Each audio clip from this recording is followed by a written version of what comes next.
study this as if your life depends on it, because it does, and do not hear it once. The wise man will return to this message again and again until it becomes him, until the thought, God is within me, is not a phrase, but a fact.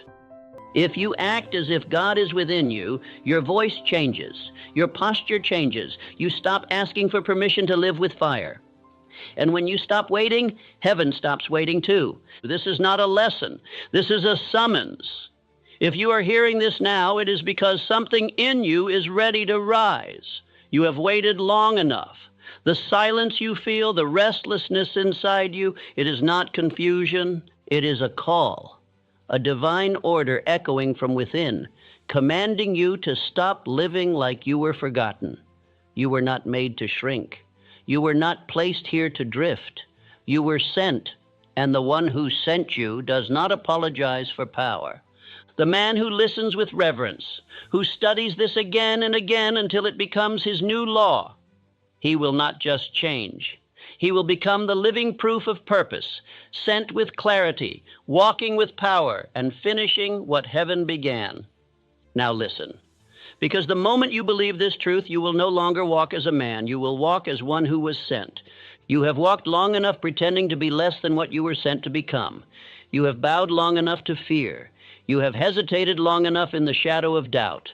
But now the voice of purpose calls to you. And if you will obey what is about to be spoken, not just hear it, but obey it, you will never again be the man you were before this hour. Because what I'm about to give you is not motivation. It is law, not advice, instruction. It is the truth of who you are beneath the story, beneath the excuses, beneath the hesitation that the world has taught you to wear. And here is that truth. You were not made small. You were not sent here to drift. You were not placed on this earth to survive. You were sent with power. You were sent with command. You were sent with God himself written into your spirit. And yet most men live like intruders in their own life. They apologize for wanting more. They hide their fire. They speak with hesitation, act with delay, and wait to be approved before they move. Not because they lack ability, but because they have forgotten who sent them. And the world prefers it that way. Because the man who walks as if God is within him, that man cannot be controlled. That is why this truth is not handed out in schools. It is not printed in the headlines. It is not celebrated in public. Because when a man begins to think as if heaven lives inside him, he becomes ungovernable by weakness. He no longer listens to the noise. He no longer waits for support. He no longer serves fear. He begins to walk differently, speak differently, build differently. And the moment that man appears, systems that rely on confusion begin to collapse. You must understand this. Infinite intelligence is not far off. It is not hiding. It is not waiting in the clouds. It is within you. But it will not move until you do. And when you act in alignment with the purpose you were sent to fulfill, when you carry yourself as if heaven has given you a task, when your words, your decisions, your habits reflect reverence for that mission, everything begins to change. But this will only work if you listen, if you obey every word. If you silence the voice in your mind that wants to entertain, compare, skip forward, or analyze. Because the truth I am about to give you is hidden, not shouted. And if you drift while hearing it, you may miss the line that your future was built to receive. Do not let that happen. Listen with your full attention until the posture of one sent becomes your natural stance, until your identity is no longer uncertain, but etched in divine certainty. You are not here to survive. You are here to build. You are not here to wait. You are here to command. You are not here to ask. You are here to decide. And the moment you begin to act as if God is within you, you will no longer walk like a man. You will walk like one who was sent. Now we begin. You were not created to hesitate. You were not designed to wait. You were not formed by the hand of purpose, only to spend your days questioning your right to build, to speak, to move. Doubt is not your nature. Delay is not your inheritance. Fear is not your truth. These were taught to you, but the voice that built the universe, the same force that hung the stars and shaped the fire of the sun, did not create you with uncertainty. It created you with power and placed that power within your mind. Most men live as if they were never meant to live at all. They move through the day with hesitation in their breath. They walk lightly, as if trying not to disturb a world that has already forgotten them. They wait for permission to rise. They wait for approval to pursue what was placed inside of them before they were born. But the man who walks as if he was sent, that man does not wait. He does not wander. He does not beg. He does not ask the world to accept his fire. He walks with it because he knows it was not given by the world. It was given by God. You must now understand this truth. You were placed here by purpose, and what placed you here does not create failure. The infinite does not manufacture weakness. The source of power does not send emptiness. You were not born a mistake. You were not placed on this earth by randomness. You were sent. And if you were sent, then there is within you something greater than personality, greater than education, greater than environment, something eternal, something divine, something demanding expression through you. The reason so many men feel lost is because they have not obeyed that inner instruction. It is not because they lack opportunity. It is not because the world is against them. It is because they have ignored the voice that speaks without sound, the voice that does not shout but commands. And every time they feel it, every time they sense it calling, they dismiss it. They delay. They argue. They negotiate with the very source that gave them life, and so they shrink. They become spectators, intruders in their own life, passengers in their own story. Let me say this clearly. Failure is not your nature. Failure is the result of disobedience to purpose. And when a man walks in contradiction to his purpose, when he hears the call but chooses comfort, when he senses the fire but clings to fear, he must fail. Not because he is cursed, but because he is out of alignment with his assignment. There is a law that governs the rise of every man. You must walk as if heaven sent you, not with arrogance, but with divine authority. You must live not as a question, but as a command. You must speak not as someone wondering if he belongs, but as one who knows he was chosen to build. This is not fantasy. This is not ambition. This is your assignment. Do not tell me you are too flawed. Every man God uses was flawed. Do not tell me you are too late. The eternal does not wait on time. Do not tell me you need to feel more ready. Obedience has never required comfort. It only requires alignment. And once you align, the resources appear, the power flows, the opportunities arrive, not because the world has changed, but because you did. Let me give you the example of Abraham Lincoln. He was not the man the world expected. He was mocked, dismissed, defeated. He lost elections. He faced humiliation. He endured public scorn, but he obeyed the inner command. He did not walk as a politician. He walked as a man of principle. He did not speak to win favor. He spoke to fulfill his responsibility. His strength was not found in strategy, but in the moral fire that burned in his chest, placed there by something greater than popularity. Lincoln did not succeed because the world was ready. He succeeded because he walked as if destiny moved with him. And now I tell you this, destiny will move with you if you walk in obedience. God within is not a symbol. It is not a metaphor. It is not a poetic phrase to ease your conscience. It is infinite intelligence seeking expression through your thoughts, your habits, your action. It is the power that placed you here, not to wander, but to build, not to beg, but to lead, not to drift, but to decide. And that power is waiting, not for the world to approve you, not for your past to change, not for fear to leave. It is waiting for you to rise, to align, to speak what must be spoken, to do what must be done. And when you obey that call, when you carry yourself as a man who was sent, heaven begins to move with you. Let me now give you your spiritual practice. Each morning speak aloud, I was not made to wander, I was sent to walk in power. Do not look around you for evidence. Look within. The presence of fire is your confirmation. Write your chief aim and place it where you see it daily. This is not a goal. This is your divine instruction. Every action today must reflect the man who was sent. No hesitation, no explanation, just movement. Before sleep, repeat the affirmation again with conviction. I was not made to wander. I was sent to walk in power. Now say it aloud, with clarity, with strength, with reverence. I was not made to wander. I was sent to walk in power. Again, I was not made to wander. I was sent to walk in power. Let these words become your command. Let them silence the voice of your former self. Let them cancel the doubt, the delay, the guilt, the shame, because you are not here to carry shame. You are not here to rehearse pain. You are here to walk in purpose, to think with authority, to act as if heaven is watching, because heaven is within you. You are the builder now, not someday. Now you are the voice now, not when you feel ready. Now you are the one sent to carry this message into every room, every hour, every decision. And the only question that remains is this: will you obey the call or argue with it?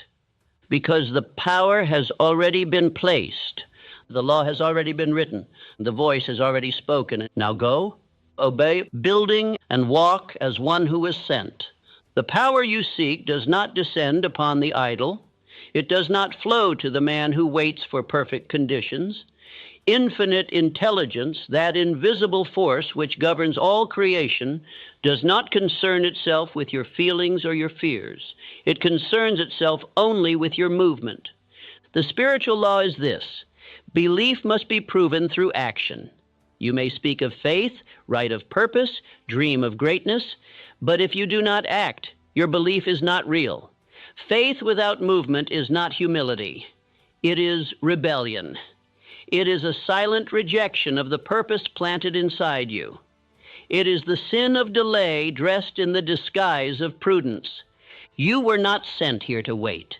You were sent to build. You were not sent here to question your power. You were sent to wield it. The man who walks as if heaven walks with him unlocks the gates of provision, not because of privilege, but because he acts before proof arrives. You must understand this law. Action confirms belief. Waiting denies it. If you say you believe but refuse to move, your subconscious records that contradiction. And because it does not argue, it simply obeys, you begin to shrink. You begin to hesitate more. You begin to act less. And soon, belief itself is no longer a seed, but a memory. But the man who moves, even while afraid, even while uncertain, begins to multiply his own strength. Because movement attracts power. Boldness activates response. Heaven honors the man who honors the purpose by walking in it. Do not confuse stillness with wisdom. There is a time for reflection, yes, but the reflection must always lead to decision. And decision, if genuine, must be followed by action. The law of growth begins the moment you obey. Look at Thomas Edison. He did not wait for the perfect design. He did not require applause. He did not demand certainty. He simply believed in what he saw in his mind, and because he believed, he acted. Over 10,000 failed attempts, but every time he moved, every time he worked, every time he reached again, he was confirming belief. And eventually, belief turned to result. Vision became invention. Imagination became history. And you are no different. You carry within you the power of creation. You have been visited by the same infinite intelligence. You are not waiting for a miracle. You are the miracle when you begin to move. But if you disobey this law, if you continue to speak without action, to plan without execution, to pray without pursuit, you will remain where you are, not because you are cursed, but because you did not act. The world yields to the man who does not wait. It watches the one who does not hesitate. It responds to the man who moves, not with panic, but with conviction. You must now become that man, the one who walks forward even when the path is unclear, the one who builds before he sees the reward, the one who trusts the voice within more than the noise outside. Let me give you the law again. Action confirms belief, waiting denies it. And I give you now the discipline that will transform your life. Each morning, write one action aligned with your chief aim and take it. When hesitation speaks, repeat aloud, I walk in obedience. I move before I feel ready. I walk as if heaven moves with me. Record your proof daily. You must show your mind that you are not a man of delay. Do not explain your action to the hesitant. Their permission is not your requirement. You may say, but I'm afraid. Good. That means the command was clear. Fear is not a stop sign. It is simply the echo of the old self dying. And the only cure for fear is not comfort. It is obedience. Now say this aloud with conviction. I walk in obedience. I move before I feel ready. I walk as if heaven moves with me. Again. I walk in obedience. I move before I feel ready. I walk as if heaven moves with me. This is not a phrase. It is your new rhythm. It is your law. It is your identity. From this moment on, no more hesitation. No more waiting. No more negotiating with the dream placed inside you by infinite mind. Now you move. Now you obey. Now you act. And when you do, watch how heaven follows your steps. You cannot carry divine power with a divided mind. You cannot walk in authority while entertaining every voice, every fear, every contradiction. The man who has been sent must protect his thought with the same intensity a king guards his crown, because thought is the seat of your authority. And if your thought is polluted, your actions will betray you. Most men do not fall because of failure. They fall because their thinking was unguarded. They permit every suggestion to enter. They allow every doubt to speak. They open the gates of their inner world to the noise of the outer world and wonder why their power fades. But the man who has been sent, the man who walks as if the voice of God speaks through him, does not treat his thought casually. He disciplines it, he commands it, he directs it. And in doing so, he becomes unshakable. Let me now give you this law. Controlled attention is the bridge between infinite intelligence and definite achievement. If your mind is open to every noise, every fear, every imagined threat, then infinite intelligence cannot speak clearly. God cannot move through clutter. The divine cannot direct a distracted mind. You must now ask yourself this question, daily, hourly, moment by moment. Does this thought honor the call that lives within me? If yes, then you think it, you speak it, you obey it. If no, it is rejected, removed, and replaced. No emotion, no argument, no explanation. You are not here to negotiate with limitation. You are here to build from obedience. This is the practice of the man who has been sent. Let me give you an example of this law in motion. John D. Rockefeller. During the great financial panics that shook the world while others collapsed under fear, Rockefeller remained still, calm, focused, controlled. He did not absorb the panic. He did not let headlines rewrite his aim. While the world screamed, he listened only to his purpose. And because his attention was disciplined, his results were inevitable. He did not have more luck. He had more focus. You must now become that man. A man whose thoughts are trained, not random, directed, not reactive, rehearsed, not impulsive, because your mind is the channel through which the voice of God will act. And if you keep it cluttered, you will delay every miracle meant to find you. Let me now give you the practice that builds spiritual clarity. Begin each day by writing one question on paper. Does this thought honor the call that lives within me? Review your dominant thoughts. Remove anything that contradicts your chief aim. Every time a fearful or doubtful thought appears, interrupt it with this statement. I think in alignment. I speak with purpose. I obey the voice that sent me. At night, write a short note on how your thoughts either honored or resisted your calling. This is your inner audit. Let me give you this truth. The world will never speak louder than the man who knows why he was sent. But if you allow the world's volume to overtake your inner voice, your life will follow the wrong instruction. From now on, no more mental wandering, no more casual thought, no more entertaining internal noise that contradicts the one who made you. You are a vessel of infinite intelligence. You are not a dumping ground for doubt. Say this aloud now. I think in alignment. I speak with purpose. I obey the voice that sent me. Again. I think in alignment. I speak with purpose. I obey the voice that sent me. This is your mental law. This is your spiritual firewall. This is the standard you rise to every morning and defend until night. Because when your thoughts serve your purpose, everything you touch will begin to prosper. When your mind becomes clean, your decisions become sharp. When your attention is fixed, your voice gains weight. When your mind is disciplined, heaven can trust you with more. You are not here to think as the world thinks. You are not here to repeat the noise of the distracted. You are here to channel power through purity of thought. And that begins now. The man who has been sent cannot speak like a man who doubts. He cannot use the language of hesitation. He cannot dilute his command with the vocabulary of fear.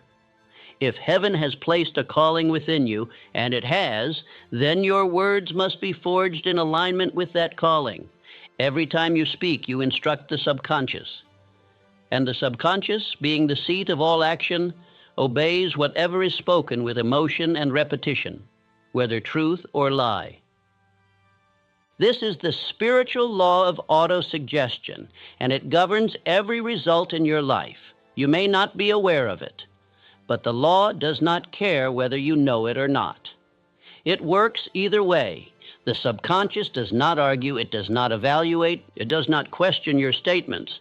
It only asks, have I heard this often enough, and was it spoken with belief? And if the answer is yes, it goes to work, shaping your decisions, your posture, your emotions, your momentum to match the command. So understand this clearly.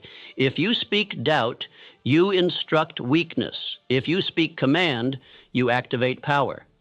Most men fail not because they lack talent, but because their words do not match their aim. They speak with uncertainty. They declare nothing.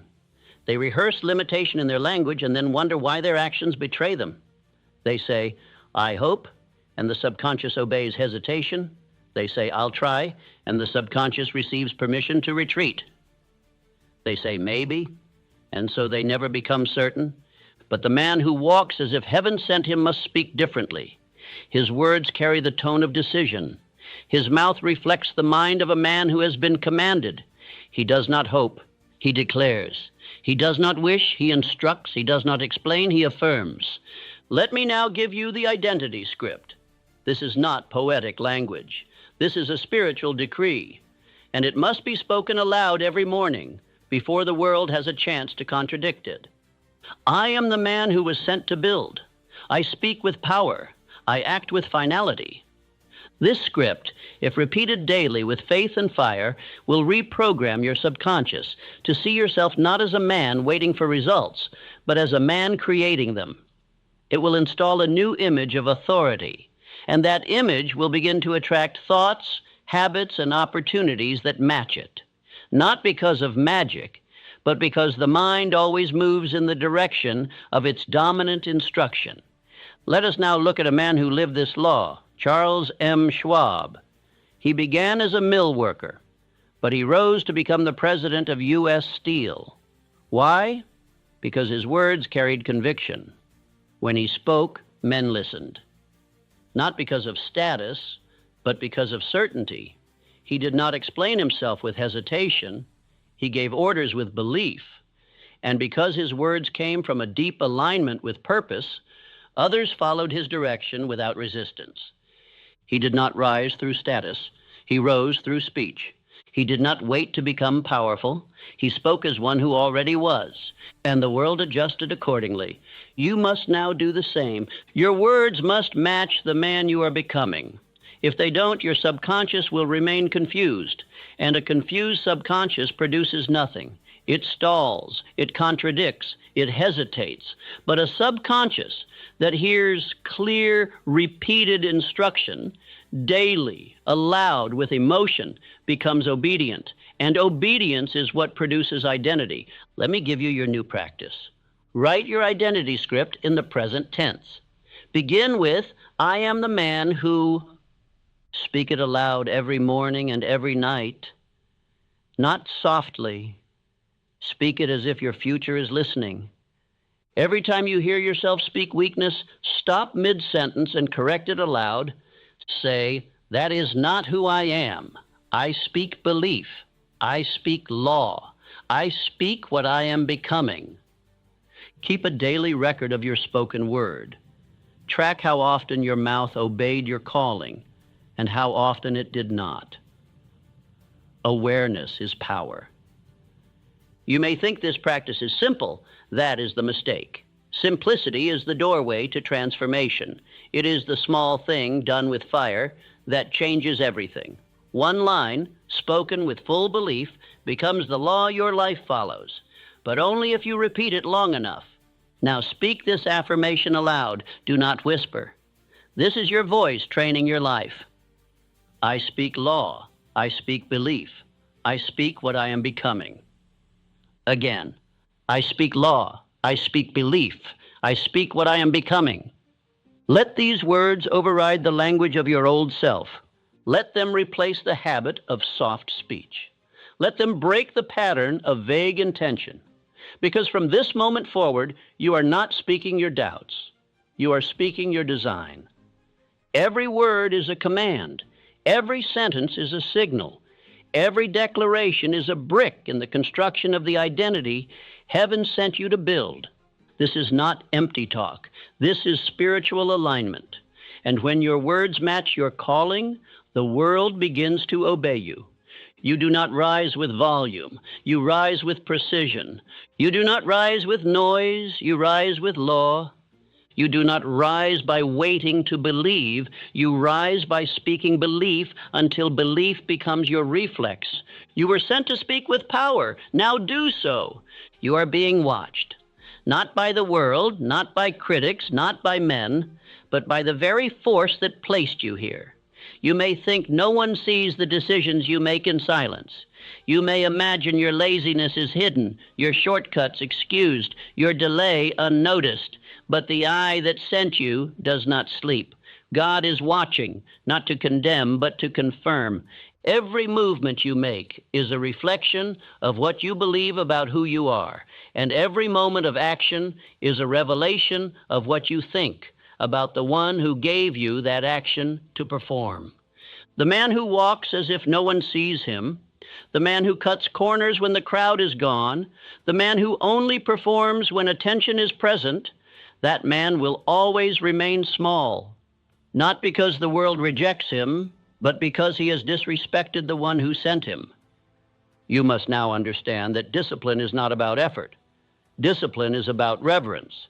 It is not simply about doing more.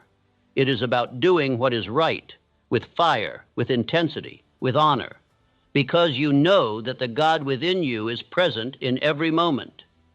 You do not work hard because you want success.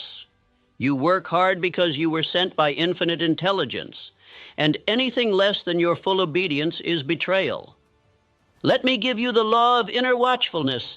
Every act is an offering. Every word is a prayer. Every moment builds identity. Whether you realize it or not, you are always worshiping. You are always declaring something sacred. The way you speak, the way you show up, the way you execute your smallest task, these are not neutral.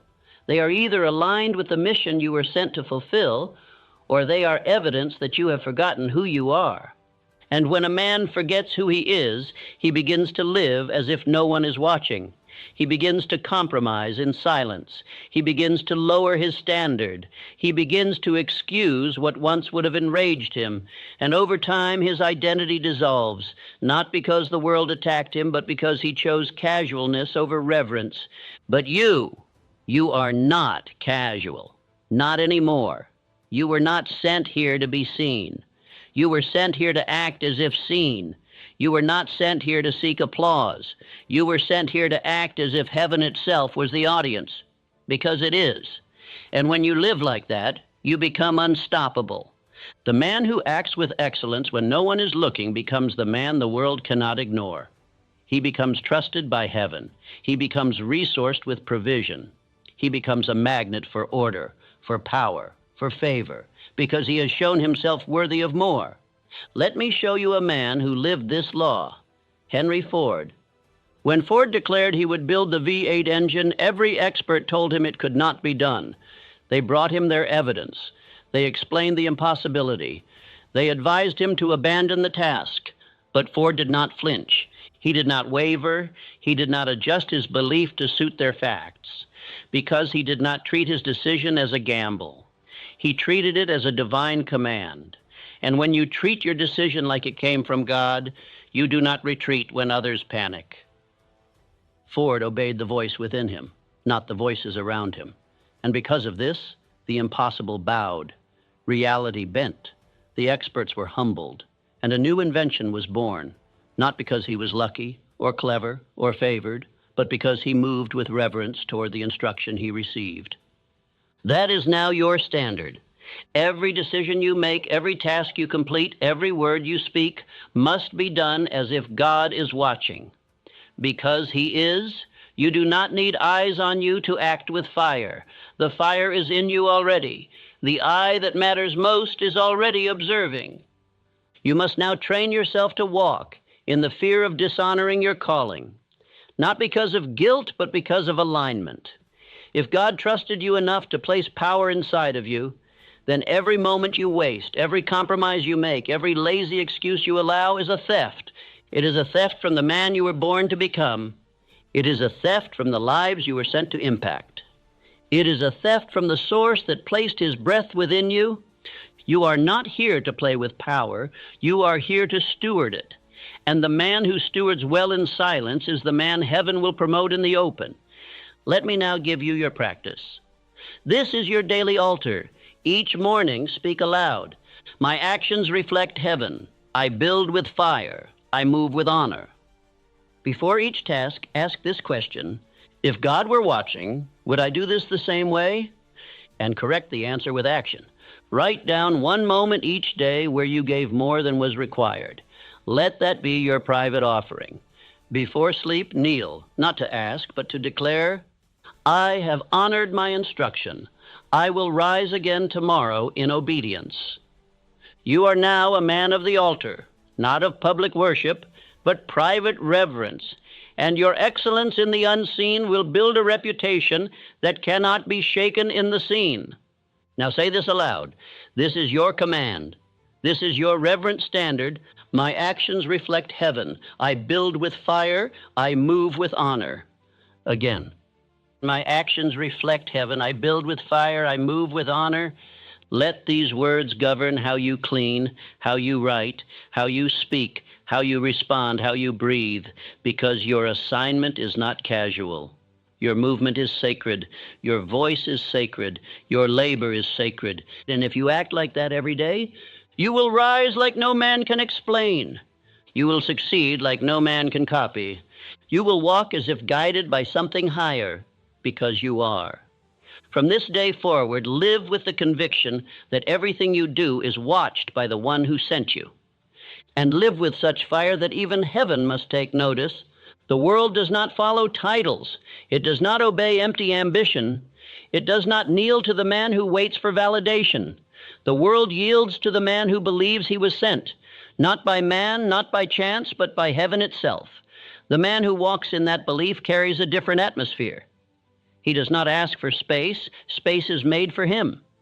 You have seen this. You have felt this. One man walks into a room and the room shrinks him. Another walks in and the room adjusts. Not because of charisma, not because of fame, but because of certainty, because of inner conviction, because the man carries himself like one who is on assignment. And when a man moves with that awareness, the world cannot help but notice. This is not superstition. This is law. The inner belief of a man determines how the outer world treats him. Your energy, your presence, your tone, your very walk, they do not emerge from circumstance. They emerge from identity. And when your identity is anchored in divine purpose, you become immovable. You must now train yourself to walk like a man with divine instruction. You are not wandering. You are building. You are not seeking. You are executing. You are not questioning. You are obeying. And when your walk reflects that order, everything around you begins to conform. Let me say this clearly. Faith creates atmosphere. Discipline creates credibility. Repetition creates inevitability. Faith creates atmosphere because the man who believes he was sent carries no apology. His energy is decisive. His speech is aligned. His presence does not shrink to comfort others. He does not need to speak loud to be felt. His silence commands respect. Discipline creates credibility because when a man is consistent, the world begins to trust his voice. His repetition trains others to take him seriously. He says what he means. He finishes what he begins. He does not start and stop with every mood. He is reliable, and reliability is the armor of the chosen. Repetition creates inevitability because no matter how long it takes, the man who repeats the law of his purpose cannot be stopped. He may be delayed, but he is never denied, because the world must eventually adjust to what is permanent, and the man of discipline becomes permanent. Let me give you a man who lived this truth, Andrew Carnegie. He was not born into riches. He was not educated in elite circles. He had no great inheritance, but he walked as if something larger had placed him on earth to achieve something larger than life. He did not wait to feel worthy. He acted as if he had been chosen. And that belief shaped every decision, every habit, every relationship. Carnegie expected greatness, not out of pride, but out of alignment. He believed heaven had planted the seed of empire in his spirit. And because he believed it, he moved in faith. He built in silence. He gave direction to others long before others believed in his vision. And the world, slowly, then suddenly, obeyed him. You must now adopt the same law. Do not walk with apology. Do not seek permission to believe. Do not wait for someone to tell you that you are allowed to think like a man sent by God. You are already authorized. Your desire, your vision, your inner unrest, these are not signs of arrogance. They are evidence of assignment. They are proof that you were not born to blend in, but to become. Let me now give you your new mental instruction. This is your daily rhythm of thought and behavior. Each morning, stand and speak aloud. I walk as one sent. I work as one assigned. I finish as one chosen. Move through every environment with the awareness that your presence is divine. When you sit at the table, sit like a man building something eternal. When you enter a room, speak only what aligns with your mission. Do not ask if you are welcome. Act like you belong, because the one who sent you has already cleared the path. When doubt rises, do not argue with it. Declare this aloud. I was sent. I am qualified. I do not retreat. Keep a journal of confirmations. Each day, write one moment when your belief influenced your environment. You are not here to fit in. You are here to establish law. You are here to be the example of what happens when a man believes that his life is the result of divine intention. And when you begin to live like this, the world begins to respond. Your posture shifts. Your eyes speak louder. Your silence commands. Your presence changes the temperature of every space. And it has nothing to do with personality. It is spiritual identity in motion. Now speak this aloud. This is your identity. This is your truth. I walk as one sent. I work as one assigned. I finish as one chosen. Again, I walk as one sent. I work as one assigned. I finish as one chosen.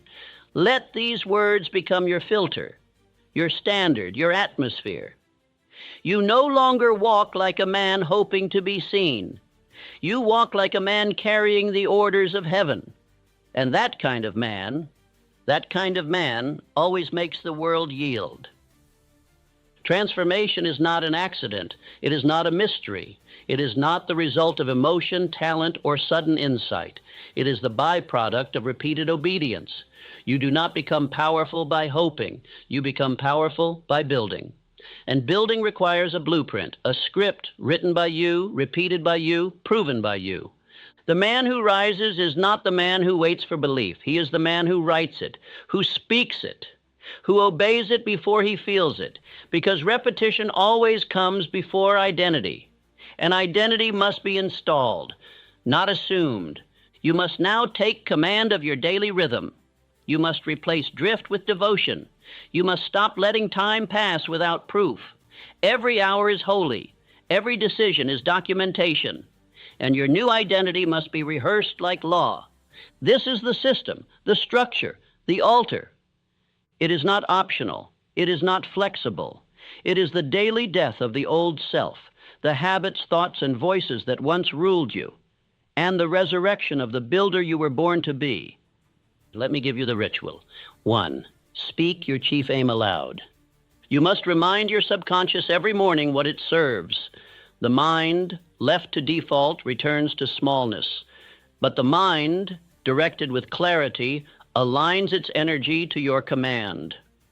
I demand of myself the full and complete attainment of specific goal by date through focused thought, decisive action, and daily obedience. Speak this as law, not as hope, not as theory, as law. 2, speak your identity aloud. Your identity is not memory. It is instruction. Speak it aloud until your spirit bends to its sound. I am the man who was sent. I build with order. I speak with purpose. I walk as one chosen. I finish what I begin. Say it with authority. Do not say it as if you're convincing yourself. Say it as if it's already done. 3, take one action in alignment. You must prove who you are, not once, but daily. Each act must become evidence. Identity is reinforced not in what you say, but in what you confirm through behavior. Do not wait for the perfect task. Move forward in whatever you can do today to validate your script. Whether it is a message, a decision, a conversation, or a small act, prove the identity. 4th, record what you proved. At the end of your day, take 5 minutes. Write what you proved. What did you say that aligned? What did you do that confirmed belief? What old pattern did you break? When you write, your mind recognizes. When you document, you deepen. And when you return to your records, you realize, I have become what I declared. This is your altar. This is where your transformation is built. This is where excuses are replaced with rituals. This is where fear is exiled and decision becomes your dwelling place. Abraham Lincoln, long before he wore the title of president, lived by invisible law. He spoke to himself in silence. He repeated principle daily. He did not wait for office to act with honor. He practiced the voice of the leader until the world could no longer ignore him. And when the world finally gave him the title, he had already become the man. So must you. You are not practicing for someday. You are not preparing for a future season. You are proving daily who you have already decided to be. Let me now give you the deeper truth. The subconscious does not accept what you say once. It only obeys what you say repeatedly with belief. And when words and actions align, you build certainty. And certainty is the foundation of power. You will not feel it at first. You may speak with trembling. You may act with questions still echoing in the mind. But none of that matters. The law works when you do. And repetition is the blade that sharpens identity. Now say this aloud. This is your affirmation. This is your daily command. Each day, I act in obedience. Each day, I prove who I am. Again, each day I act in obedience. Each day I prove who I am. Let it be said until your old self falls silent. Let it be lived until the new man no longer has to prove. He simply is. You are not your memory. You are your instruction. And the instruction you follow daily is the man you become. Write it, speak it, act it, record it. That is your script. That is your altar. That is how you rise. Heaven does not wait. It watches. It does not stall. It stands ready. But it does not move for the man who delays. It moves only for the man who walks as if sent, with fire in his chest and obedience in his step. the man who moves without apology, without explanation, without retreat. Heaven has never responded to the idle. It has never opened gates for the one who lingers. It does not respond to fear. It responds to faith demonstrated by motion. All power, spiritual, mental, economic, belongs to the man who carries himself like he was placed here for a reason. And the moment you walk like that, speak like that, live like that, doors begin to open. But understand this: power does not arrive first. Obedience does. The move is made before the miracle. The decision is acted upon before the provision appears. The command is walked out before the confirmation arrives. Because obedience is the evidence of belief, and belief is what heaven watches for. You cannot live as if you are here by chance and expect a life of direction. You cannot speak like a beggar and expect the favor of a king. You cannot wait for signs and then declare that you believe. Heaven does not move by your words alone. It moves by your alignment. And the man who lives by law, daily, consistently, with discipline, becomes unshakable. He becomes immovable. He becomes undeniable. Not because the world wanted to bless him, but because heaven demanded it. You must now stop praying for movement while remaining still. You must stop asking for confirmation when you have already been called. You must stop living like a question and begin living as the answer. The law is this: heaven moves when you do. There are no exceptions. There are no shortcuts. There are no excuses. You have been instructed. You have been assigned. And if you have listened to this message, you have now been commanded. The days of wondering are over. The time for wavering has passed. You do not need another reminder. You do not need another sign. You need only to act, to walk as if God is within you, to build as if heaven is backing every brick, to speak as if your words are shaping worlds, because they are.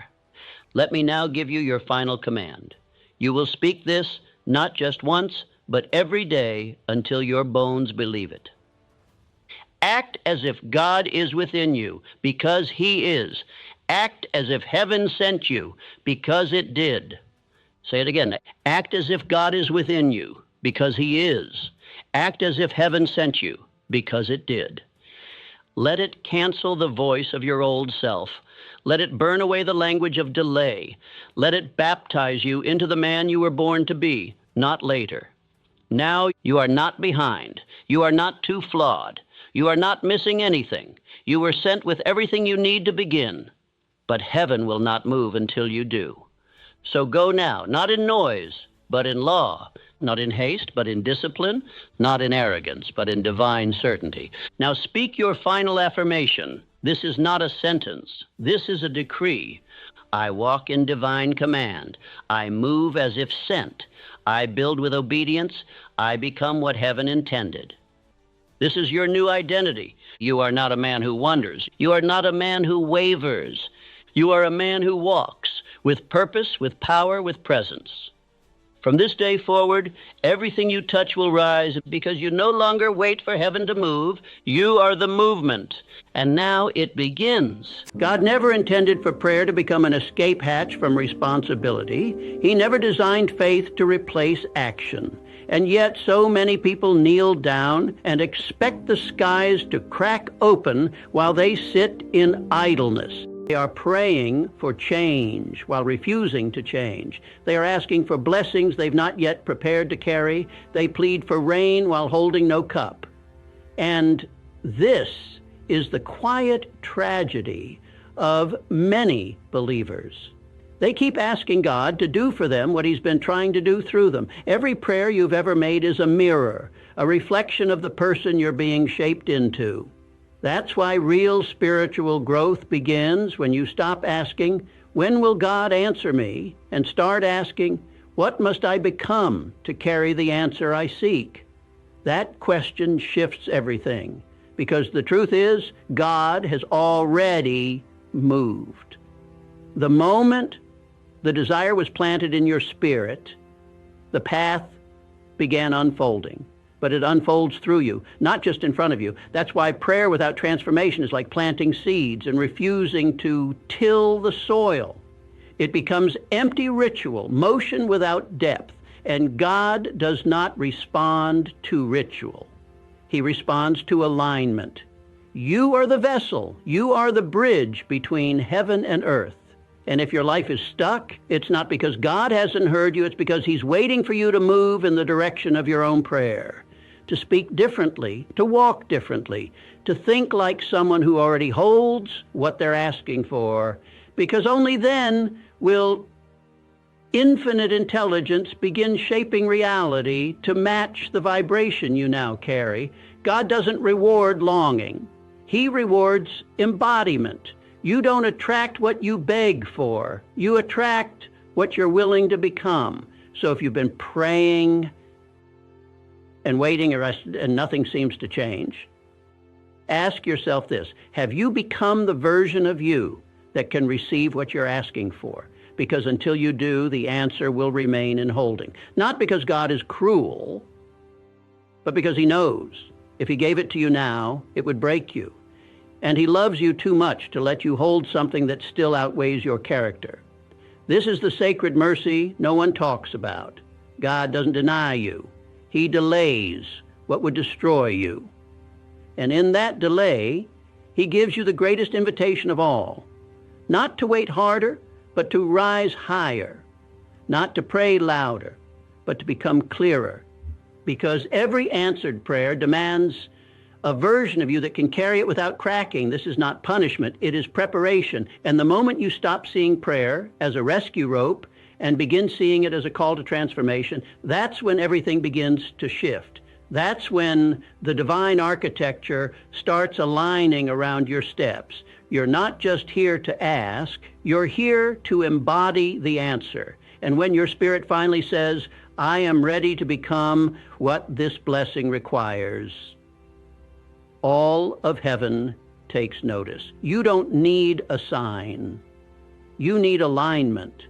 You don't need to chase. You need to match. The blessing is already assigned to you, but so is the character required to hold it. And if you don't develop that character, the blessing will remain behind the veil. Not because God is withholding, but because he is waiting for you to become compatible with what you asked for. That's why nothing truly changes until you change. God will not deliver blessings to versions of you that were never meant to carry them. So if you want to see the supernatural, you must step into the natural obedience that prepares the way. This is the key. Heaven answers through transformation. Prayer is permission, but your becoming is what makes the delivery possible. Everything changes the moment you realize this. You're not just the one making the request, you're the one being shaped into the answer. You can cry all night, scream into your pillow, beg for a breakthrough, and still feel like nothing is moving. Why? Because God does not respond to emotion alone. He responds to identity. He listens to your heart, yes, but he moves according to the level of self you've chosen to walk in. You can beg like a victim and still receive nothing. But when you rise and speak like someone who knows who they are in God's eyes, everything begins to shift in the unseen. That's what most people miss. They pray as one person and expect to receive as another. They ask for peace while still carrying the identity of chaos. They ask for love while clinging to worthlessness. They ask for provision while living like someone who doubts it could ever happen. But prayer is not about saying the right words. It's about becoming the right frequency. That's the law of faith. And God, who is infinite intelligence, responds not to how loud you cry, but to how deeply you align. Because prayer is not performance. It's resonance. You don't convince God by suffering more. You attract his movement by becoming someone he can move through. That's what real faith does. It transforms your identity. It rewrites the way you see yourself. And until that shift happens, no amount of effort can replace the inner agreement that heaven is waiting on. God is not looking for desperation. He's looking for congruence. When your thoughts, emotions, and actions agree with the future you're asking for, the heavens take notice. Not because you've earned it, but because now you can carry it. You've become a match for what you desire. So here's the challenge. The next time you pray, don't just ask. Examine who is doing the asking. Is it the old version of you who still believes in limitation and unworthiness? Or is it the new version of you that says, I was made for this. I am aligning with this. I am stepping into the frequency of what I've already received spiritually, and I will now become it physically. That's where the power is. That's when the doors begin to open, because the most powerful prayers are not spoken. They are lived. They are written into your thoughts, your posture, your decisions, and your self-image. When God sees a person willing to rebuild their identity to match their request, he sends the answer, not because you were loud, but because you were aligned.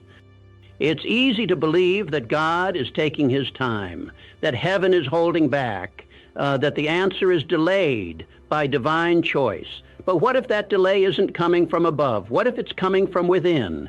What if the gap between your prayer and its fulfillment has less to do with time and more to do with the version of you that still hasn't become a match for the thing you're asking for? People say God works in mysterious ways, but most of those mysteries dissolve when you realize the real process is this. God places the seed of desire in you, then waits for you to become the soil it can grow in. That's not punishment. That's partnership. Because if he handed you the blessing prematurely, it would wither in your hands. You wouldn't know how to handle it. You'd sabotage it. You'd leak it through old wounds, old doubts, old insecurities. So God waits, not to frustrate you, but to protect what's sacred. He waits for your character to rise, for your habits to harden, for your emotional state to become stable enough to hold the weight of what you've been begging for. And if you're not willing to grow into it, the prayer stays unanswered. Not because he said no, but because you said no to the growth required to carry it. This is where people lose their faith. They think the silence means rejection, but in reality it means construction. You're being built into the answer. And if you stop too soon, if you fall back into the old identity, the old vibration, the old emotional state, you delay yourself again. You push the blessing further away, not because God is cruel, but because he cannot violate your current self-image. That's the law. Spirit works through structure, and your inner structure must match the outer thing you're asking for. This is why embodiment matters. If you pray for peace but live in panic, your frequency blocks it. If you ask for love but embody lack, your life will only reflect what you believe you deserve. And no, you cannot fake it. Heaven is not fooled by performance. It is moved by vibration, the truth of who you are when no one's looking. So the question becomes, have I become the answer I'm waiting for? If the answer is no, then stop looking at the sky and start looking in the mirror. Because the more you embody it, the more life must reflect it. That's not hope, that's law. The spiritual realm is not distant, it's responsive, and it is waiting on you to become the version of yourself that already knows. This prayer is not on the way. It's within me, forming me, becoming me. Most people don't realize this, but they're resisting the very thing they're praying for. Not out of rebellion, but out of programming. They speak words of desire, yet carry emotional patterns that reject what they say they want. They pray for abundance, but still carry guilt around money. They ask for love, but subconsciously fear being seen. They cry out for peace while maintaining habits that stir anxiety. So the contradiction remains. And heaven cannot override contradiction because God, as infinite intelligence, responds to the core frequency of your being, not just your words. And if you carry inner resistance, your vibration sends out a different request than your lips ever will. The subconscious becomes the architect of your reality, while your conscious mind remains confused, wondering why nothing's happening. It's because you're pushing away what you're asking for while pretending to pull it in. And this is the moment of truth. You cannot manifest what you still fear. You cannot receive what you still feel unworthy of. You cannot become what you still believe is unsafe. That's why transformation must begin with awareness. Until you face the emotional resistance hiding in your heart, your prayer stays locked. And it's not punishment, it's physics. Spirit does not override your energy, it flows through your permission. Ask yourself, what would happen if the very thing you're praying for arrived today? Not in fantasy, but in physical form. Would you feel peace or panic? Would you feel ready or would you sabotage it? If you're honest, the answer will show you where the inner resistance lives. And that's where your real work begins. Because until your spirit is in agreement, nothing you ask for can rest in your life. It may appear briefly, but it won't stay. And God doesn't want to give you something fleeting. He wants to give you something eternal. So release the resistance. Rewrite the story. Begin to tell your subconscious, I am safe to receive. I am worthy of abundance.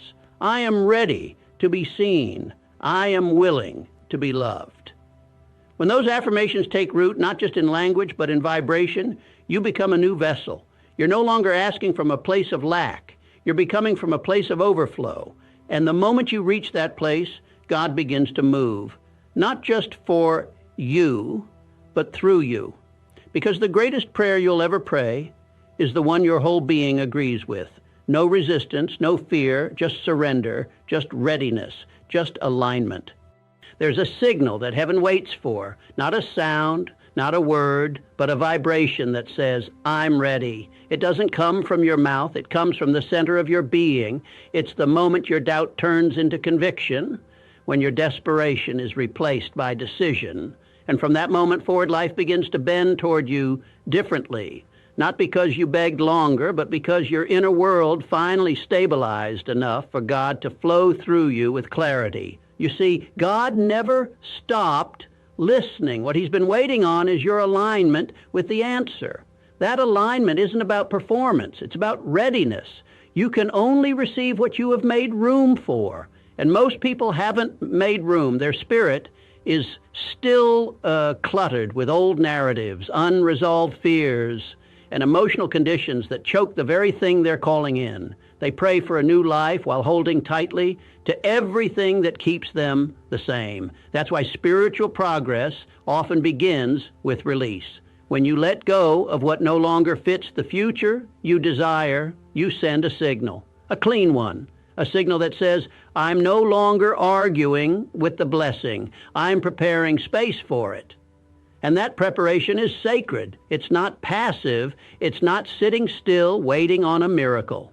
It's becoming the kind of person who could wake up tomorrow, receive exactly what they asked for, and remain steady, worthy, and unshaken in its presence. So ask yourself, would your current routine survive your next blessing? Would your current mindset hold up under the weight of the thing you say you're waiting for? If not, don't wait for the blessing.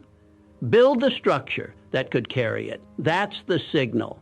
When your life, your habits, and your mindset say, I'm already walking with what I've asked for, the spiritual realm responds accordingly. God works through laws, not chaos, through flow, not force. And when you finally stop wrestling with timing, worthiness, or fear, you step into that flow. Things begin to move faster. People appear. Ideas return. Strength rises. Not because the world changed, but because you finally synchronized with what was always trying to reach you. And here's the truth most never hear in church. God doesn't move when you shout. He moves when you resonate. When your inner life reflects what your lips have declared, he shows up.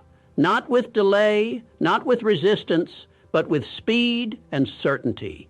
Because when the signal is pure, the delivery is guaranteed.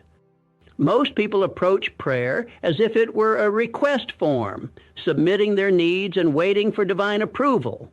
But real prayer, the kind that shifts atmospheres and rewires lives, is not passive. It is a transfer of power from the unseen into the seen, from divine mind into your human vessel. When you pray with understanding, you are not just speaking into the void. You are receiving instructions, upgrading your identity, becoming infused with the vibration of what's to come. But the transfer cannot complete if your system is not ready. Think of it like this. You can't run powerful electricity through a weak wire. It would melt. In the same way, God won't pour the full charge of your prayer into a vessel that's still unstable, unsure, or distracted. That's why some of the most important moments in your spiritual life don't feel like fire. They feel like refinement. God is strengthening the wire, stretching the capacity, preparing you not just to receive power, but to hold it without burning out. This is why your life sometimes feels like pressure. It's not random suffering. It's divine calibration. You're being built to hold the answer you've been declaring. And when you finally become strong enough, still enough, aligned enough, the energy moves. Ideas come with speed. Resources arrive with ease. The vision gets clearer, the way opens wider, and the next steps become undeniable, not because of luck, but because you've stepped into the flow of delivery. So stop praying like you're placing an order. Start praying like you're plugging into the current of infinite intelligence. Say, God, make me a channel. Make me the match. Make me the vessel. Because when your prayer becomes an invitation for transformation, you are no longer waiting for a miracle. You are becoming the miracle in motion. Understand this deeply. The most powerful outcomes do not fall into your life fully formed. They are channeled into your spirit long before they appear in your hands.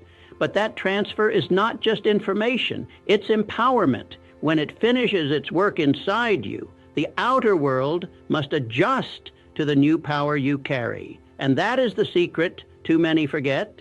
Prayer doesn't change God, it changes you. And when you change, everything else follows. You would be shocked to know how many prayers were already on their way, already assigned, already written into the divine flow of things, but got interrupted because the person asking couldn't hold the frequency long enough, not because they were evil, not because they didn't want it, but because they stepped out of alignment before the answer had time to mature. They asked, then waited, then got anxious. They believed, then overthought. They moved in faith, then reversed course in fear. And like a plant pulled from the ground before it takes root, the miracle never had a chance to stabilize. This is one of the most dangerous habits in the spiritual life, asking for something and then digging it up with your own doubt. The moment the delay feels longer than expected, the ego comes in. It demands evidence. It wants quick proof. And if it doesn't see it, it labels the process a failure. It didn't work. God must be punishing me. Maybe I wasn't good enough. But that's not spiritual insight. That's impatience dressed in fear. And the law of creation doesn't answer impatience. It answers persistence, stillness, certainty, embodiment. God doesn't stop working when you get tired. You stop seeing when you stop believing. And most people forget, faith is not just a spark at the beginning of the prayer. It is the fire that must continue burning through the silence, through the waiting, through the ordinary days where nothing seems to be moving. Because something is moving, but not everything moves on your schedule, some answers are so sacred, so powerful, so transformational, that heaven takes its time building the structure inside you before the form can arrive outside of you. You interrupt the process when you begin questioning the very promise you just asked for.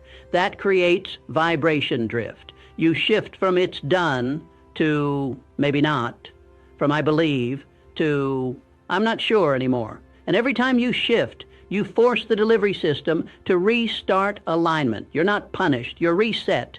The package doesn't disappear, but the signal becomes scrambled. And God will not deliver what your soul no longer seems willing to carry.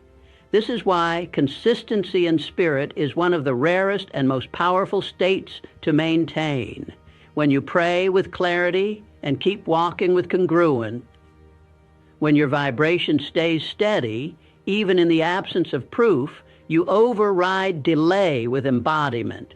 You become the kind of person that God can trust with delivery because he knows you won't drop it halfway. You've made room. You've made space. You've held the frequency long enough for heaven to match it. So stop interrupting what's trying to complete. Stop doubting what you've already declared. Stay in the vibration of already done. Stay in the identity of already aligned. The moment you stop restarting the process, the answer finds its way home. There is a dialogue happening inside of you at all times. A conversation between what you've been conditioned to believe and what your spirit knows is true. And until that conversation shifts, the external world cannot follow. People don't realize it. But the subconscious mind is always whispering instructions to the body, to your energy, to the world around you. And that whisper becomes your reality. Not because life is cruel, but because life is obedient to the dominant vibration you carry.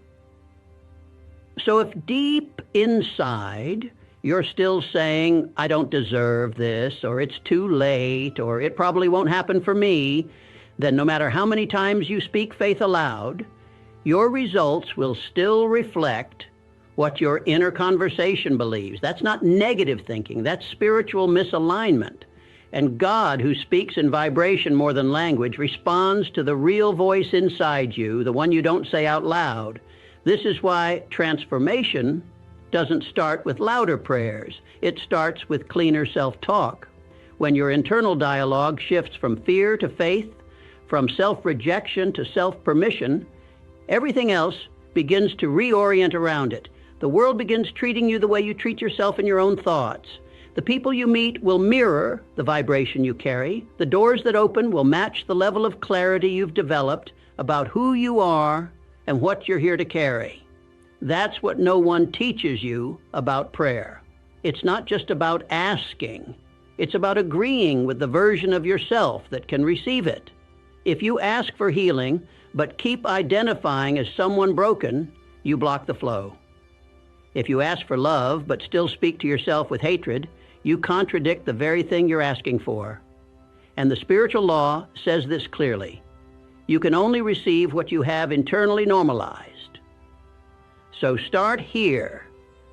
Change the conversation. In the morning, before anyone else speaks into your life, speak into your own. Say, I'm aligned with what I've asked for. Say, I am becoming the vessel for what is already mine. Speak it not to convince God. He's already convinced. Speak it to reprogram your spirit into agreement with the blessing already on its way. Because once your subconscious stops rejecting what your conscious mind desires, miracles can finally land. The truth is, heaven is not waiting for a louder voice. It's waiting for a unified one that doesn't collapse into doubt when things get quiet, one that doesn't revert to shame the moment things get slow. When your inner conversation becomes a match for the prayer you sent out, reality has no choice. The vibration you walk in becomes the future you live in. That's not just prayer. That's power. The modern seeker is often paralyzed by indecision, not for lack of desire, but because he's forever waiting for a confirmation, waiting for a sign in the sky, waiting for permission from the world to proceed. And all the while, he forgets the most critical truth of spiritual law. The most powerful signs are not shown to you. They are born through you. You were never meant to wait indefinitely. Faith was never meant to be idle.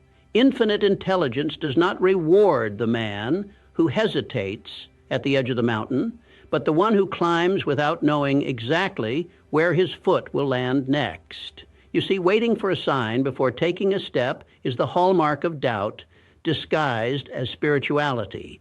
And God, being the source of all life, does not stoke confusion. He speaks best to the man already in motion. The moment you start to walk in alignment with what you've prayed for, you become the proof. Your life becomes the signal. Your change in attitude, your refusal to return to the old version of yourself, your quiet certainty, even in uncertainty, that is the sign. But most people want to become confident before moving. They wait for the world to give them the feeling they are meant to give themselves, and that waiting delays everything. Faith without works is dead, and too many die spiritually while still breathing because they buried their belief under analysis, hesitation, and endless waiting for something outside of them to validate what they already know within. But here's the higher law. When you act like your prayer has already been answered, you collapse the distance between you and the result. There's no secret path, there's only alignment. And alignment is not about perfection, it's about congruence. It's when your intention, your emotion, and your decision all point in the same direction. That's when the signs come. Not because you begged for them, but because you became one. The universe begins rearranging itself not just around your request, but around your embodiment. Ask yourself now, would the version of me that already received this blessing be sitting still, hesitating, doubting? Or would he be stepping forward, calm and decisive, trusting that whatever doesn't exist yet will be built beneath his feet? If you can answer that question honestly and act on it, you become magnetic. You begin pulling into your experience exactly what belongs to your vibration. God does not withhold. The law does not punish, but both require movement. The one who sits in fear will see only obstacles. The one who stands up in faith will begin to notice openings.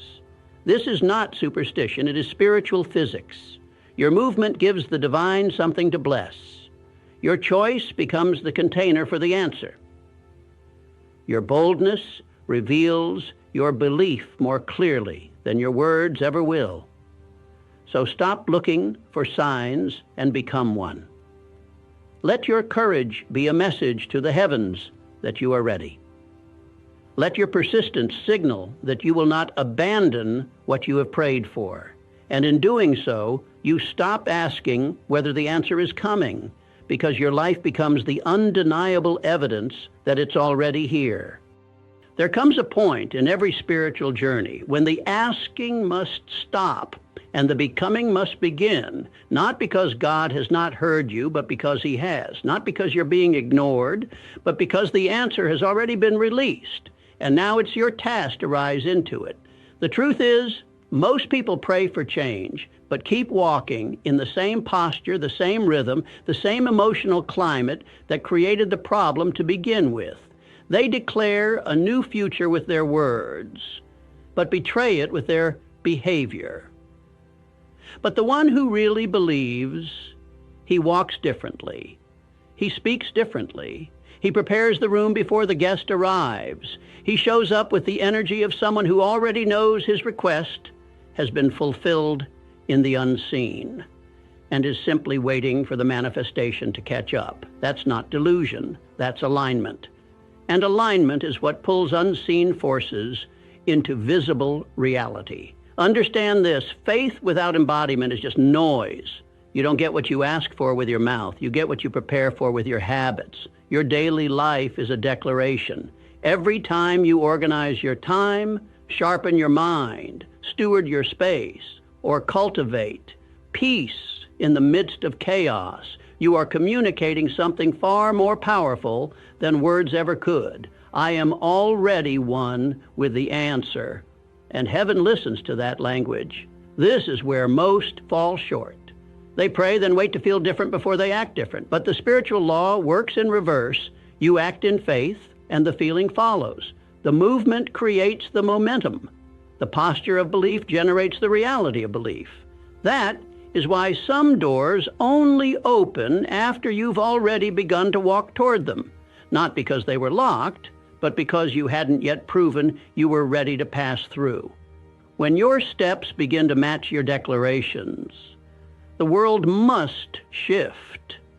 You attract the resources, the people, the ideas, not by chasing them, but by becoming the kind of person they naturally gravitate toward. That's the hidden mechanism behind answered prayer. It is not external, it is transformational. When you change, the current of life adjusts to accommodate the new version of you. So today, stop circling the same mountain. Stop praying for what you're not yet willing to carry. Instead, build the habits of the one who already has it. Speak like it's done. Move like it's done. Organize your space like it's coming. Treat your work as sacred ground, because it is. You're not waiting on God. He's waiting on you to walk like you've already received. And when you walk like that, the delay ends, because you're no longer requesting, you're receiving. You're no longer wondering, you're embodying, and life, in its wisdom, can now match what you finally dared to become. If it feels like all hell is breaking loose around you, you're not cursed, you're called. Hell doesn't fight empty hands. The attack means you carry something valuable. The enemy doesn't waste bullets on blanks. There comes a time when silence surrounds you and nothing makes sense. That's not confusion. It's construction. You are not being ignored, you are being engineered. When God is about to give you something big, He doesn't shout it.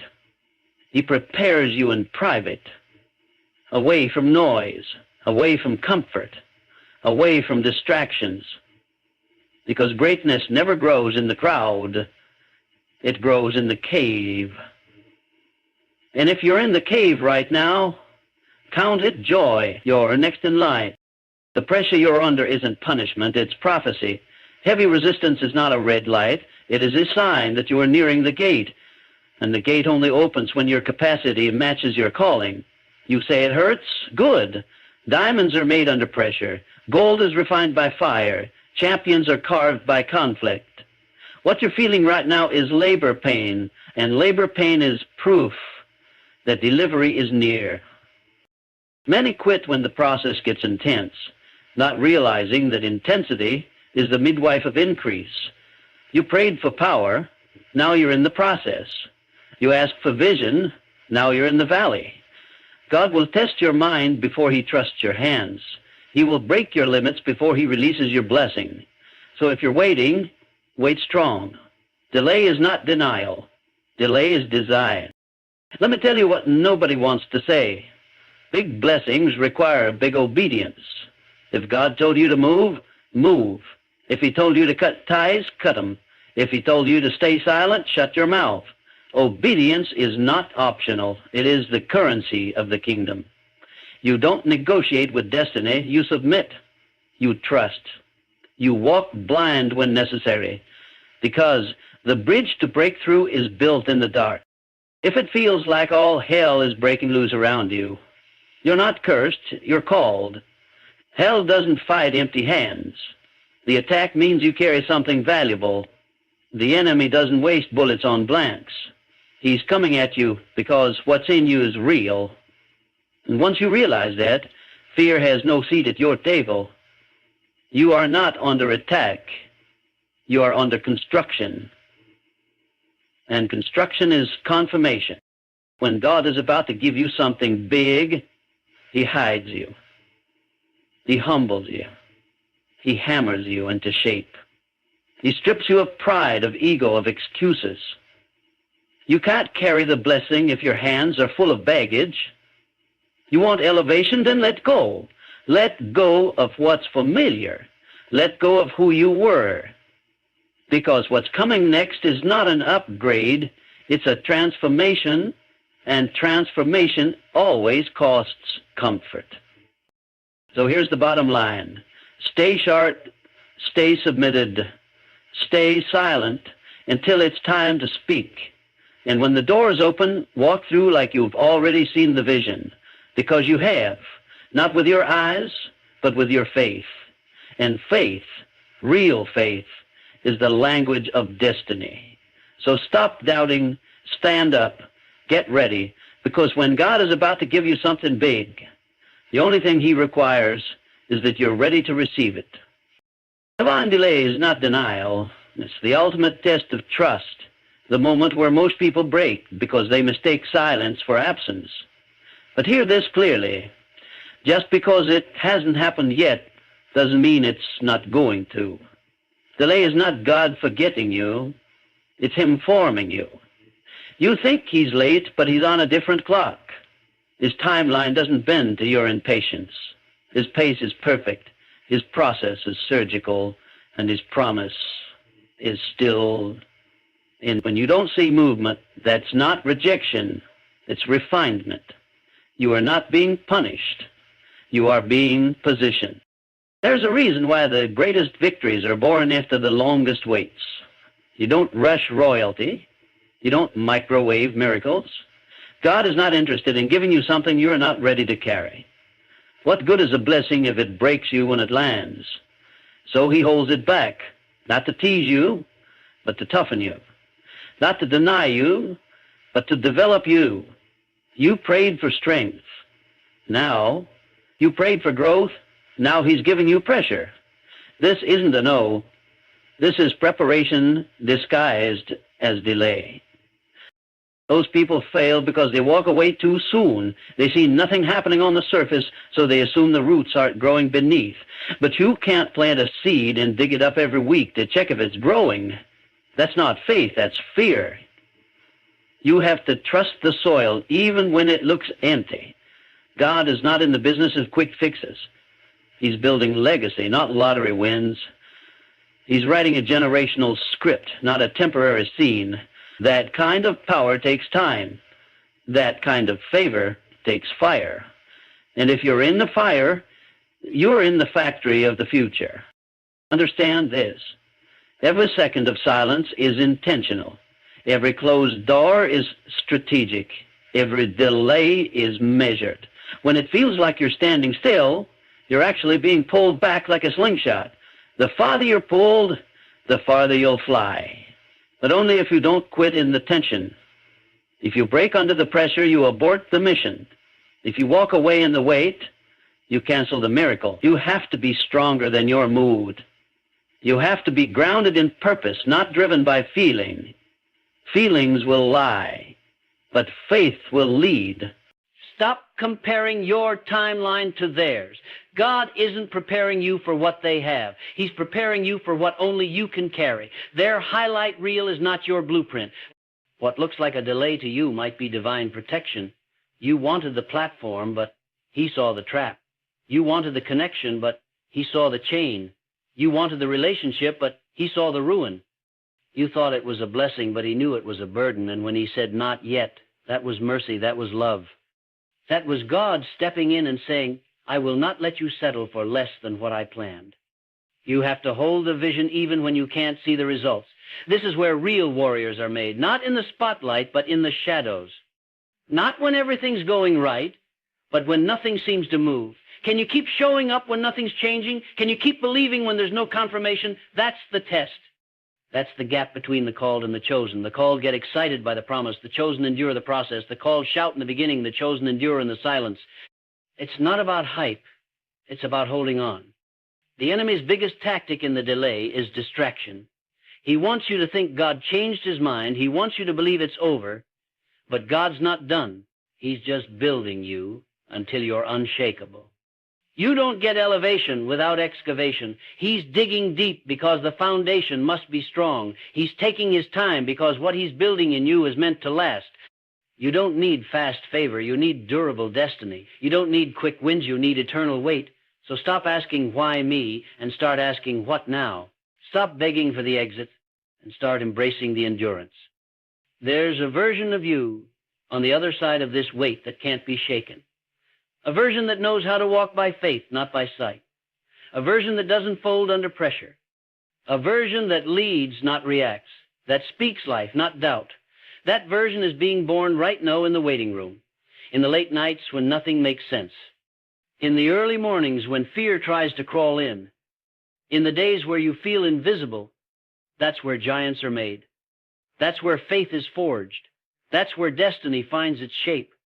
So keep standing, keep trusting, keep grinding in silence. You are not forgotten. You are not off track. You are not behind. You are right where he wants you. Every delay is a signal that something bigger is being set up. Every moment of waiting is a brick in the foundation. And when the time comes, when the heavens open and the doors swing wide, it won't just be an answer. It will be an explosion. What felt like a lifetime of waiting will suddenly make sense. You will not remember the pain. You will not remember the delay. You will only remember that he was faithful.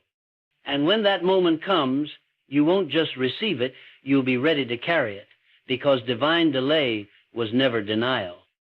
It was God's hand holding it, shaping it, timing it, so that when it arrives, it doesn't crush you, it crowns you.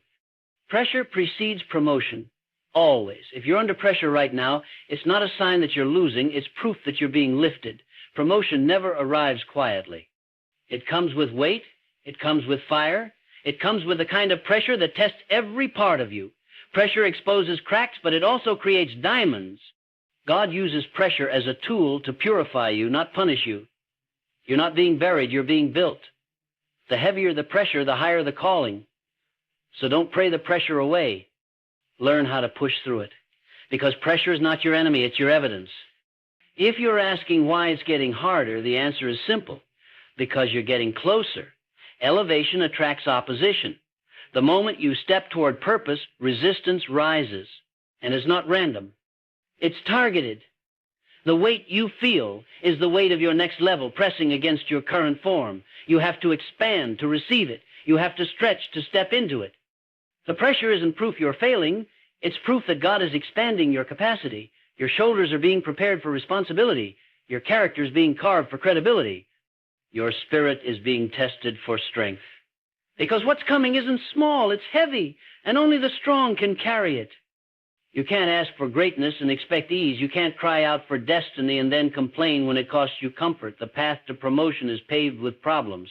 That's how God sees what's inside of you. Talk is cheap. Comfort is a trap. Faith is proven under pressure. Anyone can praise when things are easy, but can you worship when the walls are closing in? Can you stay focused when your mind is under attack? Can you keep moving when everything in you wants to quit? That's the test. And that test is the gateway to the throne. Look at every champion, every one of them had a breaking point. But the difference is they didn't break down, they broke through. They felt the same pressure you're feeling now. The loneliness, the confusion, the delay, the resistance. But they pushed. They pressed. They refused to fold. Pressure isn't sent to destroy you. It's sent to draw something out of you that ease never could. It activates your hidden potential. It reveals your real hunger. It forces you to stop relying on your own strength and start trusting in something greater. And here's the truth. No one likes to admit. Some promotions are delayed because the pressure scared you off. You saw the storm and ran. You felt the weight and quit. You got tired and gave up right before the shift. But next time, don't run, don't retreat, don't fold. Pressure doesn't last forever. But the reward on the other side does. That door you've been praying for, it doesn't open for the weak. It swings wide for the one who was forged in fire and didn't flinch. You want favor? Carry the fire. You want authority? Survive the attack. You want promotion? Endure the pressure. This is not the season to play it safe. This is not the time to question your identity. This is the moment to remember who you are and why you started. Pressure turns average people into assassins of doubt. It turns passive believers into powerful warriors. But only if you stop looking for shortcuts. Only if you stop asking for the pain to end and instead ask for the strength to endure it. That's the difference between the few who rise and the many who fold. The few welcome pressure like a soldier welcomes a mission. They know it's painful, but they also know it's purposeful. Pressure reveals what you're really made of. It's the training ground for responsibility. God won't promote you until you can carry what comes with it. You want more? Handle more. You want influence? Handle criticism. You want leadership? Handle the weight of other people's expectations. The promotion you're praying for has pressure attached to it, and if you can't endure it now, you'll collapse under it later. That's why he's allowing it now. He's testing your stamina. He's checking your resilience, because what's coming will require both. And yes, it's going to feel unfair sometimes. Yes, it's going to feel like you're carrying more than your share. But don't curse the pressure. Bless it. It's the last step before the door opens. It's the final exam before the release. You've been prepared. You've been processed. Now you're being proven. The pressure isn't a setback. It's your setup. It's the sign that heaven is leaning in and saying, now, let's see what you're really made of. You're stronger than you think. You're closer than you realize. And if you don't faint, if you don't fold, if you don't quit, there will come a day when the pressure lifts, the doors open, and the promotion arrives. And when it does, you won't question if you earned it.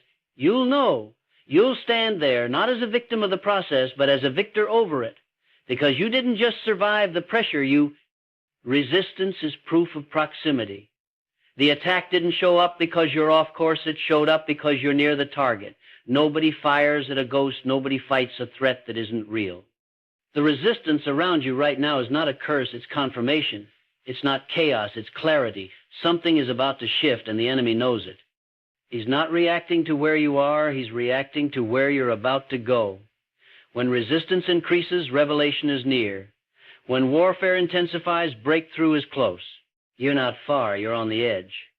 The closer you get to destiny, the louder the distractions become.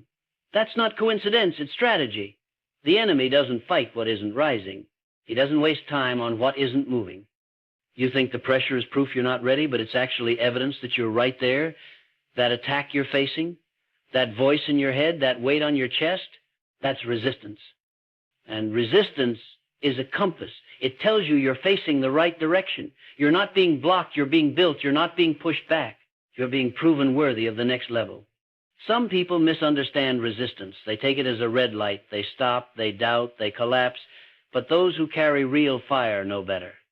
They know that resistance is the friction that sharpens the sword. They know the presence of opposition means they're carrying something heavy. A weak person runs from resistance. A warrior leans into it. Because a warrior knows this. No resistance means no progress. No pressure means no promotion. No battle means no blessing. Every step toward greatness brings new levels of warfare. The higher you go, the thinner the air, the stronger the wind. You're not just climbing, you're contending. You're pushing through things your ancestors never broke. You're shattering ceilings built over generations. And that kind of movement triggers alarms in the spirit. It awakens enemies that have been asleep. It stirs resistance that's been lying in wait. The opposition you face is custom fit for your calling. It knows exactly what you're about to touch. It knows what you're about to walk into. That's why it's showing up now. You prayed for influence, resistance came. You asked for purpose, warfare hit. You stepped out in faith and hell pushed back. That's not rejection, that's recognition. Heaven recognizes your obedience. Hell recognizes your momentum. Resistance doesn't show up in your weakness, it shows up in your shift. It doesn't attack your past, it fights your future. It's not there because you're lost, it's there because you're aligned. And if you quit now, you hand the victory over before the battle even breaks. You hand the keys to the enemy before you ever touch the door. Understand this. Every attack on your life is designed to make you forget what's ahead. Distraction is a weapon. Discouragement is a trap. But when you feel resistance, don't panic. Pause and ask, what am I close to? Because something is shifting in the unseen. Something is breaking behind the curtain. That closed door is rattling. That locked gate is weakening. And the resistance is just proof that the enemy is scared of what's about to be released. You are not under attack because you're weak. You are under attack because you're dangerous. So what do you do when resistance comes? You don't run. You rise. You don't bow. You break through. You remind yourself who you are and who sent you. You plant your feet, clench your fists, and press. Not because it's easy, but because it's essential. You didn't come this far to fall back. You didn't survive the storm just to drown in the drizzle. You didn't make it through hell just to quit on the edge of heaven. There is something on the other side of this wall, and the resistance is your proof. You're not imagining it.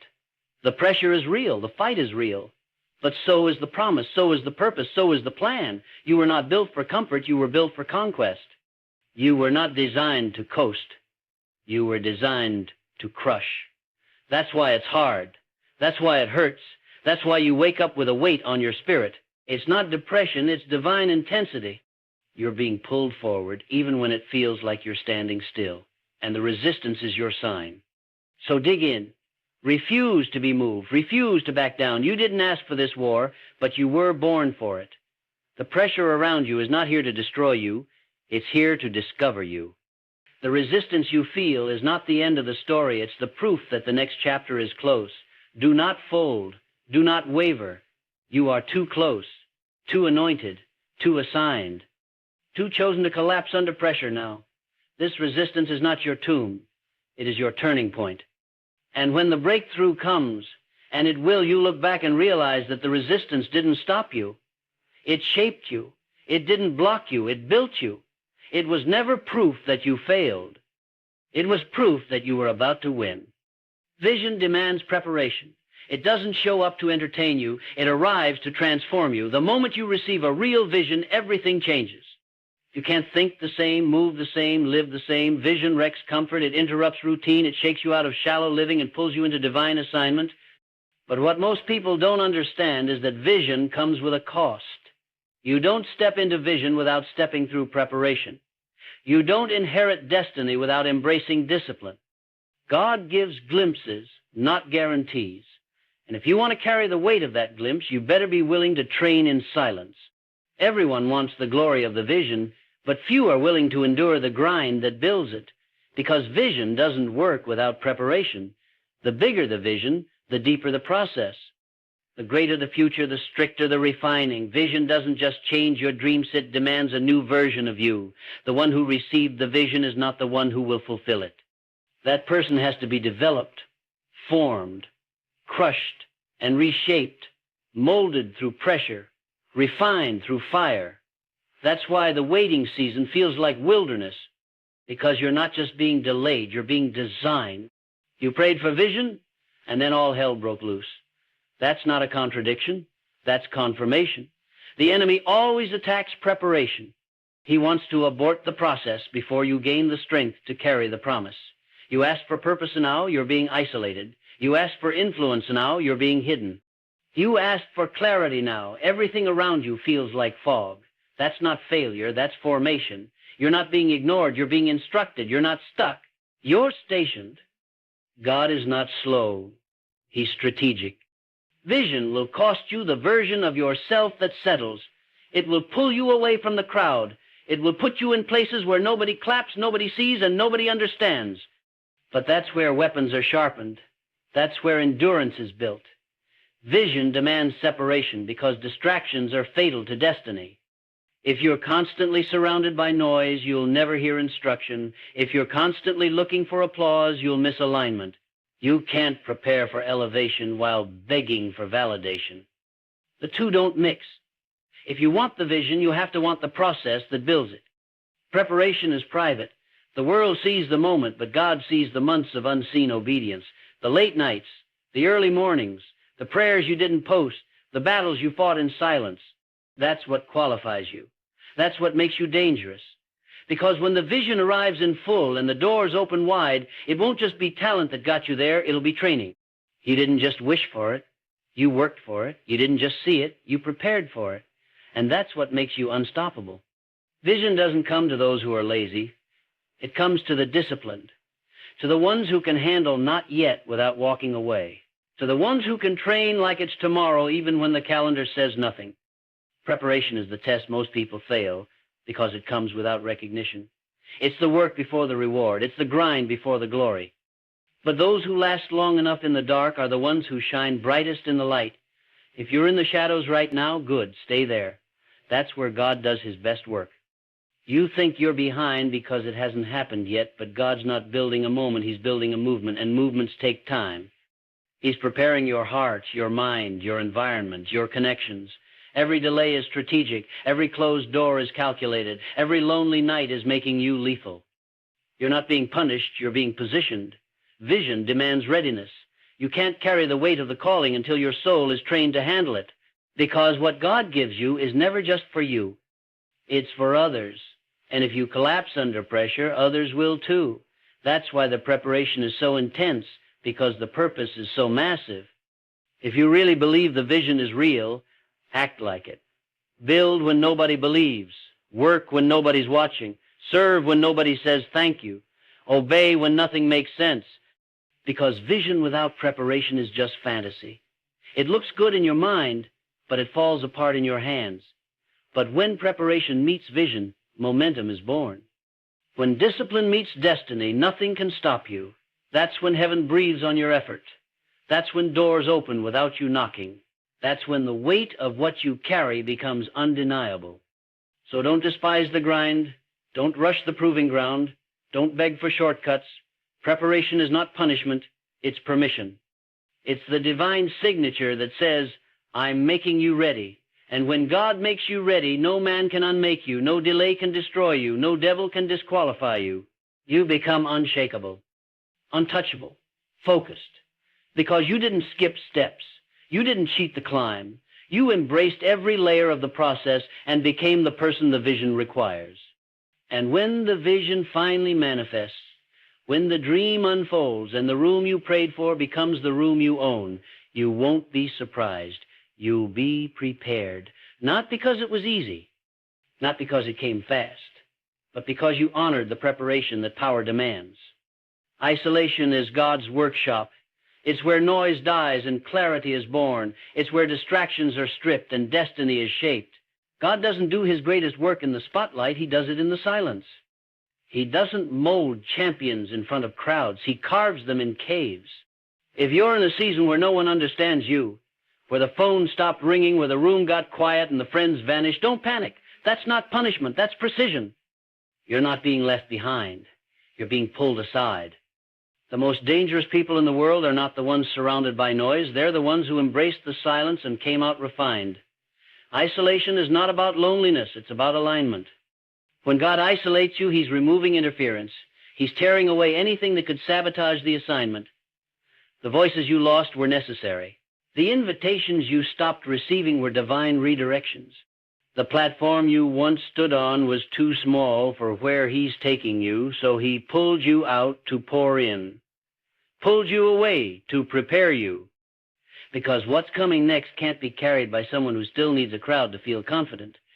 The crowd will cheer for your gift, but God will train your character. And character doesn't get developed in applause. It gets developed in the dark. The workshop is uncomfortable. It's not glamorous. It's not loud. But it's where warriors are formed. In isolation, you face yourself. You face your fears, your flaws, your patterns, your pain. And in that place, God does the hard work, the soul work, the transformation nobody sees, but everybody will feel. Because when you reemerge, they won't recognize you. Not because you changed your clothes, but because you changed your core. Stop looking at isolation like a setback. It's a strategy. God doesn't isolate what he's rejecting. He isolates what he's protecting. You're not in hiding because you're irrelevant. You're in hiding because you're invaluable. He's building something in you that can't be rushed, something that requires silence to survive. Oil doesn't come from surface pressure. It comes from deep pressing. And the deeper you're being pulled, the greater the oil you'll carry. You're not behind schedule. You're in the chamber, the place where noise dies and power is born. You ask God to use you, and then everything familiar disappeared. That's not contradiction, it's confirmation. Before he uses a vessel, he empties it. Before he fills you with fire, he clears out the fluff. Isolation exposes every false identity, everything you built on popularity, everything you trusted for validation. All of it is stripped until there's nothing left but him and you. That's the workshop. That's where giants fall and real faith rises. That's where your roots go deep so your reach can go wide.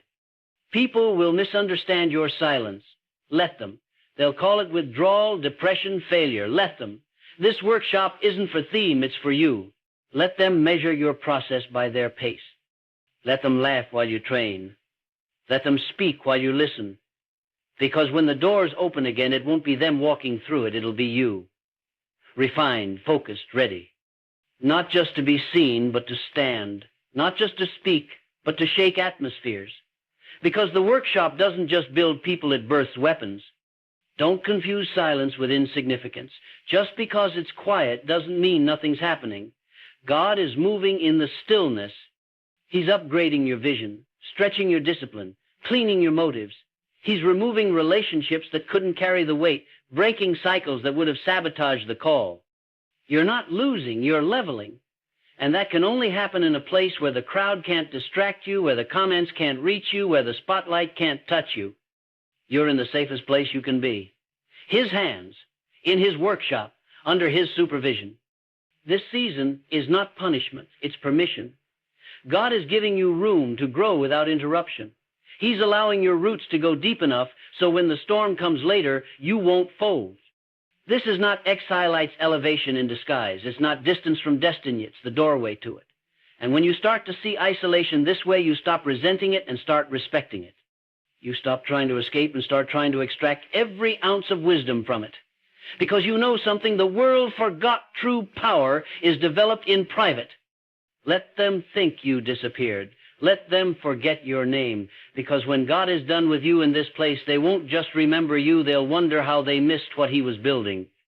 You won't return the same. You won't speak the same. You won't walk the same. You'll walk out of that workshop with authority, with clarity, with weight, because you weren't scrolling, you were sharpening. You weren't chasing fame, you were chasing fire, and now the fire will go with you. So don't despise the quiet. Don't fight the stillness. Don't rush the process. Stay submitted. Stay disciplined. Stay hidden as long as it takes. Because what's being built in the workshop isn't ordinary. It's not trendy. It's not shallow. It's kingdom. And kingdom impact requires kingdom preparation. That's why he pulls you aside. That's why the lights went out. Not because he forgot you, because he's forming you. Because when you leave this place, you'll be unshakable. And that's exactly what the next season will require. Obedience unlocks overflow. Not hustle, not hype, not shortcuts. Obedience. That quiet, consistent, unwavering yes to what you know you were told to do, even when it doesn't make sense, even when it doesn't feel good, even when no one else sees it. That's the key. That's the code. That's what heaven responds to. Not your status, not your following, not your talent, but your obedience. Because obedience proves trust, and trust positions you for power. You don't walk in overflow by accident, you walk into it by alignment, and alignment only comes through obedience. There is a reason you feel the pull to stay faithful in a season that looks fruitless. There is a reason the instruction doesn't come with an explanation. God doesn't ask for your understanding, he asks for your obedience. Because obedience is not about control, it's about preparation. It's about positioning. You're not being tested to be teased. You're being trained to be trusted. When you obey, you're not just following a rule, you're stepping into rhythm with heaven. You're syncing your feet with divine timing, and that rhythm always leads to overflow. Every miracle in Scripture was preceded by an act of obedience. Not a speech, not a debate, not a plan, just a step, just a word, just an act that looked small but unlocked something massive. Noah didn't wait for rain to build the ark, he obeyed before the forecast.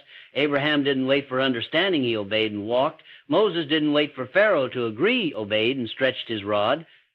Jesus didn't wait for applause, he obeyed all the way to the cross. Obedience always looks foolish before it looks fruitful. But if you can handle looking crazy, you'll eventually look chosen. The reason many never walk in overflow is because they quit too early. They question the process. They need proof before they move. But faith doesn't work like that. Obedience is doing what he said when there's no evidence yet. And that kind of obedience builds a vessel that can hold overflow. Because God won't pour abundance into disobedience. He won't bless rebellion. He won't anoint confusion. But he will always honor obedience. Not perfect performance, but submitted obedience. A surrendered heart. A willing spirit. A consistent yes. Overflow doesn't come to the loud, it comes to the loyal. It doesn't find the flashy, it finds the faithful. The ones who kept showing up when it didn't feel like it. The ones who kept building when no one clapped. The ones who kept sowing when the soil looked dry. You can't fake obedience. Heaven knows, heaven sees, and heaven rewards. You may not get instant applause, but you will get eternal acceleration. God will fast-track what your faith prepared for. He will multiply what your obedience made room for. He will breathe on what your yes kept alive.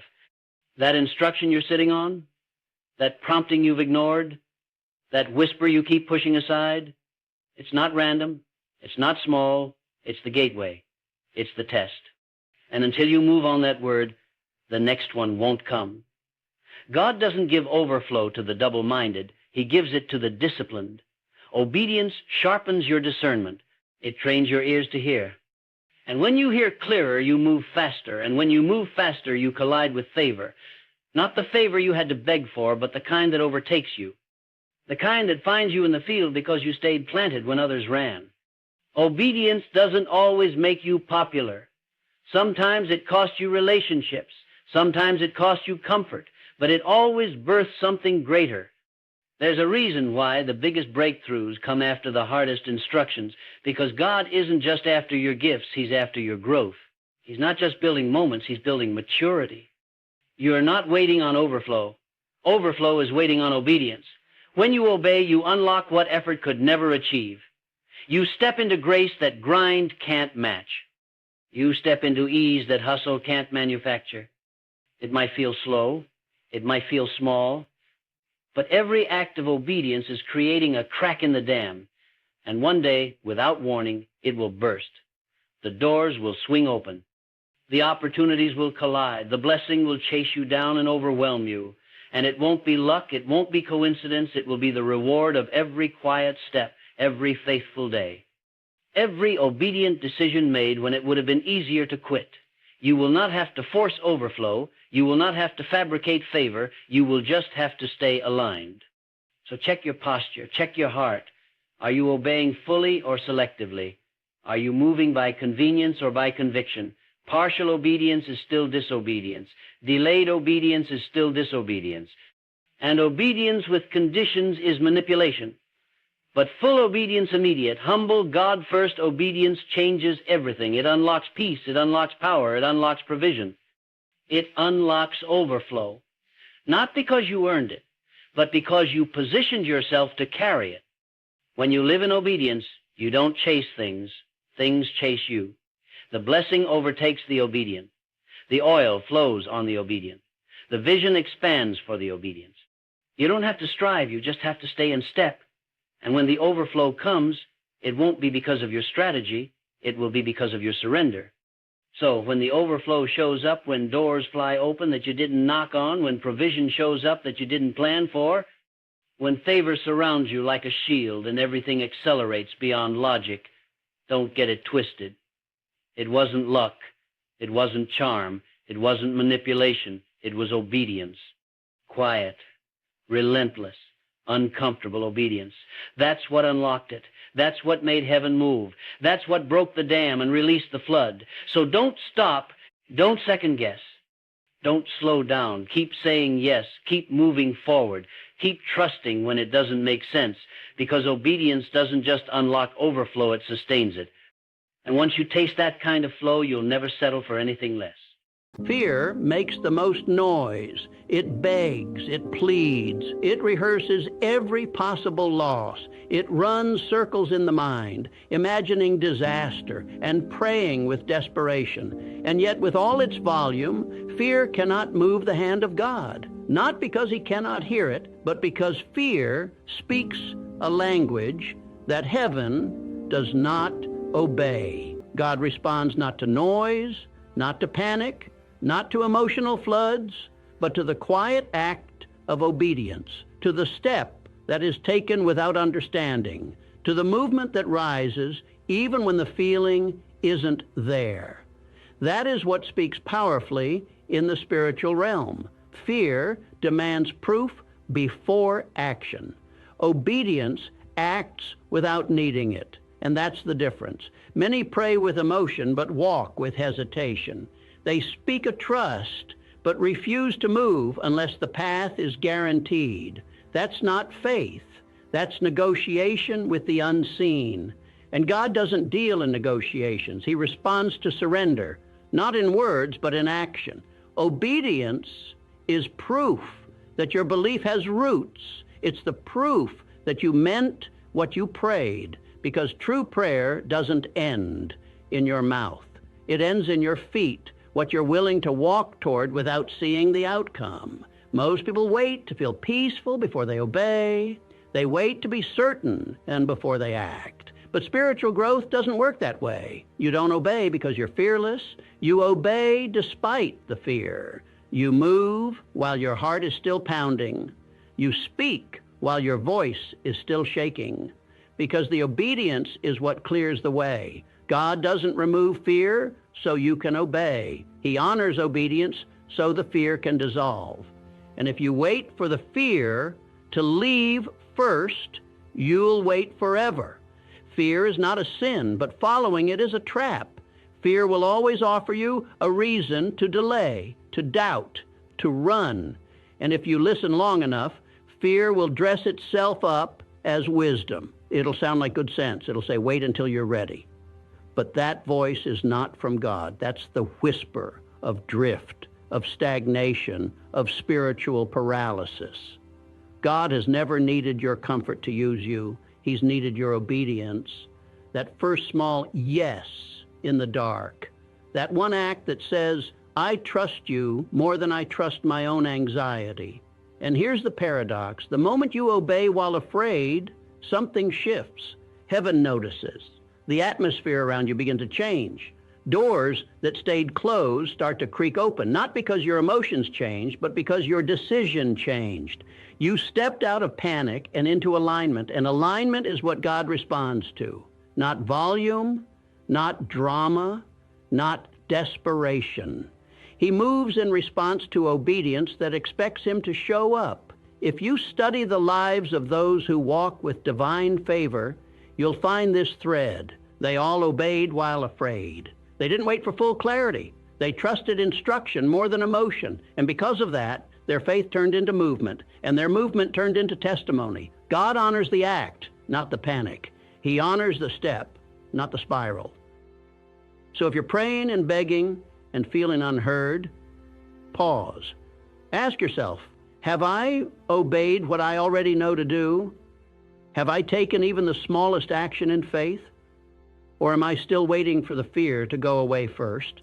Because that's the test. And if you pass it, the fear will lose its grip, not because it disappeared, but because you stopped serving it. God does not require perfection, but he does require movement. And the most powerful moment of your life may begin not when you feel ready, but when you finally obey, even while afraid. You don't prove your trust in God with long prayers or powerful words. You prove it with obedience. Not once, not just when it's easy, but consistently, especially when you don't understand. Obedience is the language of trust. It says, I don't have to know where this leads. I only have to know who's leading me. That is the voice that reaches heaven. That is the vibration that aligns with infinite intelligence. Obedience is not weakness. It is the highest form of inner strength because it chooses faith over fear, surrender over self-preservation. Many people spend years praying for direction, but ignore the instruction they already have. They ask for signs, for clarity, for doors to open, but delay on the simplest step forward. What they don't realize is that instruction never multiplies in the absence of obedience. You're not given the full staircase, you're given the next step. And it's not just a test, it's a revelation. Because the way you respond to one divine instruction determines whether you are ready for the next. Obedience sharpens your spiritual awareness. Disobedience dulls it. No matter how spiritually emotional you may feel, there is a kind of knowing that only comes through movement. And there is a kind of revelation that only comes when you walk.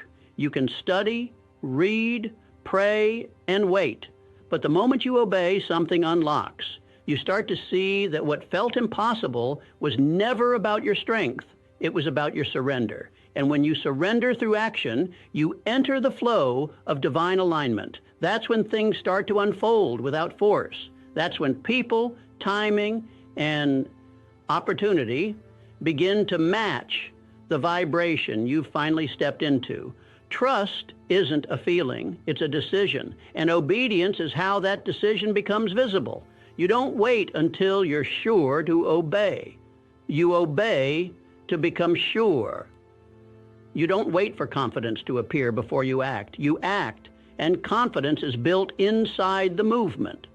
That's how faith is forged. That's how your subconscious is retrained. You teach your inner world that truth matters more than comfort, that divine instruction carries more weight than personal convenience. And here's what most people never understand. Obedience is not for God's benefit. It's for yours. It's how you grow. It's how your mind becomes disciplined. It's how you rise above the influence of fear, panic, and opinion. Obedience clarifies your vibration. It places your energy in harmony with purpose. And from that harmony, blessings move freely because there's no contradiction between what you ask for and how you live. You can't ask for peace while feeding fear. You can't pray for direction while ignoring instructions. You can't live in alignment with God while prioritizing your own comfort above all else. Obedience cleans the lens. It removes the static between you and heaven. It prepares you to receive what you're asking for, not just externally, but emotionally and spiritually. Because when your vibration is clear, the answer will not just come, it will resonate. So when you say you trust God, ask yourself, where is the evidence? Where have you obeyed, even when it felt inconvenient? Where have you said yes, even when the path was unclear? That's where trust lives. Not in declarations, but in decisions. And the beautiful thing, you don't need to feel brave to be obedient. You just need to decide that trust is greater than fear. And that decision, repeated, becomes the rhythm of a life heaven can move through. Shall we move forward to part 3? Panic clouds the signal, obedience clears it. Panic is not just an emotion, it's interference. It clutters the channel between your spirit and infinite intelligence. It shortens your breath, narrows your vision, and locks you in the loop of what if. It creates static in your vibration, and in that static, clarity is impossible.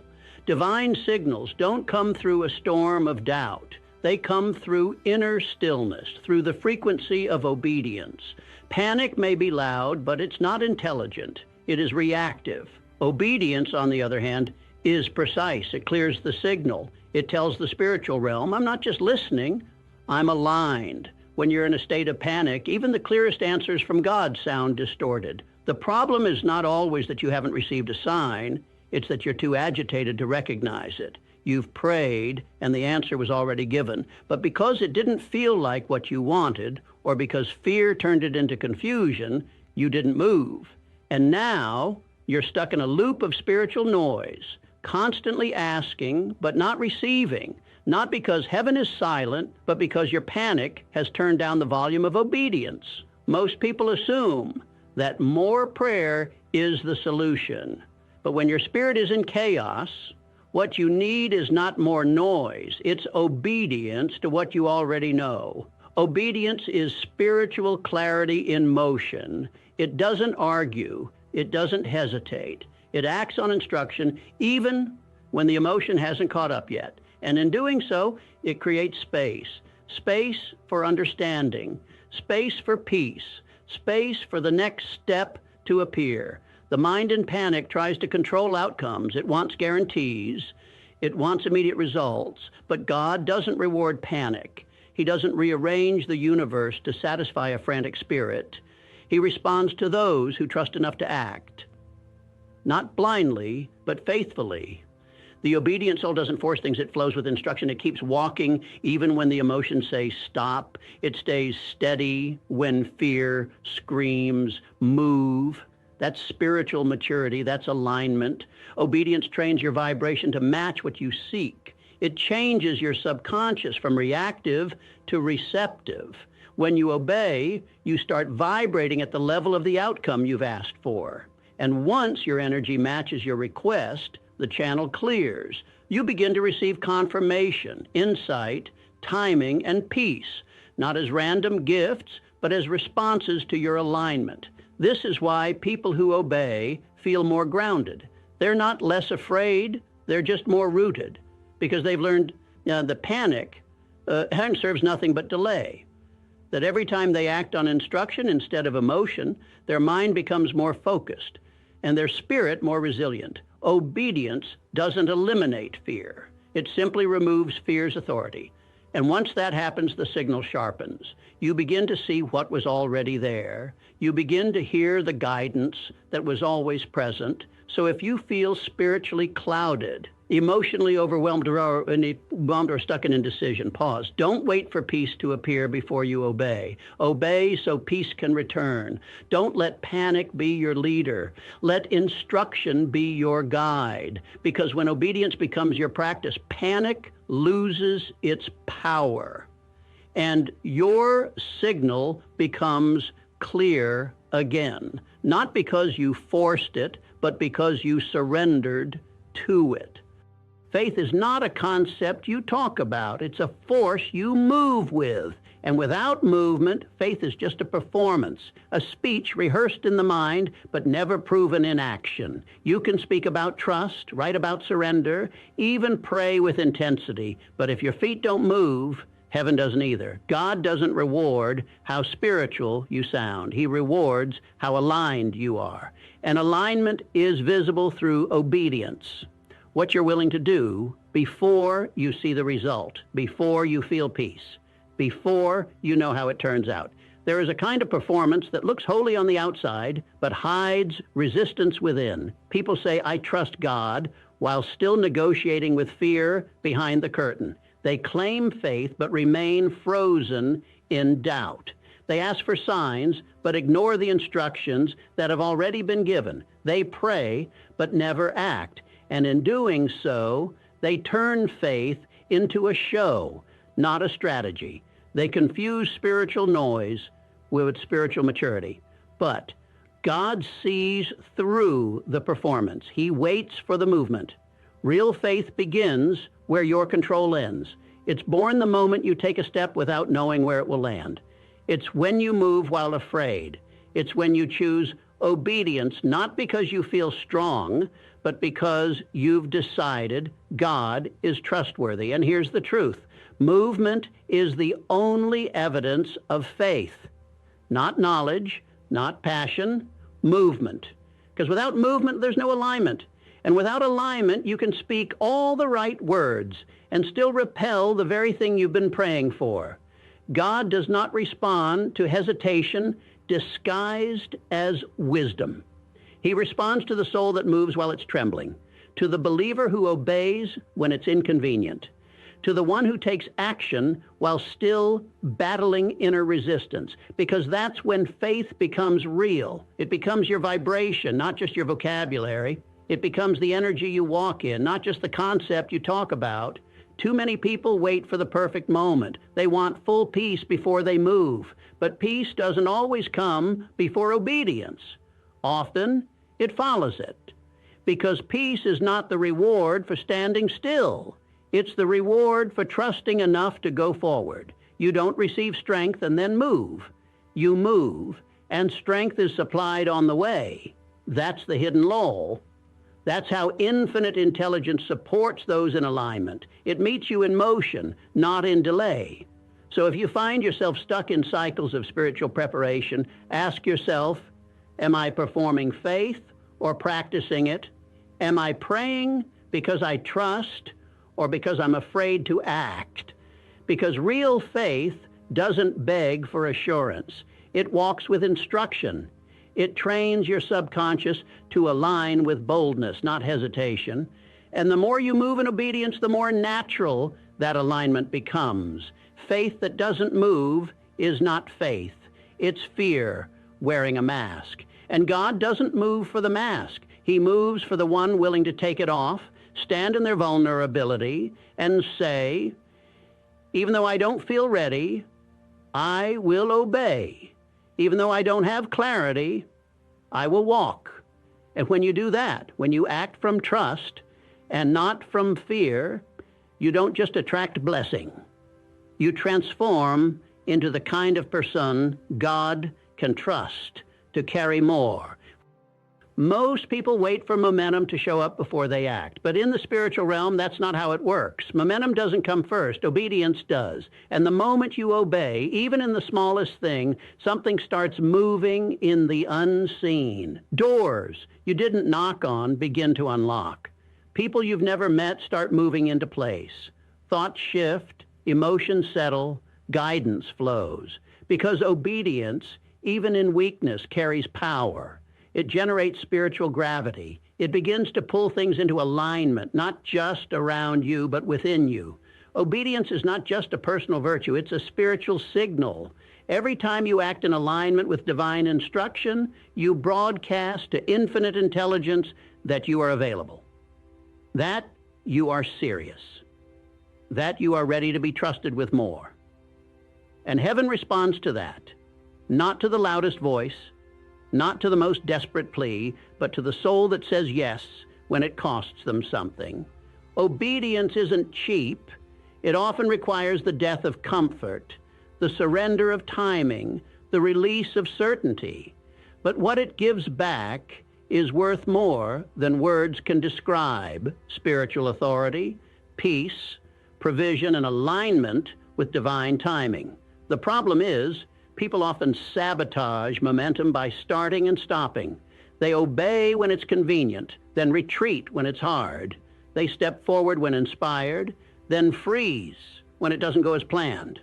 That inconsistency breaks the rhythm, and spiritual power flows in rhythm. You don't have to do everything at once, but you must do something consistently. That is how you build spiritual strength. That is how you train your mind to cooperate with your purpose. It's not the size of the act, it's the consistency of obedience that opens the floodgates. When you obey, you quiet the noise of fear. You interrupt the voice that says, wait until you're ready. You condition your subconscious to follow truth over feeling, and as you repeat this pattern, your mind learns something powerful. My peace does not depend on control, it depends on alignment. And once your mind believes that, your whole life starts to follow a different rhythm. You become less reactive, more grounded, less influenced, more intentional. Your thoughts begin to harmonize with what you prayed for. Your vibration becomes an open channel instead of a battlefield of contradiction. And you start to feel it, not always as excitement, but as momentum, a flow, a pull. Things start unfolding with less effort, not because you force them, but because you're finally in position. Obedience is not just a command. It's a placement. It puts you in the flow of divine provision. It synchronizes your step with your assignment. And from that place, the right opportunities find you, not because you chase them, but because you aligned with them. Don't underestimate what happens in the spirit when you say yes to the small things, when you forgive even though it's hard, when you follow through on the nudge you received in prayer, when you resist fear and choose to act anyway.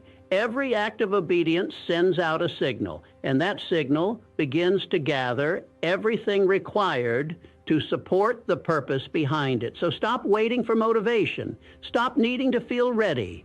Momentum is not a feeling. It's a result of repeated obedience. And the more you honor instruction, the more momentum you build, until one day you realize you're not pushing anymore. You're being carried by a current that your obedience unlocked. Most people think they're waiting on God, but in truth, God is often the one waiting, not out of silence, not out of distance, but out of perfect order, because divine wisdom does not violate its own structure. God does not deliver beyond obedience. He places the next step just out of reach from where you stand, not to frustrate you, but to train you, not to punish you, but to reveal the depth of your faith. The breakthrough you're asking for, the clarity you keep praying about, the strength you long to feel, it's not behind more waiting, it's behind obedience. God does not operate in confusion.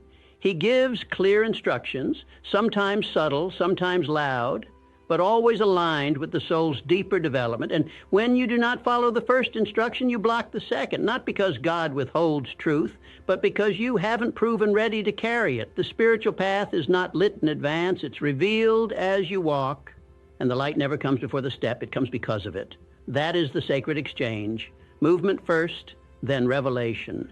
There is something deeply spiritual about following an instruction that doesn't make sense to the mind, but feels right in the soul. That irrational obedience, the one that requires surrender, not logic, that's where God's hand shows up the strongest. Because in that act, you've demonstrated that trust has matured in you, that you're not seeking control, you're seeking communion. And God responds to that. Not always with immediate reward, but with alignment, provision, and timing that no human hand could orchestrate. Too many people pray and wait for confirmation when the confirmation is already inside the act. You won't know if the door will open until you walk toward it. You won't know if the strength is there until you lift the burden. You won't know if the provision exists until you step out and put your foot on water. That's when it becomes solid. That's when what you feared would break you becomes the very path that carries you. When God gives instruction, it's never random. It's always a setup for growth, alignment, clarity, and blessing. But if you refuse the instruction, you short-circuit the setup. You try to receive what was meant to meet you further down the road. And so it doesn't arrive, not because it wasn't meant for you, but because you didn't arrive to meet it. Obedience is the bridge between where you are and where the blessing waits. And God, in his perfection, never throws gifts across unfinished bridges. Ask yourself, what was the last instruction I ignored because I didn't feel ready? What was the last nudge, the inner whisper, the small, clear act I delayed because it didn't match my timeline? That's where the flow stopped. That's where God paused, not out of punishment, but out of order, because heaven respects alignment. And until you obey what was already given, no further insight will make sense. God doesn't move based on emotion. He moves in response to spiritual integrity, when your words, beliefs, and actions align. And alignment always begins with obedience. That's the pattern. That's the secret. Not more information, not another sign, just a return to the last instruction and the courage to act on it, whether you feel ready or not. Because the truth is, God isn't far. He's waiting, right there on the other side of your obedience. Fear is not just a feeling, it's a decision not yet challenged. It whispers just loud enough to keep you from moving and just soft enough to convince you that you're thinking clearly. But make no mistake, fear is a thief. It does not need to stop you completely. It only needs to delay you. Because every day delayed is momentum lost. Every moment spent waiting for fear to leave is an opportunity missed to train your soul, shift your vibration, and meet the provision that was already prepared for you. Fear is not your warning signal. It is your wall, and obedience is the only thing that breaks it. There are blessings with your name on them, but they are locked behind doors you were instructed to walk through.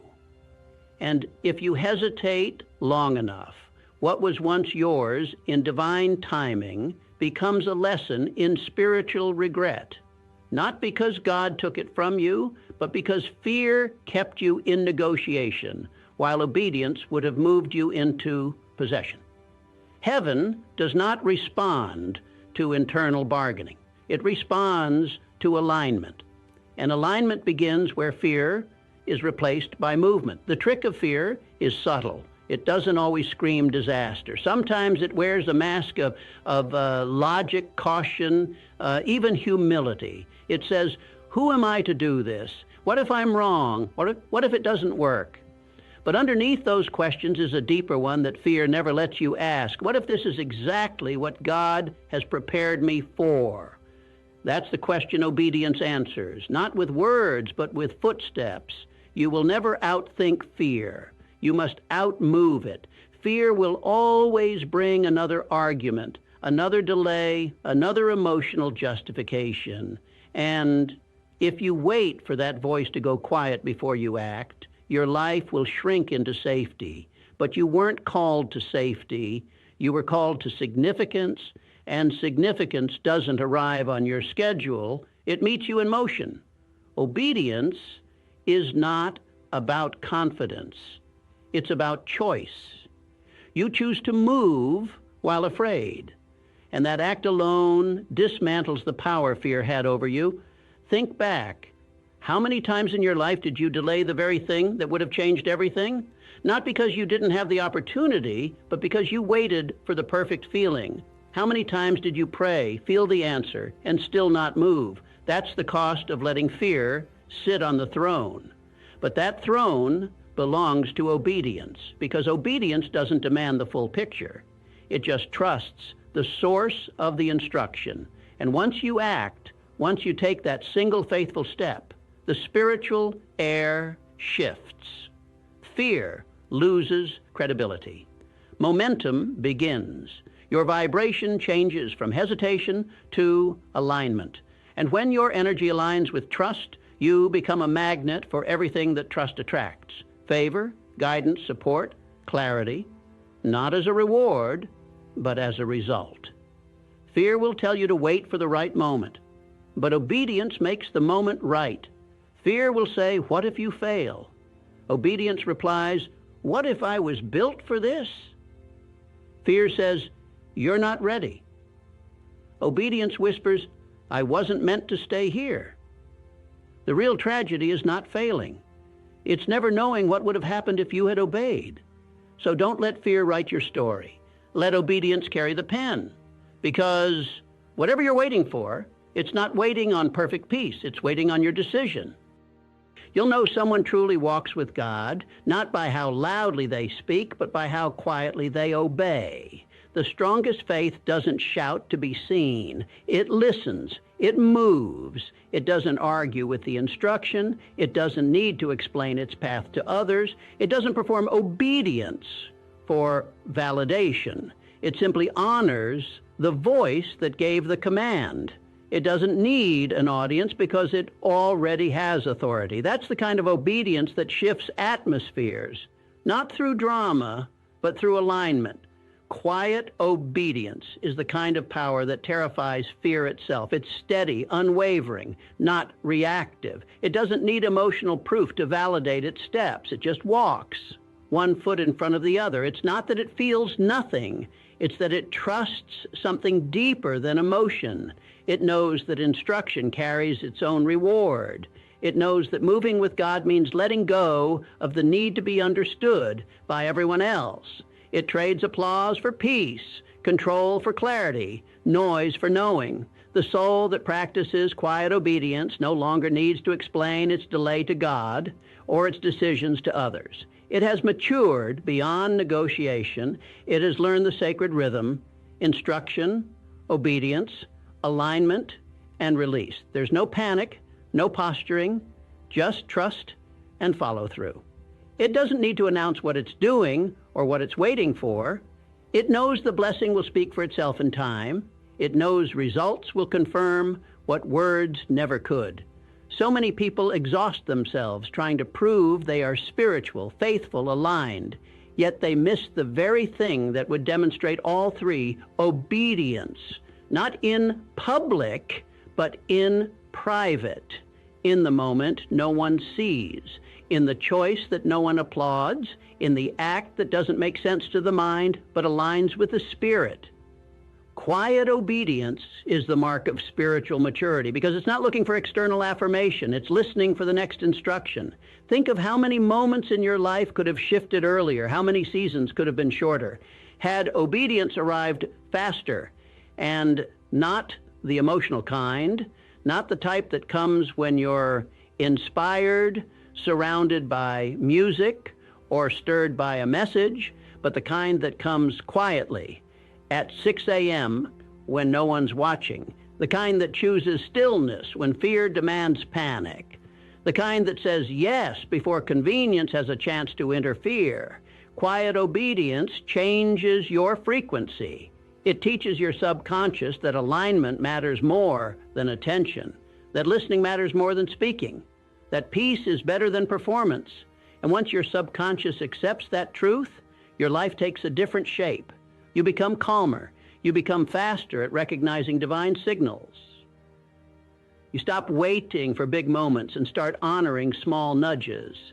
And those nudges, obeyed consistently, transform everything. It doesn't take loud faith to change your life. It takes daily obedience carried out without hesitation, dramatics, or delay. That's the kind of obedience God trusts. That's the kind he builds blessing on.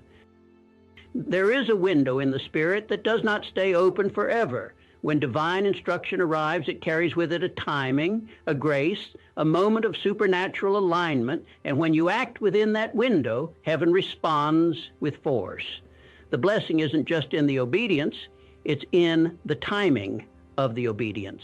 Delay, even when small, is often the reason doors feel closed, not because God changed his mind, but because your timing missed the rhythm of divine movement.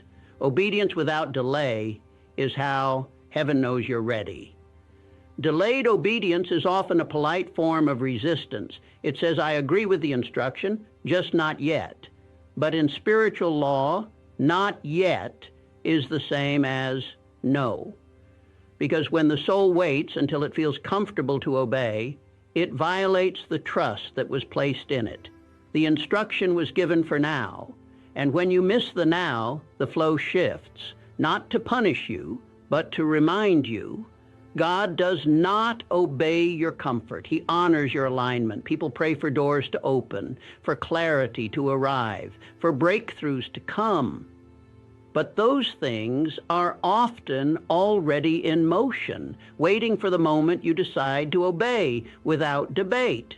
God doesn't move faster because you panic. He moves faster when you respond to instruction with no hesitation. That's when the atmosphere shifts.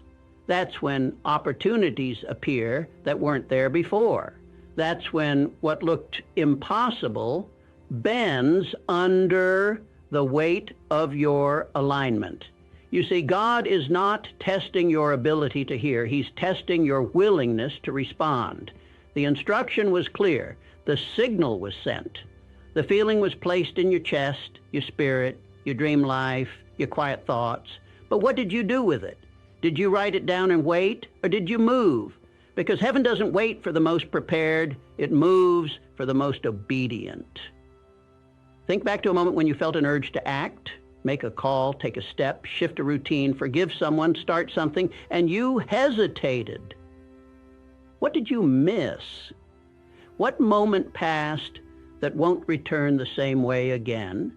Divine timing is not human logic. It's layered, intricate, built around more than just your comfort. When you delay, you may be interrupting the blessing of others too. That's how far obedience reaches. It doesn't just affect you, it affects what God is orchestrating through you. This is why maturity in the Spirit looks like speed of response. It looks like training your subconscious to say yes before fear can interfere. It looks like catching the instruction the first time. And acting before your mind has time to kill the moment with doubt. Heaven has already prepared what you asked for, but it was meant to meet you on the other side of that first yes. Every time you delay, you build resistance in your vibration. Your subconscious starts to believe you don't trust the instruction. And once that belief takes root, momentum fades. Fear gains ground, confusion replaces clarity, and you end up praying for things that were already waiting for you at the place you never showed up. So obey quickly, move decisively, stop asking for signs when you already know what to do. The blessing is not locked behind more prayers. It's locked behind your delay. And the key is not louder faith. It's faster faith. Faith that says yes before the emotions feel safe. Faith that moves when it costs something. Faith that doesn't need applause or confirmation. Only instruction. Because when you obey without delay, heaven opens, not slowly, not reluctantly, but with a force that confirms what your soul already knew. God was waiting on you. There is no greater transformation in life than when pain becomes purpose and struggle becomes strength, not through time, not through therapy alone, but through obedience. You do not escape hardship by avoiding it. You rise through it by aligning with the divine plan it contains. Obedience is the act that turns a burden into a bridge. It is what transforms suffering from random chaos into sacred construction. And the moment you say yes in the middle of difficulty, your entire vibration changes. You're no longer just surviving, you are becoming. You see, struggle has a way of distorting your perception. It makes you believe that you are forgotten, that you are behind, that you are weak. But the moment you obey, especially when obedience costs you comfort, that same struggle becomes fuel. Obedience brings meaning to what broke you. It doesn't erase the pain, but it reveals its assignment. And once pain is given a purpose, it loses its power to paralyze. God does not promise a life without hardship. He promises a life where obedience gives hardship purpose.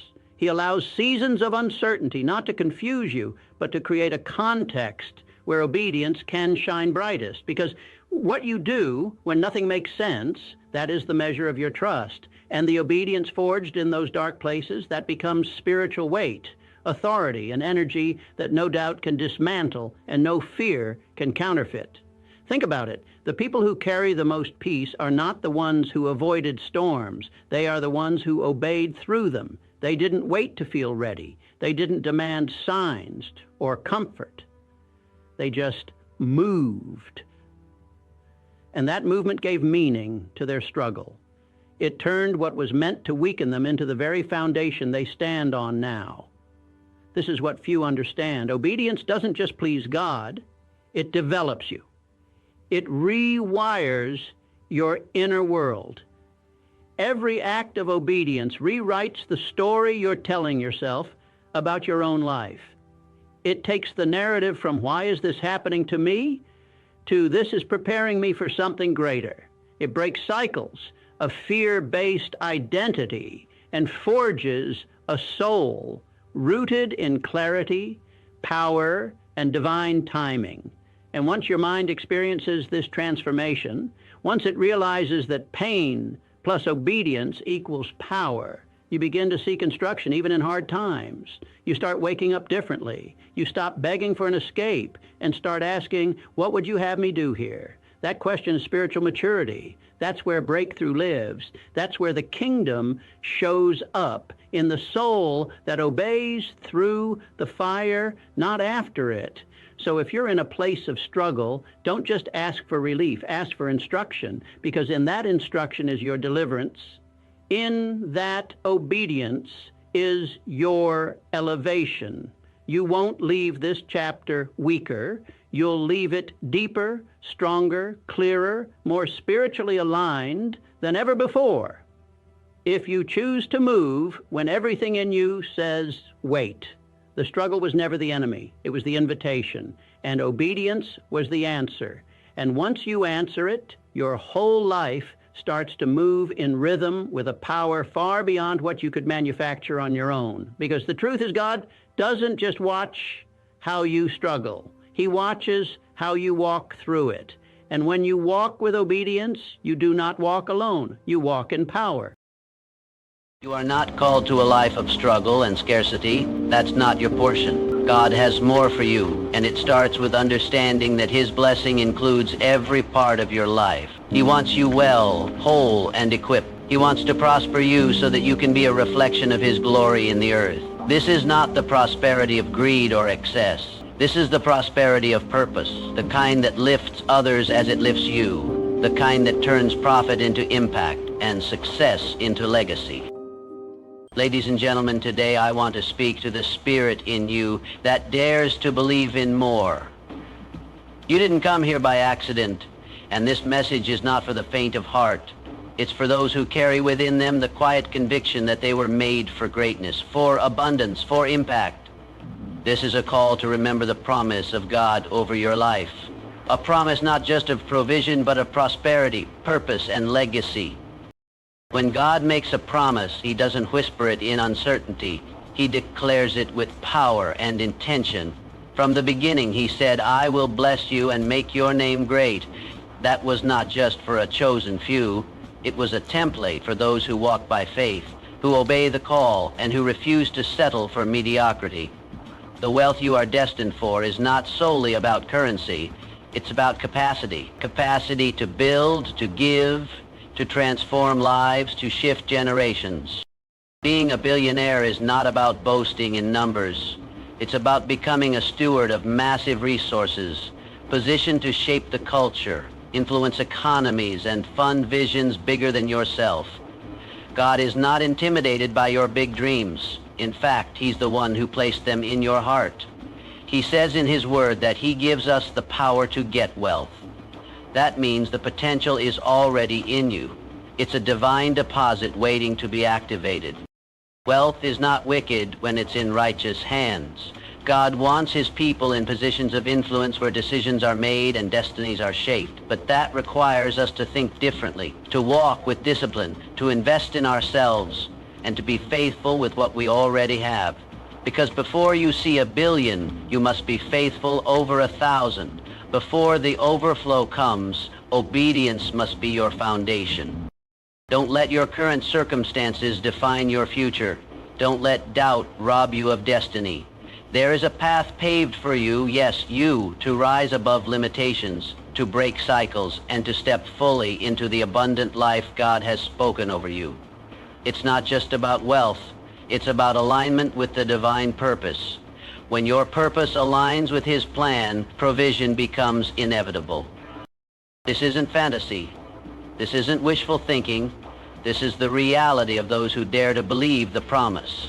You are destined to be a billionaire, not just in bank accounts, but in impact, in wisdom, in generosity, and in kingdom authority. Don't just chase wealth. Become the person who attracts it by character, vision, and relentless faith. Because God has already said yes. Now it's your turn to move like it's already yours. God's promise includes prosperity, not only in the realm of the soul, but in every area of life, including finances. This truth is deeply rooted in Scripture and throughout the narrative of God's dealings with his people. From the earliest covenants made with Abraham, Isaac, and Jacob, to the words of Christ and the teachings of the apostles, we find that God's intention is not just for his people to survive. He didn't create you to live in lack or barely get by. He created you to walk in abundance, to experience the fullness of life, and to be a testimony of his goodness to the world around you. When God made a covenant with Abraham, he didn't just promise him spiritual blessings. He said, I will make you into a great nation, and I will bless you. I will make your name great, and you will be a blessing. This wasn't a vague or purely spiritual promise. It was specific. Abraham's life became a picture of wealth and influence, and his descendants inherited land, livestock, and power. The blessing on his life extended to generations, and it was always tied to a divine purpose. It wasn't just about Abraham being rich. It was about Abraham being positioned to fulfill a role in God's larger plan for humanity. Prosperity, in this context, was not selfish. It was strategic. God's blessings always come with purpose. He prospers us so we can be a channel, not a container. Financial abundance in God's kingdom is never for status or self-indulgence alone. It's for stewardship. It's for building, giving, creating, restoring, and equipping others. When God places wealth in your hands, he's entrusting you with influence and responsibility. He is empowering you to change the environment around you, to fund ideas that reflect his character, and to meet the needs of people who may never walk into a church, but will encounter his love through your generosity. This promise of prosperity is not a manipulation tactic or wishful thinking. It is part of the covenant inheritance for those who walk in faith. Jesus himself affirmed that God knows what we need and delights in blessing his children. In Matthew 6:33, He instructed us to seek first the kingdom of God and his righteousness, and all these things, our needs, our provision, our future, would be added to us. God is not withholding. He's a Father who provides abundantly. He doesn't just give enough, he gives more than enough. He prepares a table in the presence of your enemies and causes your cup to overflow. There's a dangerous mindset in the world, and even in some faith communities, that views wealth as inherently evil. But money is neutral. It is a tool. It takes on the character of the one who holds it. In the hands of the righteous, it builds schools, feeds the hungry, funds missions, supports families, and creates opportunities for those in need. When God's people understand that prosperity is part of their divine right, and when they use it with humility and wisdom, it becomes a force for extraordinary good. But this kind of prosperity is not handed out recklessly. It is attracted through trust, obedience, and maturity. God will often test your heart with small responsibilities before entrusting you with great resources. Can you be faithful with little? Can you give when no one is watching? Can you still honor him? It's about becoming the kind of person who can carry the weight of blessing without letting it corrupt your character. You are not called to a life of struggle and scarcity. That's not your portion. God has more for you, and it starts with understanding that his blessing includes every part of your life. He wants you well, whole, and equipped. He wants to prosper you so that you can be a reflection of his glory in the earth. This is not the prosperity of greed or excess. This is the prosperity of purpose, the kind that lifts others as it lifts you, the kind that turns profit into impact and success into legacy. God has already spoken the promise. Now it's your time to believe it, to align your life with it, and to walk in it. Financial abundance is not just possible, it's part of the covenant. And when you move in faith, that promise will begin to unfold in ways beyond what you could ask or imagine. Wealth is not an end in itself. It is a means to something far greater. It is a tool, a powerful one, that, when placed in the hands of someone with vision and purpose, can be used to transform lives, shape societies, and fulfill divine assignments. Becoming a billionaire is not just about personal luxury or financial independence. In the eyes of God, it is about being entrusted with a resource that carries the potential to influence generations and leave a lasting mark on the world. It is about stewardship, responsibility, and alignment with a higher calling. God does not simply bless his people so they can indulge themselves. He blesses them to become a blessing.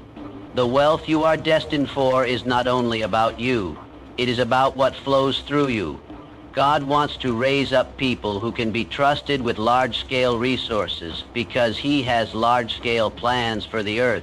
He wants people who are kingdom-minded, generous, and strategic. People who understand that their financial influence is part of their divine assignment. When you look at wealth from that perspective, it becomes clear that it's not about accumulation, it's about impact.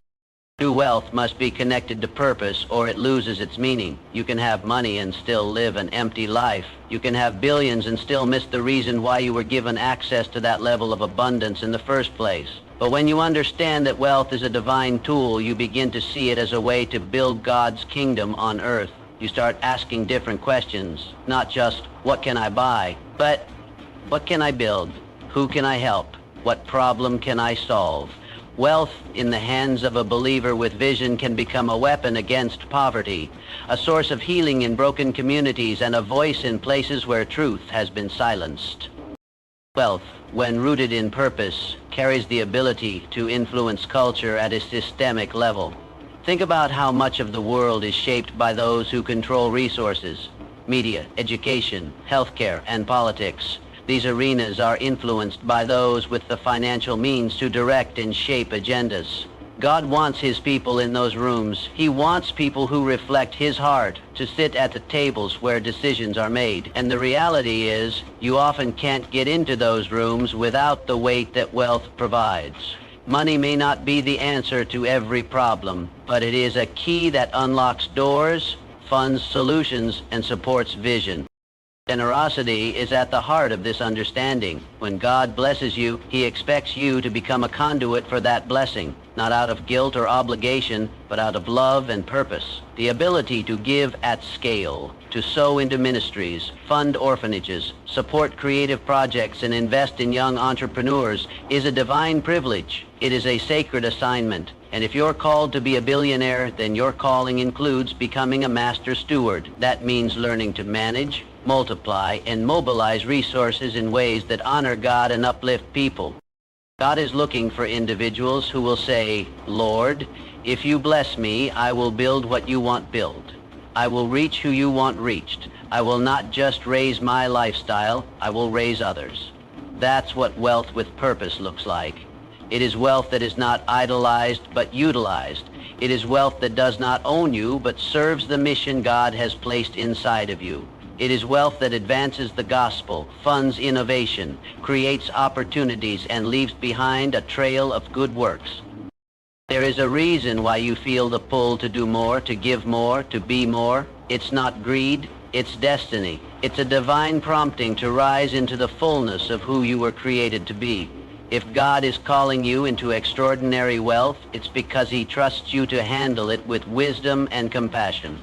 He's not just blessing you for your sake, but for the lives connected to your obedience. You are meant to be a financial leader, a culture shaper, a difference maker. That is why the vision in your heart is so big, because the impact you are meant to have is even bigger. When you see wealth as a tool for purpose, everything changes. It gives your financial goals deeper meaning. It anchors your ambition in something eternal, and it aligns your success with God's divine will. You're not just called to earn, you're called to build. Not just to rise, but to lift others as you rise, because that is what true wealth was always meant to do. Faith and obedience are not optional in the pursuit of divine increase. They are essential. They are the foundation upon which true, lasting wealth is built in the kingdom of God. While the world may chase riches through shortcuts, manipulation, or ambition alone, those who walk with God understand that increase flows differently. It flows through trust in His promises and unwavering obedience to His voice. God is the source of all wealth, and He gives His people the power to get wealth. But that power is accessed and activated through a life that is surrendered, faithful, and aligned with His will. Many people desire the outcome of wealth, but few are willing to embrace the process of becoming the kind of person who can carry it. Wealth is not just about resources, it's about responsibility. And God, in His wisdom, will often test and train His people before releasing large measures of increase into their hands. This is where obedience comes in the everyday decisions, how you manage what you have now, how you treat others, how you handle pressure, how you give when it's uncomfortable, that God prepares you for the next level. If you are not faithful with little, you cannot expect to be trusted with much. That principle is eternal. Obedience is often not glamorous. Sometimes it looks like tithing when your account is tight. Sometimes it's saying no to a business deal that looks profitable but violates your integrity. Sometimes it's walking away from a shortcut because you know God is calling you to build something the right way, not just the fast way. These are the decisions that heaven sees. Every act of obedience is a seed, and those seeds grow into a harvest of favor, provision, and opportunity in due season. Faith works hand in hand with obedience. You cannot walk in obedience without faith, because often God will ask you to move before you see the result. He will call you to give when you don't yet have the replacement. He will lead you to start something new when all the pieces aren't in place. The truth is, you cannot separate spiritual principles from financial ones if you want God to bless your increase. You can be talented, smart, and hard-working, but if you are not aligned with God's order, you may still struggle to see lasting fruit, because in God's economy, character matters, integrity matters, stewardship matters. The way you treat money, people, and opportunities reveals whether you are ready for more. Increase is not just a reward, it's a responsibility. And God will not give more to those who have not proven they can handle what they already have. Sometimes the delay in your financial breakthrough is not a denial, it's a preparation. God may be refining your heart, building your faith muscles, and teaching you how to handle pressure so that when the wealth comes, it doesn't crush you. He's setting a foundation, so the blessing doesn't become a burden. That's why obedience is so vital. It's not about rules. It's about relationship. It's about trusting that God's way is better, even when it's slower, harder, or less popular. Faith and obedience also unlock divine strategies. When you're in tune with God, He will give you ideas that others overlook. He will lead you to partnerships, investments, or innovations that align with your purpose. He will whisper insights in your spirit that no market trend could predict. That's the supernatural advantage, but it only comes when you are in a position to hear Him, and that comes through consistent faith and obedience. Your increase is not just about you. God wants to bless you so that you can become a blessing, but He won't release wealth into hands that are not yielded to Him. He is not looking for perfect people. He's looking for obedient ones. People who will say yes when it's hard, who will trust Him when it doesn't make sense, and who will be faithful in every season. That is who He can trust with more. When you live by faith and walk in obedience, you position yourself for sustained increase, not just temporary gain. You move from striving to receiving, from surviving to thriving, and from just enough to more than enough. The power to get wealth has already been given. The dream of becoming a billionaire is not a sign of pride or greed when it is rooted in a divine calling. It becomes sacred when it originates from a place of purpose, when it reflects a desire to fulfill something much greater than personal ambition. If God has placed that kind of dream in your heart, it's because He intends to bring it to pass, not by your might alone, but through your faith, your commitment to the work, and your willingness to trust Him through every stage of the journey. It takes courage to believe in something so big that it challenges everything around you. When you carry a dream from God, it often feels too large for your present circumstances. The numbers don't add up. The resources don't seem to exist, and the people around you may not understand, but that's exactly the point. Divine dreams are supposed to stretch you. They're meant to pull you into dependency on God because they're not designed to be fulfilled by human strength alone. They are invitations to walk by faith, not by sight. God never calls you to something small if He has planted greatness within you, and sometimes the size of your dream is a direct reflection of the scale of your assignment. Becoming a billionaire may not be everyone's calling, but if it is yours, don't shrink it to make others comfortable. Don't water it down to make it more socially acceptable. Walk in it with boldness, not because of your own abilities, but because you know who called you. That kind of dream requires relentless faith, a kind of belief that pushes through rejection, delays, fear, and failure. One of the greatest dangers to a divine dream is the voice of doubt. Doubt will try to convince you that you're too inexperienced, too late, too flawed, or too ordinary to achieve something so extraordinary. But God does not call the qualified. He qualifies the called. When He places a dream in your spirit, He also equips you to walk it out. That doesn't mean it will be easy. It means it will be possible, and it will be worth it. Your responsibility is not to make it happen all at once. Your responsibility is to move forward in faith, step by step, trusting that He will open the right doors at the right time. Bold belief means doing what others are afraid to do. It means starting the business, writing the plan, investing in the idea, even when there's no guarantee. It means sowing in seasons when there's no visible harvest yet. It means standing firm in your conviction, even when others walk away. When you believe boldly, you tap into a supernatural momentum. God responds to faith. He honors boldness when it's rooted in humility and purpose. He doesn't give billion-dollar dreams just to impress others. He gives them to those He knows will use the resources to bless, to build, and to carry out His will on the earth. A divine dream is often tested before it is fulfilled. God will allow seasons where it feels like nothing is moving, not because the dream is dead, but because your character is being refined. Bold belief doesn't waver in those seasons. It stays steady. It prays harder, it works smarter, it keeps showing up even when the results are invisible, because it understands that faith is not based on feelings, it's based on trust. You believe not because you see the evidence, but because you know the one who gave the promise. If you feel the call to massive wealth, to global impact, to a life of extreme influence through finances, then you must protect that dream. Speak life over it. Surround yourself with people who understand vision. Stay close to God in prayer and in action. Don't just dream. Prepare. Educate yourself. Discipline yourself. Build your capacity so that when the blessing comes, you're ready to handle it. A divine dream must be met with divine discipline and divine determination. Never let fear or the opinions of others silence what God has whispered to your heart.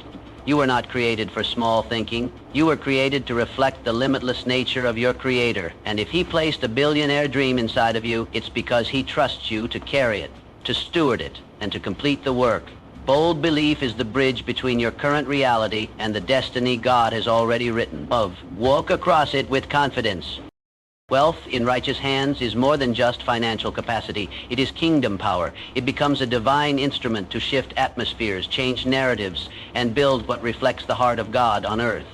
God does not bless His people with wealth so they can live in isolation or indulgence. He blesses them to be His representatives in every sphere of life. When wealth is placed in the hands of those who walk in integrity and understand their kingdom assignment, it becomes a force that brings healing, restoration, and divine influence to a world in desperate need of it. God has always desired that His people occupy positions of influence. Throughout Scripture, we see examples of individuals who were entrusted with great wealth and authority. Abraham, Joseph, David, Solomon, Esther, Daniel. These were not just spiritual leaders. They were decision makers, rulers, and administrators in critical positions. They didn't just pray about change, they created it, and the common thread among them was not just their access to wealth, but their dedication to righteousness and purpose. God knew He could trust them because their hearts were aligned with His. When wealth is in the hands of someone righteous, it doesn't just benefit that person. It creates ripple effects that impact families, communities, and entire generations. Righteous wealth builds schools, funds clean water projects, empowers small businesses, rescues those in trafficking, supports single parents, invests in innovation, and extends the gospel to places it could never reach without resources. Wealth in the hands of the wicked destroys, manipulates, and controls. But wealth in the hands of the righteous heals, multiplies good, and restores dignity to the broken. There is a reason why the enemy works hard to keep believers bound in poverty and small thinking, because as long as the righteous are struggling to meet their own needs, they cannot be free to meet the needs of others. The enemy knows that when a righteous man or woman becomes financially empowered, their reach expands, their voice grows louder, and their ability to transform culture increases. That's why we must stop thinking of wealth as something secular or selfish. In the hands of those who are surrendered to God, wealth becomes one of the most powerful tools for advancing His kingdom on earth. But with that power comes a deep responsibility. Righteous wealth must be stewarded with humility, discernment, and wisdom.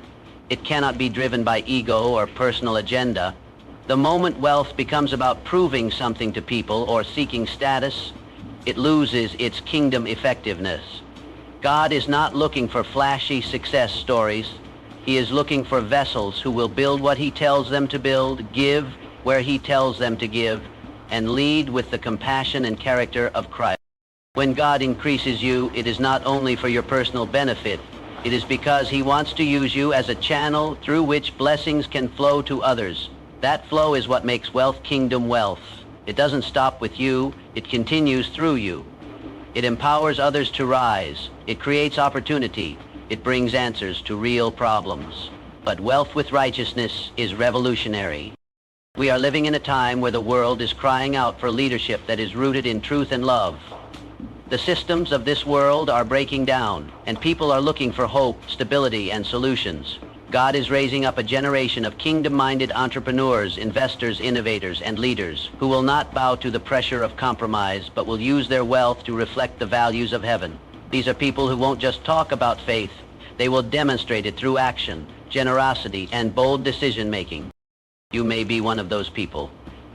If God is placing resources in your hand, it's because He's trusting you to represent Him well. He's trusting you to lead without corruption, to build without oppression, to give without expectation of return. That is the power of wealth in righteous hands. It becomes a tool of liberation, not domination. It becomes a strategy for revival, not personal empire building. We must begin to see wealth as sacred when used with the right heart. It's not just numbers in an account. It's a key to influence, to movement, to miracles in motion. When wealth is directed by the Holy Spirit, there is no limit to what it can accomplish. Families are restored. Communities are revived. Nations are discipled, not because of money alone, but because that money was wielded by someone who knew their role in God's. God is not just looking to bless people financially. He is looking to partner with people who will take that blessing and multiply it for His glory. That is kingdom power. That is righteous wealth. And that is the kind of influence God wants His people to walk in. Your current circumstances don't determine the outcome of your destiny. They may shape your present reality, but they do not define your future. The promise of God over your life is not dependent on your background, your bank account, your education, or your environment. It is based entirely on who He is, faithful, powerful, intentional, and limitless. He is not limited by the conditions around you. In fact, God often uses unlikely beginnings to produce unimaginable outcomes. If you feel like you're starting from a place of lack, hardship, or obscurity, you are exactly the kind of person God delights in lifting. Throughout the Bible, God consistently chooses people who seemed disqualified by human standards. David was a forgotten shepherd boy. Joseph was sold into slavery. Esther was an orphan raised in exile. Ruth was a widow with no connections. Yet each of them rose into positions of extraordinary influence and abundance, not because their start was strong, but because their faith was. What set them apart was their mindset, their obedience, and their willingness to believe God's word over their circumstances. Your story is not over, and where you are right now is not the full picture. God is still writing, still working, and still planning something greater than what you currently see. Your faith has the power to unlock doors that talent and connections cannot. Faith is not passive, it's active. It believes in the unseen, speaks life over the impossible, and moves forward even when the evidence is missing. When you choose to believe in the promise rather than the problem, you realign your life with the path God intended for you. It's not about pretending things are easy. It's about knowing that nothing is too hard for the one who called you. Your current job, your current city, your current struggle does not limit the supernatural possibilities that God has already prepared. Mindset is another critical part of this journey. What you believe about yourself, about God, and about what is possible will either propel you forward or keep you stuck. If you constantly think in terms of limitations, you will build a life that reflects that. But if you train your mind to expect breakthrough, to prepare for opportunity, and to speak abundance, then you begin to attract and recognize the very things God is sending your way. A wealthy life starts with a renewed mind. That's why Scripture urges us to be transformed by the renewing of our minds, because destiny is not just walked out with your feet, but first in your thoughts. God can raise you from any place, but He requires your agreement. He won't force you into success, but He will invite you into it. That invitation may come through a small opportunity, a seemingly insignificant decision, or a challenge that tests your endurance. Consistency becomes key in these moments. Anyone can be faithful for a week, but can you be consistent in your work, in your faith?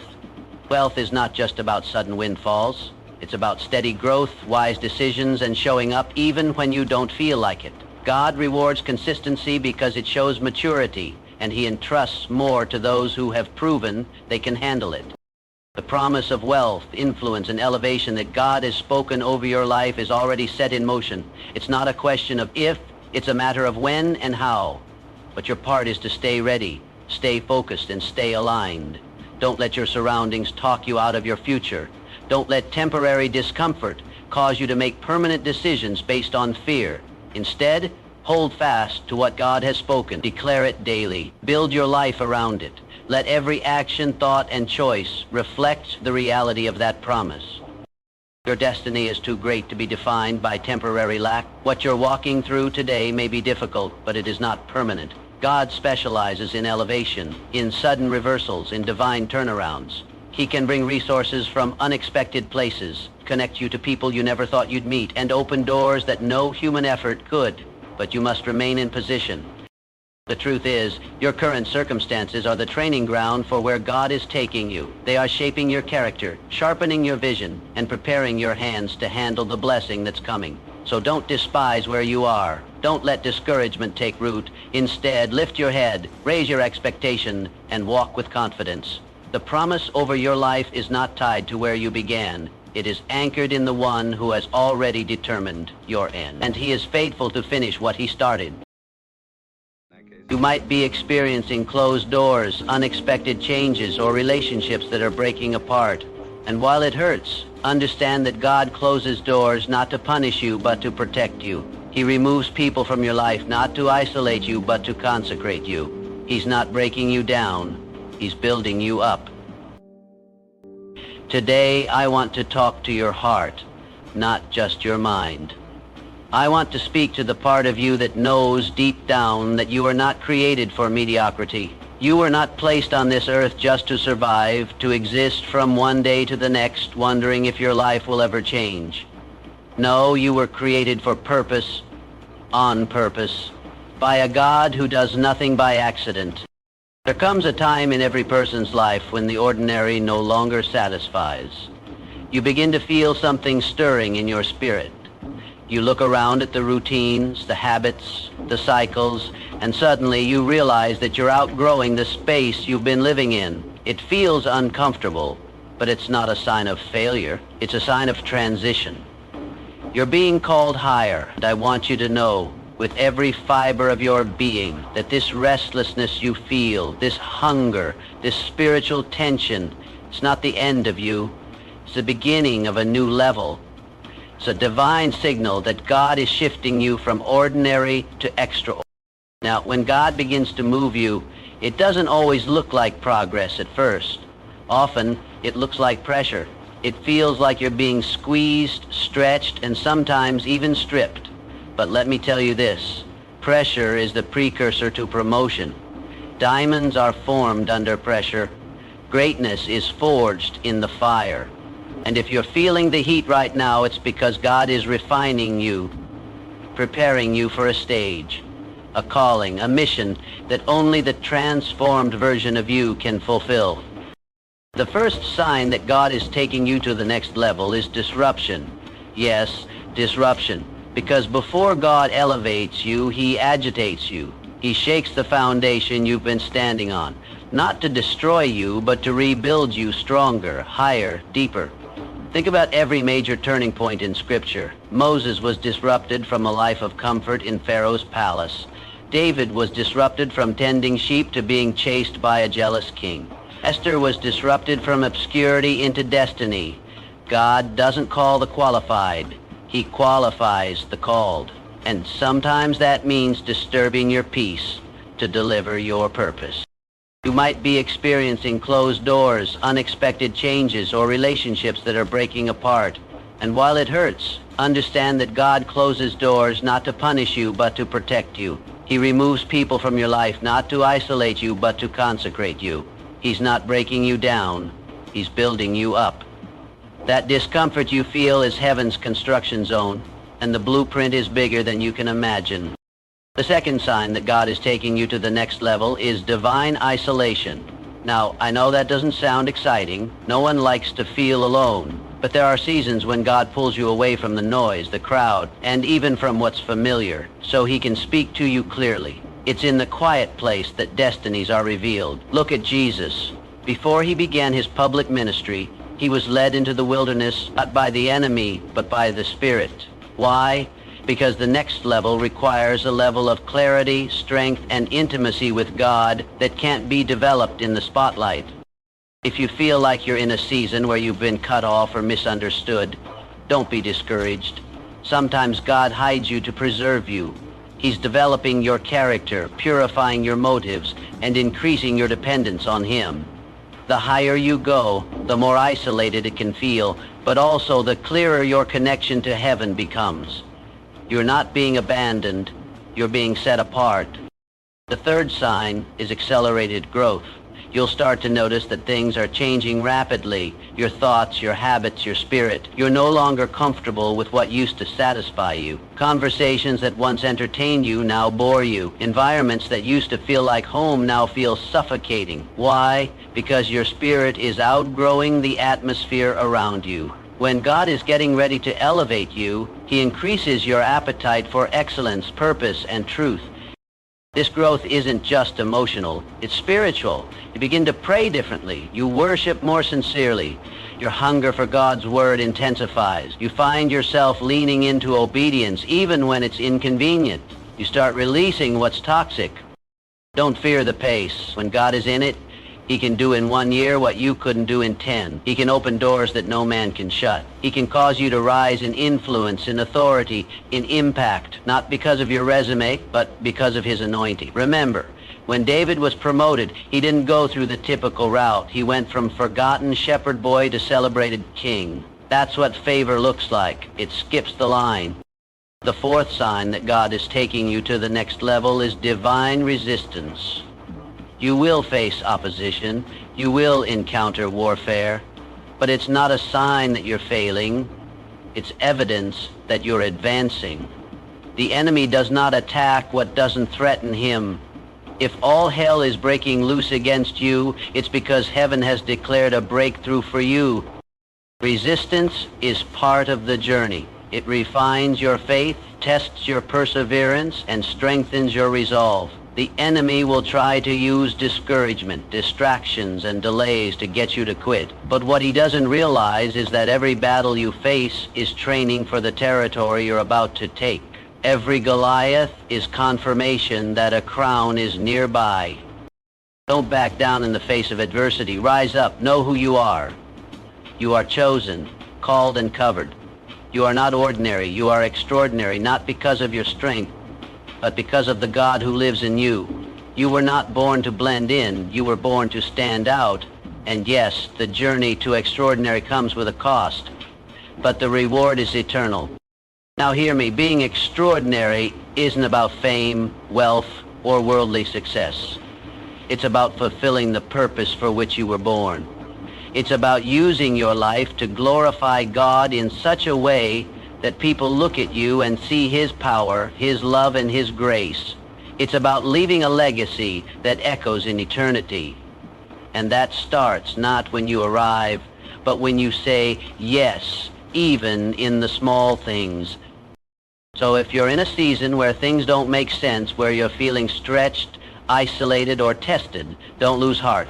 It means God is doing something. It means He's moving you. It means your name is being whispered in rooms you haven't entered yet. It means you're being prepared for something that's beyond your comprehension. Keep walking, keep trusting, keep praising. Don't wait until you see the full picture.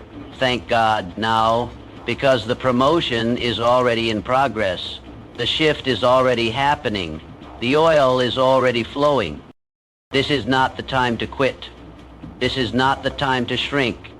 This is your moment to rise, to believe again, to dream again, to fight for the calling that God placed on your life before you were even formed in your mother's womb.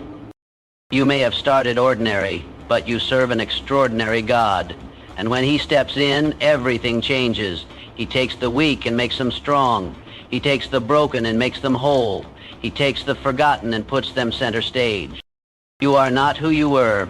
You are being transformed. This is your metamorphosis.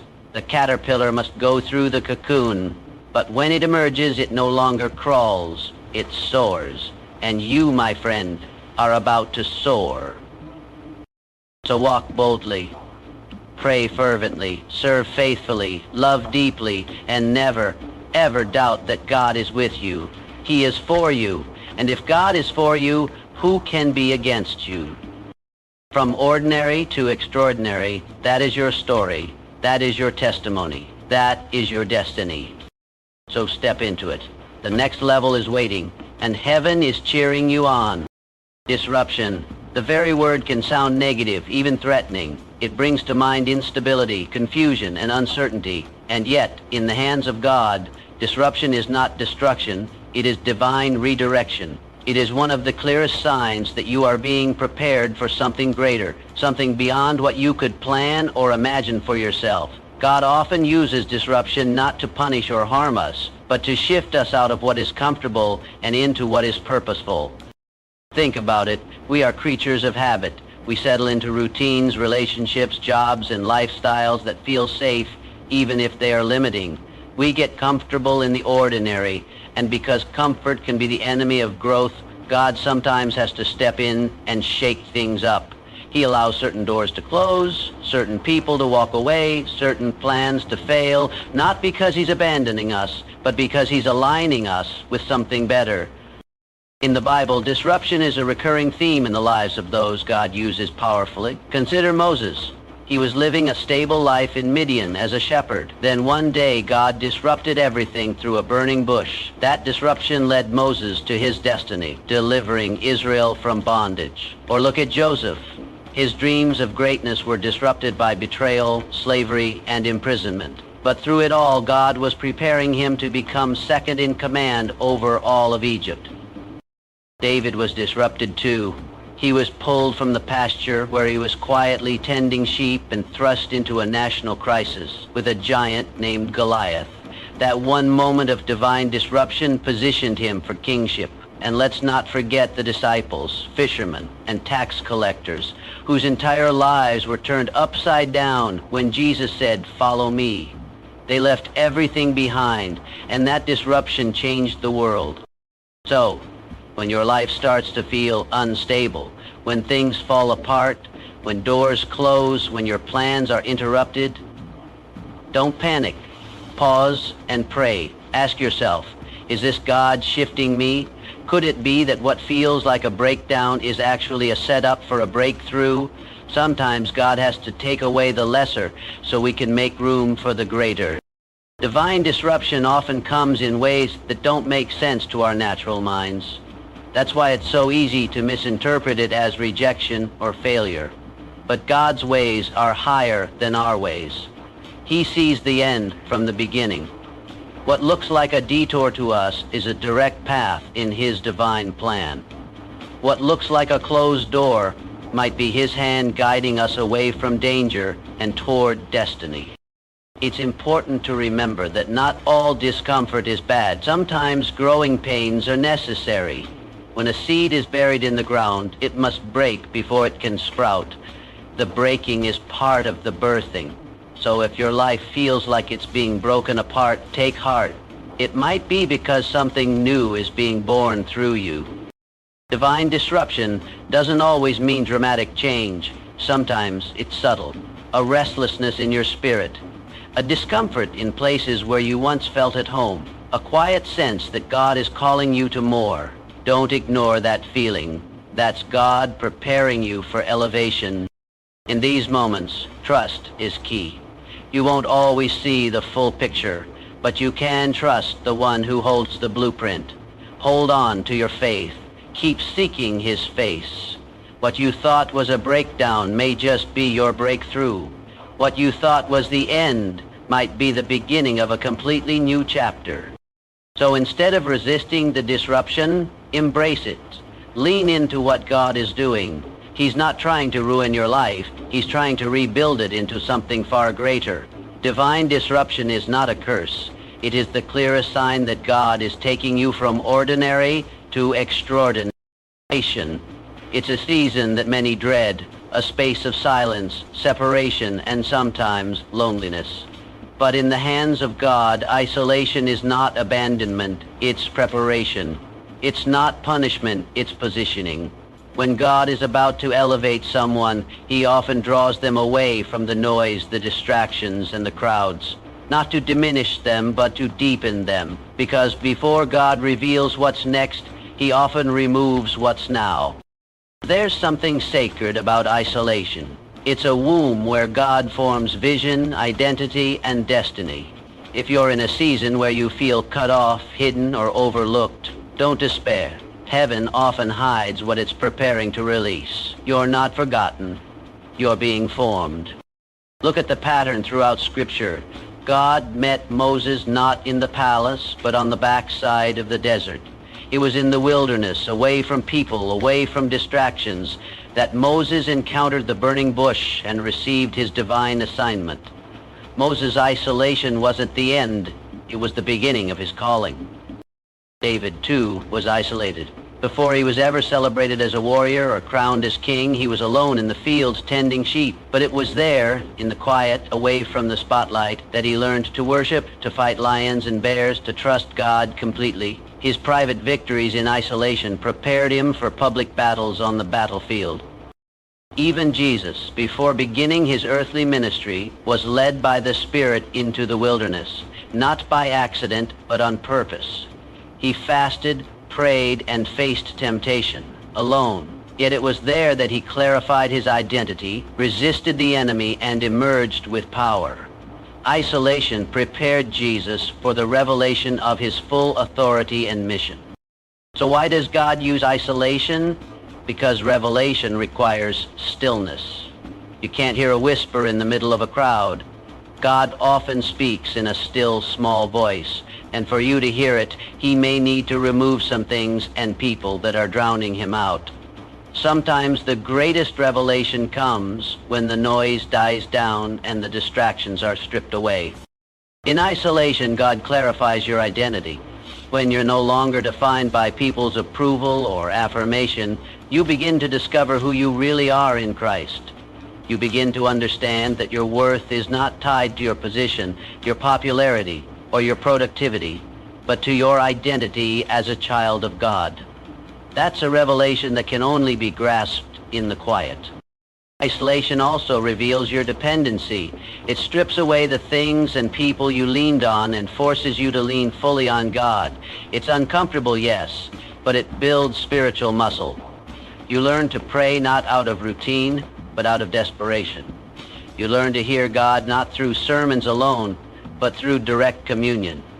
Your relationship with him becomes real, raw, and unshakable.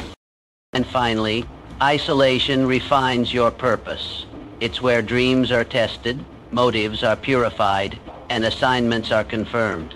In isolation, God shows you not just what to do, but who you must become to carry it out. The next level requires a new version of you, stronger, wiser, more rooted in him. Isolation is the workshop where that version is built. So don't fear the hidden seasons. Don't rush to escape the silence. Embrace it. Use it. Let God do his deep work in you. The people who seem the most hidden today are often the ones God is preparing to reveal tomorrow. He's not hiding you to hold you back. He's hiding you to launch you forward. The cocoon may feel confining, but it's not your prison. It's your preparation. And when the time is right, the wings will unfold. Until then, trust the process. The revelation you receive in isolation will guide you through every challenge and elevate you into your divine purpose. When God is preparing to elevate you, the first signs don't always appear on the outside. They start deep within, before the doors open, before the opportunities arrive, before the world sees anything change. Your spirit begins to shift. Your mindset starts to mature. Your cravings for God intensify. You begin to feel things breaking off of you. Old patterns, old habits, old ways of thinking. It's a signal from heaven that you're being promoted. And that promotion begins with rapid inner growth. Growth is often unseen before it is revealed. Like the roots of a tree digging deeper into the soil, long before the branches stretch into the sky, so too your spiritual growth takes place beneath the surface. You may not feel like you're making progress by worldly standards, but spiritually, something powerful is happening inside of you. One of the clearest signs of this spiritual promotion is an increased awareness of what no longer serves your purpose. Things that used to entertain you start to feel empty. Conversations that once interested you now feel shallow. Environments that once energized you begin to feel draining. Why? Because your spirit is evolving. God is expanding your capacity, and your old atmosphere can't contain the new version of you. You begin to hunger for more wisdom, more presence, more purpose. You find yourself craving time with God, not out of obligation, but out of desire. Prayer becomes more than just routine. It becomes relationship. Worship becomes more than just songs. It becomes surrender. The Bible no longer feels like a book. It becomes your daily bread. You are not just going through the motions. You are aligning with God on a deeper level. This inner transformation often brings clarity. Where there was once confusion, you begin to see things clearly. You discern motives, detect distractions, and sense divine timing in ways you never did before. You become more sensitive to the Spirit, more obedient to His nudges, and more resistant to compromise. You're no longer moved by hype, but by His voice. That is what spiritual promotion looks like. It's the maturity to choose purpose over popularity, obedience over convenience, and faith over fear. Don't mistake the absence of public recognition as the absence of progress. The inner work is the real work, and often God promotes you spiritually long before He promotes you publicly. Why? Because if your character doesn't grow with your calling, your gifting will take you to places your soul can't sustain. God loves you too much to elevate you before you're ready. This rapid inner growth may also bring discomfort. Growth always does. You may feel misunderstood, even by people who once felt close. You may feel isolated, even when you're surrounded. That's because elevation requires separation, not from people out of pride, but from distractions out of purpose. You're not better than others. You're simply being called to something higher, something holier. God is stretching your patience, refining your humility, increasing your endurance. He's teaching you to lead yourself before you lead others. He's deepening your roots so that when the winds of pressure and promotion come, you won't fall, you'll stand firm. And soon the internal growth will manifest externally. You'll walk in new opportunities with wisdom. You'll respond to challenges with grace. You'll carry authority not because of a title, but because of what you've overcome in secret. That's the kind of leader God is raising up in you. Not one who's just impressive on the outside, but one who is deeply grounded on the inside. So if you're experiencing this spiritual acceleration, don't resist it. Embrace it. It's not random. It's not coincidence. It's the hand of God growing you for where He's about to take you. Your rapid inner growth is not just for your benefit, it's for your impact. He is raising you to reflect His glory. Promotion is here, and it's starting from the inside out. Resistance, opposition, challenges. These aren't the signs we usually look for when seeking confirmation from God. We often associate ease and comfort with divine favor, but in reality, one of the most reliable signs that you are moving in the right direction, the direction of purpose, calling, and destiny, is that resistance shows up. And not just any resistance, spiritual, emotional, and circumstantial pushback that seems to come out of nowhere. Why? Because when you step into what God has called you to do, you automatically become a threat to the enemy. Too often we assume that difficulty means we've taken a wrong turn. But the truth is, the path to greatness is rarely smooth. The path to impact, influence, and intimacy with God is filled with friction. And that friction is not there to break you. It's there to build you. It is confirmation that you are advancing, that your steps are counting, that your presence is disrupting darkness. Throughout Scripture, we see a consistent pattern. Those whom God calls, the enemy opposes. When Moses was called to deliver Israel, Pharaoh responded with more oppression. When David was anointed to be king, he was chased, hunted, and hated. When Nehemiah was rebuilding the walls of Jerusalem, he faced criticism, threats, and sabotage. And when Jesus stepped into his public ministry, all hell came against him, literally. If resistance is hitting your life, it may be because hell sees what heaven is releasing. The enemy is not intimidated by a complacent believer, but a child of God walking boldly in obedience. That's a problem for the kingdom of darkness. So if you're facing resistance, don't shrink back. Rise up. You're not doing something wrong. You're doing something right. Resistance also reveals areas that need strengthening.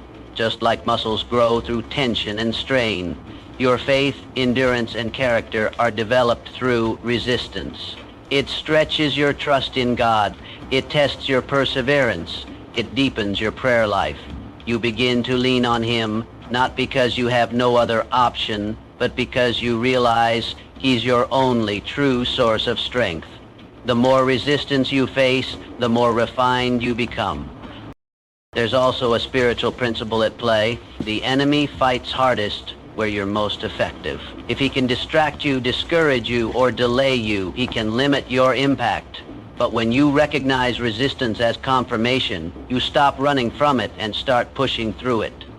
You don't let it stop you, you let it shape you. It's important to remember that Jesus promised resistance would come. In John 16:33, he said, "In this world you will have trouble, but take heart, I have overcome the world." He never said the journey would be easy. When you're walking the path of obedience, you may face criticism from people who don't understand your calling. You may lose friends. You may encounter spiritual warfare that shakes you. But stay the course. Your obedience is building something eternal. Your persistence is shifting something in the atmosphere. What you're carrying is too important to give up now. So don't be discouraged when resistance comes. Rejoice, not because it's fun or easy, but because it means you're getting closer to breakthrough, closer to purpose, closer to destiny. The enemy doesn't attack what isn't advancing. Let that resistance remind you that you're aligned with heaven. Let it push you deeper into prayer, closer to God, and further into your calling. You're not retreating, you're rising. And every ounce of resistance is simply a sign you're on the right path. God has a way of choosing what the world overlooks. He delights in taking what is simple, plain, and seemingly insignificant and using it for something profound. That's His nature. He turns the ordinary into extraordinary. Not so we can boast in our own strength or wisdom, but so His glory can be revealed through our lives. When people look at what you accomplish and know it couldn't have been done without divine help, that's when God gets the glory. The Bible is full of examples of God using ordinary people and situations to accomplish extraordinary purposes. Moses was a stuttering shepherd, yet God used him to deliver an entire nation. David was a teenage shepherd boy overlooked by his own family, but God anointed him king over Israel. Mary was a young girl from a small town, but she became the mother of the Savior of the world. And the disciples? Fishermen, tax collectors, common men. Yet they turned the world upside down.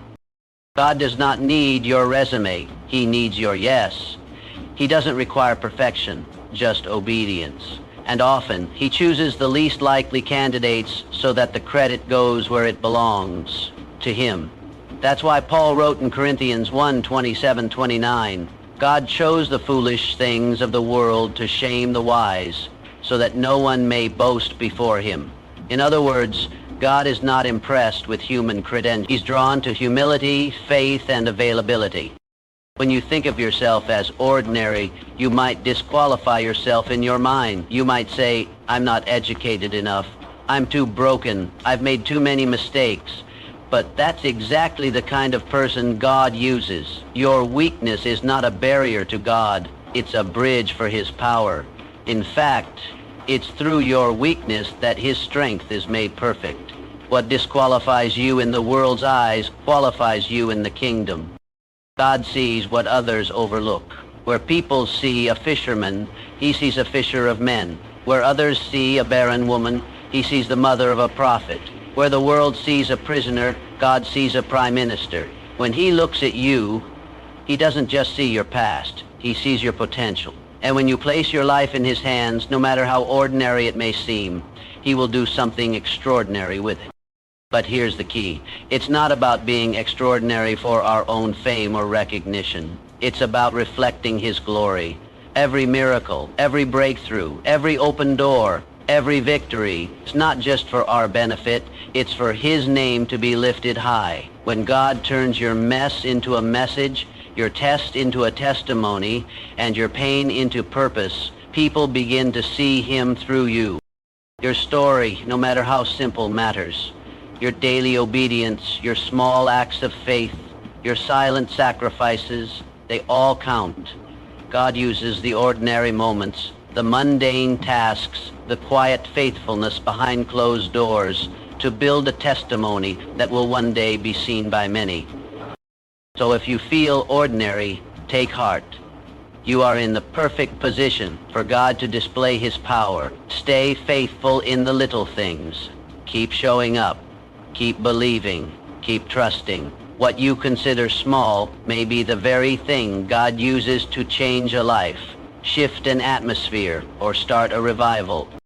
God doesn't need you to be extraordinary. He just needs you to trust Him with your ordinary. Because when you do, He breathes His power into it, and suddenly, what once looked insignificant becomes a vessel of impact and eternal purpose. And when that transformation happens, there will be no doubt. It wasn't by might, it wasn't by talent, it wasn't by chance. It was by His Spirit for His glory through your willingness. Often we search for a grand moment, the lightning bolt, the prophetic word, the big opportunity that will change our life forever. But God's promotions rarely begin in the spotlight. They begin in the secret place. They begin with small acts of obedience, daily choices to follow Him even when no one is watching.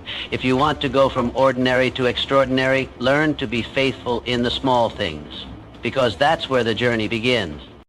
God watches how we handle the little tasks before He hands us larger ones. This isn't because He doubts us, but because He's training us. When Jesus taught His disciples about stewardship, He said in Luke 16:10, "Whoever can be trusted with very little can also be trusted with much." That principle is still true today. Big doors often swing on small hinges. Think about David. Before he ever stood before Goliath, he was simply delivering lunch to his brothers. A small, seemingly mundane act. But because he was faithful with that task, he ended up in the exact place he needed to be for his moment of destiny. If David had dismissed the assignment as beneath him, he would have missed the battlefield and the giant that would catapult him into national prominence. Or consider Ruth. She chose to stay with Naomi and work faithfully in the fields, gleaning leftovers. That small decision led her to meet Boaz and become part of the lineage of Jesus Christ. It wasn't a flashy beginning, but it was divinely orchestrated. Her willingness to serve quietly positioned her for a legacy that changed history. Small things matter to God: the way you treat people when you think they can't help you, the way you pray when no one is looking, the way you show up early, stay humble, and keep your heart pure even when it feels like no one notices. Sometimes the small acts of obedience are hard. Forgiving someone who hurt you, giving when it's inconvenient, staying quiet when you want to defend yourself, serving someone else's vision while waiting for your own. But it's in those quiet moments of surrender that God shapes our character and prepares us for influence. Your next level may not be waiting at the end of a spotlight. It may be hiding behind your current assignment. God often wraps His promotion in packages we overlook. That's why it's so important to obey even when it doesn't make sense, even when it's uncomfortable, even when it's unseen. You never know which act of obedience will be the key that unlocks your destiny. Don't despise small beginnings. Don't underestimate the power of consistent faithfulness. When you steward the small, you qualify for the extraordinary. God is watching, not to judge, but to reward. And when your promotion comes, when the breakthrough arrives, and people start to notice the favor on your life, you'll know the truth. It started in the quiet place. It started with obedience in the small things. In our fast-paced, instant gratification world, waiting often feels like failure. When doors don't open right away, when prayers seem unanswered, or when progress feels stalled, we're tempted to believe that God has forgotten us, or that we're doing something wrong. But in the kingdom of God, delay is not denial. In fact, divine delays are often a sign that God is positioning you for something greater than you imagine. Waiting is not wasted when God is involved. Every season of delay has a purpose. Sometimes the delay is to protect you from stepping into something before you're ready. Other times it's because the people or places connected to your assignment aren't ready for you. God is not just working on your behalf, He's working all things together for your good. Romans 8:28. Consider Joseph. He had dreams of greatness as a teenager, but his journey to fulfillment included betrayal, slavery, false accusation, and prison. For years it looked like his dreams were buried, but God was not inactive. Every delay was part of the process that would eventually place Joseph in the palace, not just with authority, but with the wisdom and maturity to sustain it. Delays are often disguised as detours. They test your trust in God's timing. They stretch your faith. They reveal the true posture of your heart. Do you trust God only when things move fast, or do you trust Him when nothing seems to be happening? Faith that endures in delay is the faith that is ready for destiny. God uses delay to build your character. While you're waiting, He's refining your motives, strengthening your integrity, and teaching you dependence on Him rather than on outcomes. The longer the wait, the deeper the roots, and deep roots are necessary for sustaining the weight of promotion. Delay also gives clarity. When you're not rushing into the next thing, you have time to hear God more clearly. You learn to pray with precision. You learn to listen without distraction. You begin to see what matters most. And that clarity becomes a foundation for wise decisions when the next level finally comes. When God finally opens the door, what once felt like delay will make perfect sense. You'll realize He was not holding you back. He was setting you up. The job you thought you missed, the relationship that didn't work out, the opportunity that passed you by, it was all part of divine timing. And when the right moment arrives, no force on earth can stop what God has ordained for you. So if you're in a season of waiting, hold on, don't lose heart. Don't let the enemy lie to you and say you've been forgotten. Heaven hasn't paused. Heaven is preparing. What's coming is worth the wait. You are not behind schedule. You are right on God's time. Delay is not God's rejection. It's His strategy. It means He's still working behind the scenes, aligning everything according to His will. Trust Him. Keep walking. Keep praying, keep praising, because the delay you hate may be the protection you need and the preparation that guarantees your extraordinary breakthrough. You may feel ordinary today, overlooked, underestimated, or stuck, but let me remind you, God specializes in taking the ordinary and turning it into the extraordinary for His glory. The disruption you're facing isn't random, it's divine. It's God shaking things up to shift you into your purpose.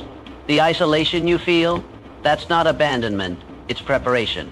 God is drawing you closer so He can speak clearly and build deeply.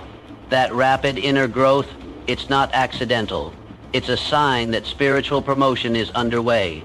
And the resistance, that's proof you're on the right path. The enemy doesn't fight what's not a threat.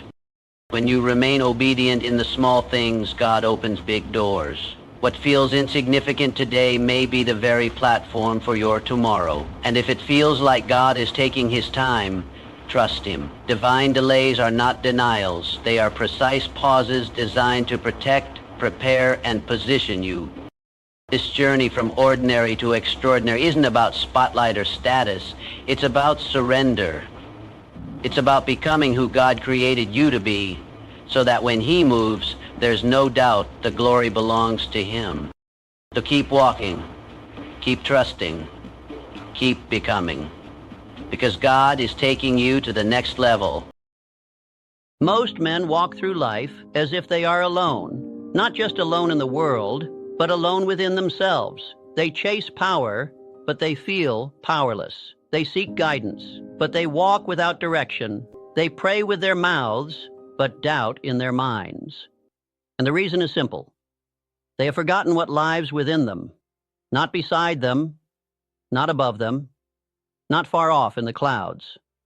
Within, there is a presence that lives in you, a flame so ancient, so intelligent, so perfectly designed to express through you, that if you truly understood what it meant to carry it, you would never question your next step again. You were not meant to live as if you are empty. You were not designed to struggle forward, as if the answers are always somewhere else. You are not required to beg for strength you already possess, but you must remember, because the world will try to make you forget.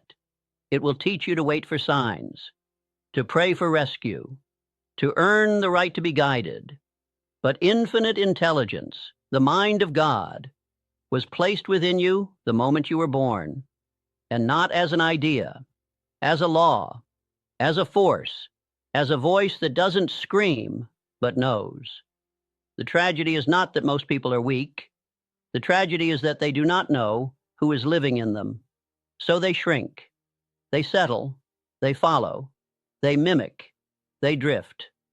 And all the while, they carry the power that built mountains, parted seas, shaped civilizations, and still wait to be claimed. You do not need to summon this power. You need only to align with it.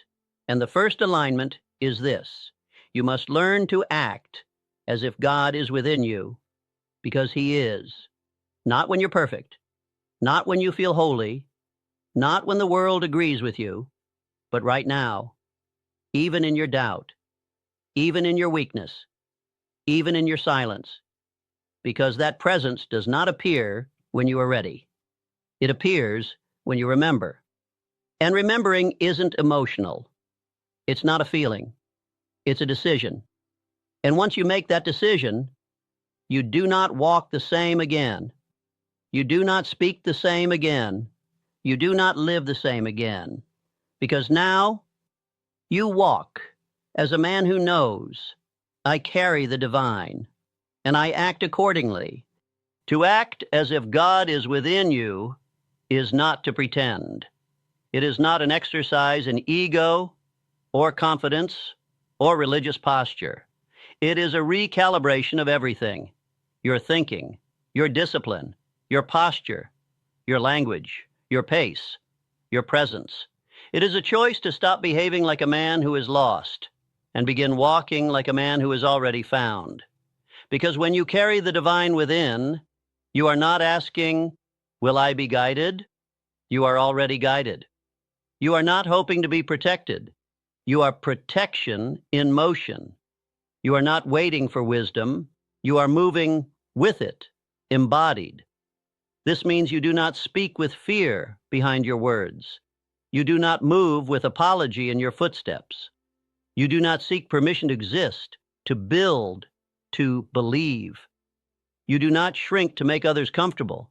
You do not ask the world for validation that was already written into your soul by infinite intelligence. To act as if God is within you means you no longer betray yourself. You no longer negotiate with doubt when clarity has already arrived. You no longer delay action when the instruction has already been given. You no longer say, I'm not ready, because you know readiness is not a condition. It's a decision. Acting as if God is within you means you no longer apologize for your calling. You do not need others to understand your urgency. You do not need external support to walk in divine rhythm. You do not ask the mirror, am I enough? Because you carry the answer inside the question. It means you sit differently. You walk differently. You pray less like a beggar and more like a partner. You no longer say, please show me. You say, thank you for what I already know.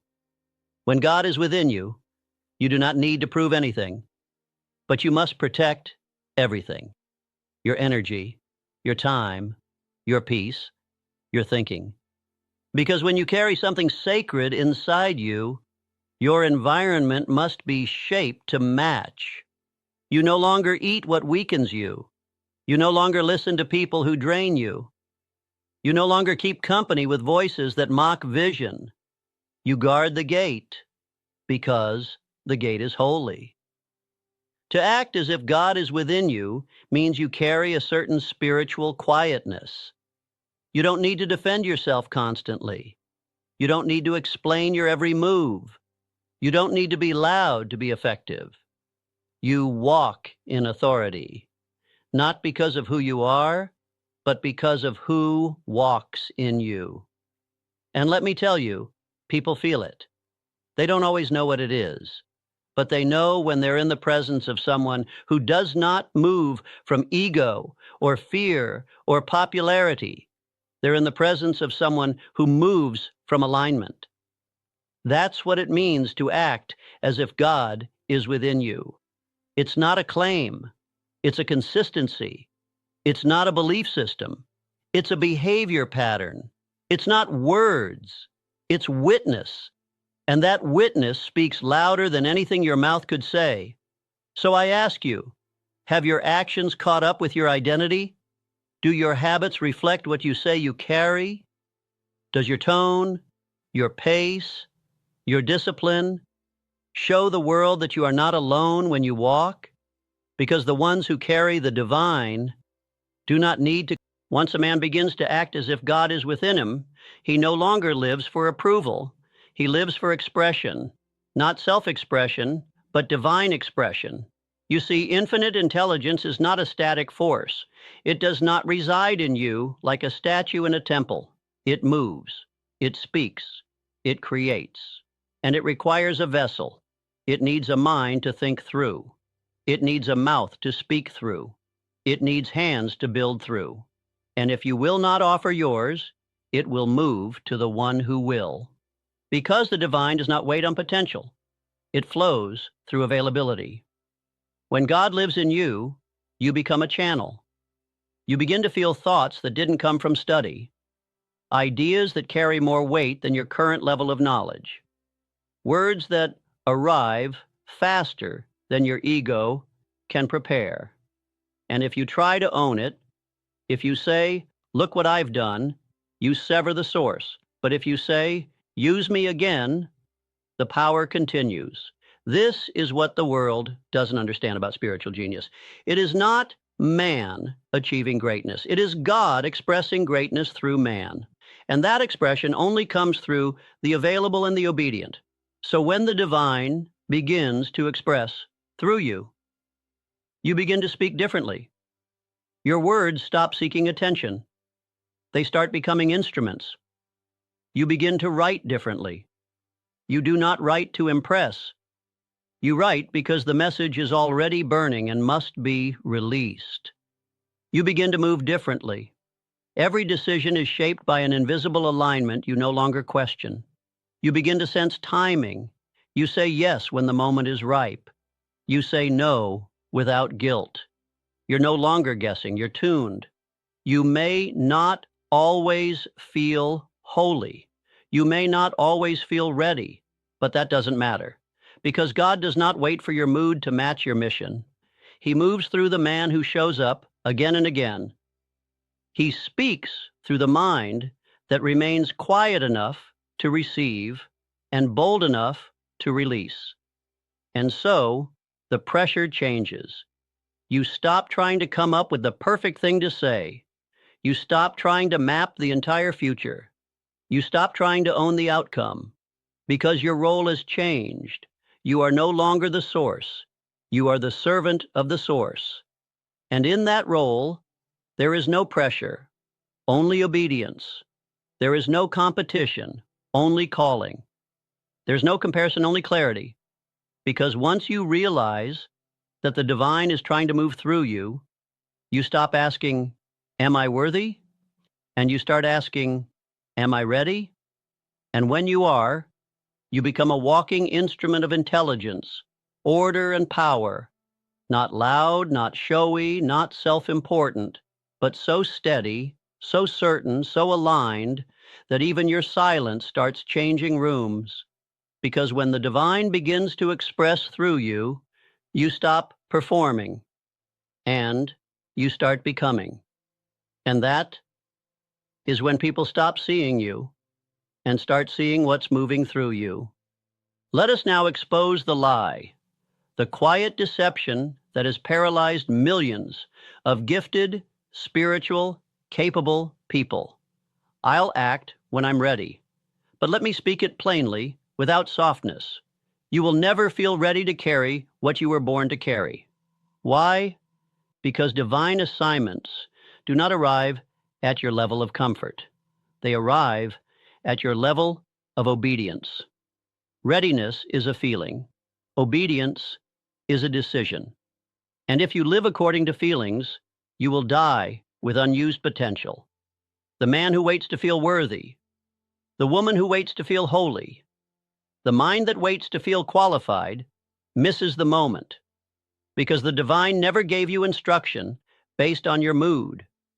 It gave it based on your alignment. And when that alignment is felt, you must move immediately. You don't act because you understand. You don't act because you feel perfect. You act because the signal was given. And the signal is not sent twice. Every calling arrives with a short-lived gate, a spiritual window. And those who act inside the gate become instruments of power. Those who delay watch the window close, not out of punishment, but because momentum was passed on to the one who moved. You must stop negotiating with your emotions. You must stop waiting for your circumstances to confirm your calling. You must stop assuming that God will delay his plan until your insecurities are satisfied, because he will not. The moment you receive the inner knowing that this is the time, that this is your message, that this is your opportunity, you are accountable. And the man who delays that accountability, who says, maybe later, who says, when I feel more confident, who says, when I have more proof, has already disqualified himself from the anointing, because power flows through the ready, not the perfect. And readiness is not what you feel, it's what you decide. So I ask you, are you waiting for more signs? Are you holding back your voice because you fear being misunderstood? Are you withholding action because you haven't figured out step 5 when step 1 is still undone? Are you still asking for confirmation after being shown what to do again and again? If so, understand this. You do not lack clarity. You lack commitment to what is already clear. And clarity without commitment is torment. You will feel it every morning, the knowing, the pull, the guilt, the ache, not because you're cursed, but because you are chosen and ignoring the call. Do not ask for the calling to come again. Act on the one that already came, because the divine does not waste energy. It will not keep giving instruction to a mind that waits for emotional alignment first. The moment you say yes without full understanding, without full preparation, that is when everything begins to align. Resources begin to arrive. Confidence builds in motion. Power flows to your hands because they're already moving, and the fear that ruled you starts falling away, not because it disappears, but because it cannot keep up with your pace. You must act before you feel ready, because readiness is the reward of obedience, not the prerequisite. Move first, and everything you thought you needed will begin to meet you in the path, because that's how the divine works. Faith is not proven by stillness. Faith is proven by motion. So I say to you, one final time in this chapter, do not wait until your hands stop shaking. Move while they're shaking. Do not wait until your voice feels steady. Speak while it trembles, because the man who obeys in his fear will one day walk in such power that fear will no longer recognize him. There is a kind of power that cannot be faked. It does not come from wealth. It does not come from titles. It does not come from how many listen when you speak. It comes from who you are before you open your mouth, from the weight you carry in silence. And that weight, true weight, only comes when a man has remembered that God is within him, Most people raise their voices to be heard. The man who walks with inner authority speaks softly, and still, everything leans in. He does not need to sell himself. He does not need to be validated. He does not need to prove that he belongs, because he already knows. This kind of man does not speak to impress. He speaks when necessary. He listens more than he talks. He does not enter every debate. He does not explain truth to those committed to misunderstanding it. He does not wrestle with noise, because noise is no match for presence. And presence, true presence, is not the result of charisma. It is the consequence of alignment. The more aligned you are with what lives inside you, the less desperate you become to be seen on the outside. You carry spiritual gravity. People feel it when you walk into a room. They cannot define it, but they respect it. They sense that your confidence doesn't come from preparation, but from possession. You are possessed not by fear, but by purpose, not by performance, but by presence, not by needing to be known, but by being already known by the one who lives within you. This is why the man who walks with God inside no longer acts like he's searching. He walks like he has found, not everything, but the one thing that shapes all others. His confidence is not loud. It is calm. It is anchored. It cannot be bought. It cannot be faked. And it cannot be explained to those who haven't tasted it. This is the paradox. The closer you come to the divine within, the less you need to declare it. Your stillness becomes your sermon. Your decisions become your doctrine. Your walk becomes your witness. Because when you no longer need to convince the world of your power, the world starts responding to you in ways it never did before. Opportunities flow faster. Opposition feels weaker. Criticism shrinks in importance. And peace becomes your constant environment. Not because life is easy, but because you're steady. Confidence is not noise. Authority is not volume. And spiritual alignment does not scream. It moves differently. It pauses. It breathes. It speaks when it's time, and not a second earlier. It answers when it's called, but never chases applause. It builds slowly, but what it builds lasts forever. So if you are still trying to be loud enough to be respected, still trying to outwork your insecurity, still trying to prove you carry something valuable, stop. Be still. Be consistent. Be faithful to what you already carry. Because the loudest man in the room is not the most powerful. The most powerful man in the room is the one whose silence makes others uncomfortable, because it reminds them of what they've forgotten within themselves. Let them feel it. Let them notice your calm. Let them misunderstand you, mislabel you, misjudge your restraint. You are not here to impress. You're here to embody. And once you do, your silence becomes louder than their performance ever could. Let's stop for a moment. You say you want to walk in power. You say you want to live with conviction. You say you're waiting for the right time to begin acting like God is within you. But tell me, what happens when you forget? Not in theory. I mean, in your real life. What happens when you wake up and don't remember who you are? You shrink. You second guess. You rehearse conversations that haven't happened yet. You let one comment from a small person shape your entire sense of worth. You scroll your mind instead of commanding it. You look in the mirror, not for vision, but for permission. You start asking weak questions like, am I ready? What if I'm wrong? What if they think I'm too much? Who do I think I am?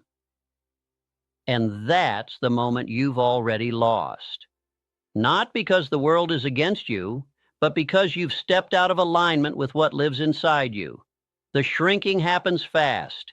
It starts in your posture. Then it moves to your voice. Then it touches your decisions. And soon, you are no longer living. You are surviving, managing, maintaining, drifting. And you'll justify it. You'll say things like, I'm just being humble. I don't want to be arrogant. Maybe I should wait until I'm more experienced. I'm just tired right now. But deep down, you know the truth. You're not tired. You're disconnected. You forgot. You forgot that you carry something infinite. You forgot that silence doesn't mean absence. You forgot that confidence isn't noise. It's remembering who sent you. And in that forgetting, you trade your fire for fog. Let me show you what that looks like in real life. You had the idea, but you didn't act. You felt the nudge to call, but you let the fear of awkwardness win. You had the urge to build, but you waited for more resources. You had the strength, but you shrunk yourself to fit their expectations. You heard the inner yes, but you asked for 3 more confirmations just to be safe. And now, you're restless.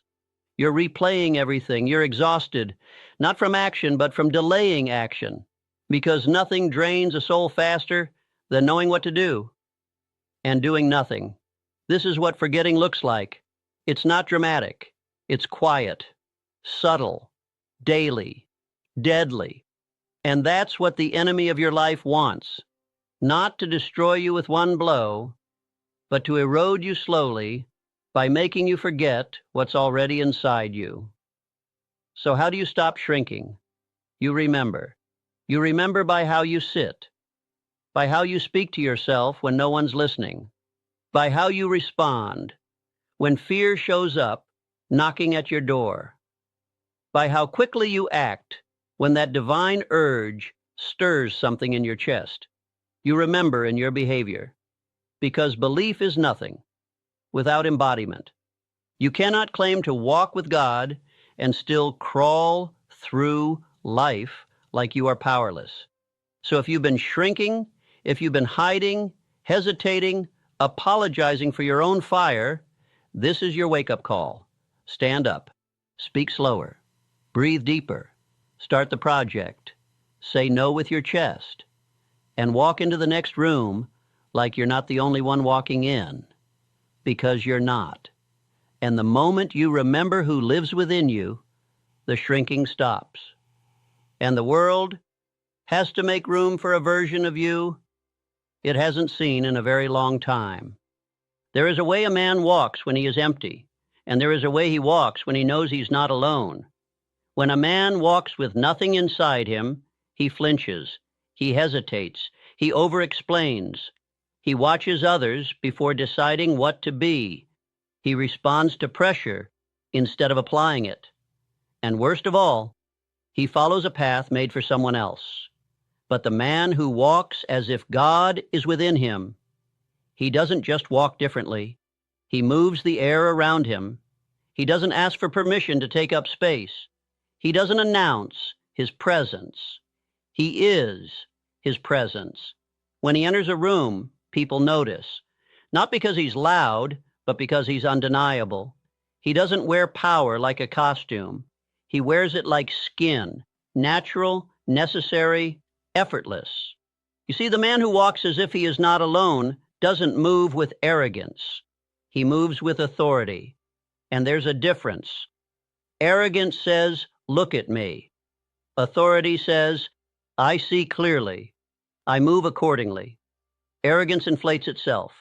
Authority is grounded, certain, silent, dangerous in its stillness. When you walk as if God is within you, you slow your pace, not because you're lazy, but because you don't chase anything anymore.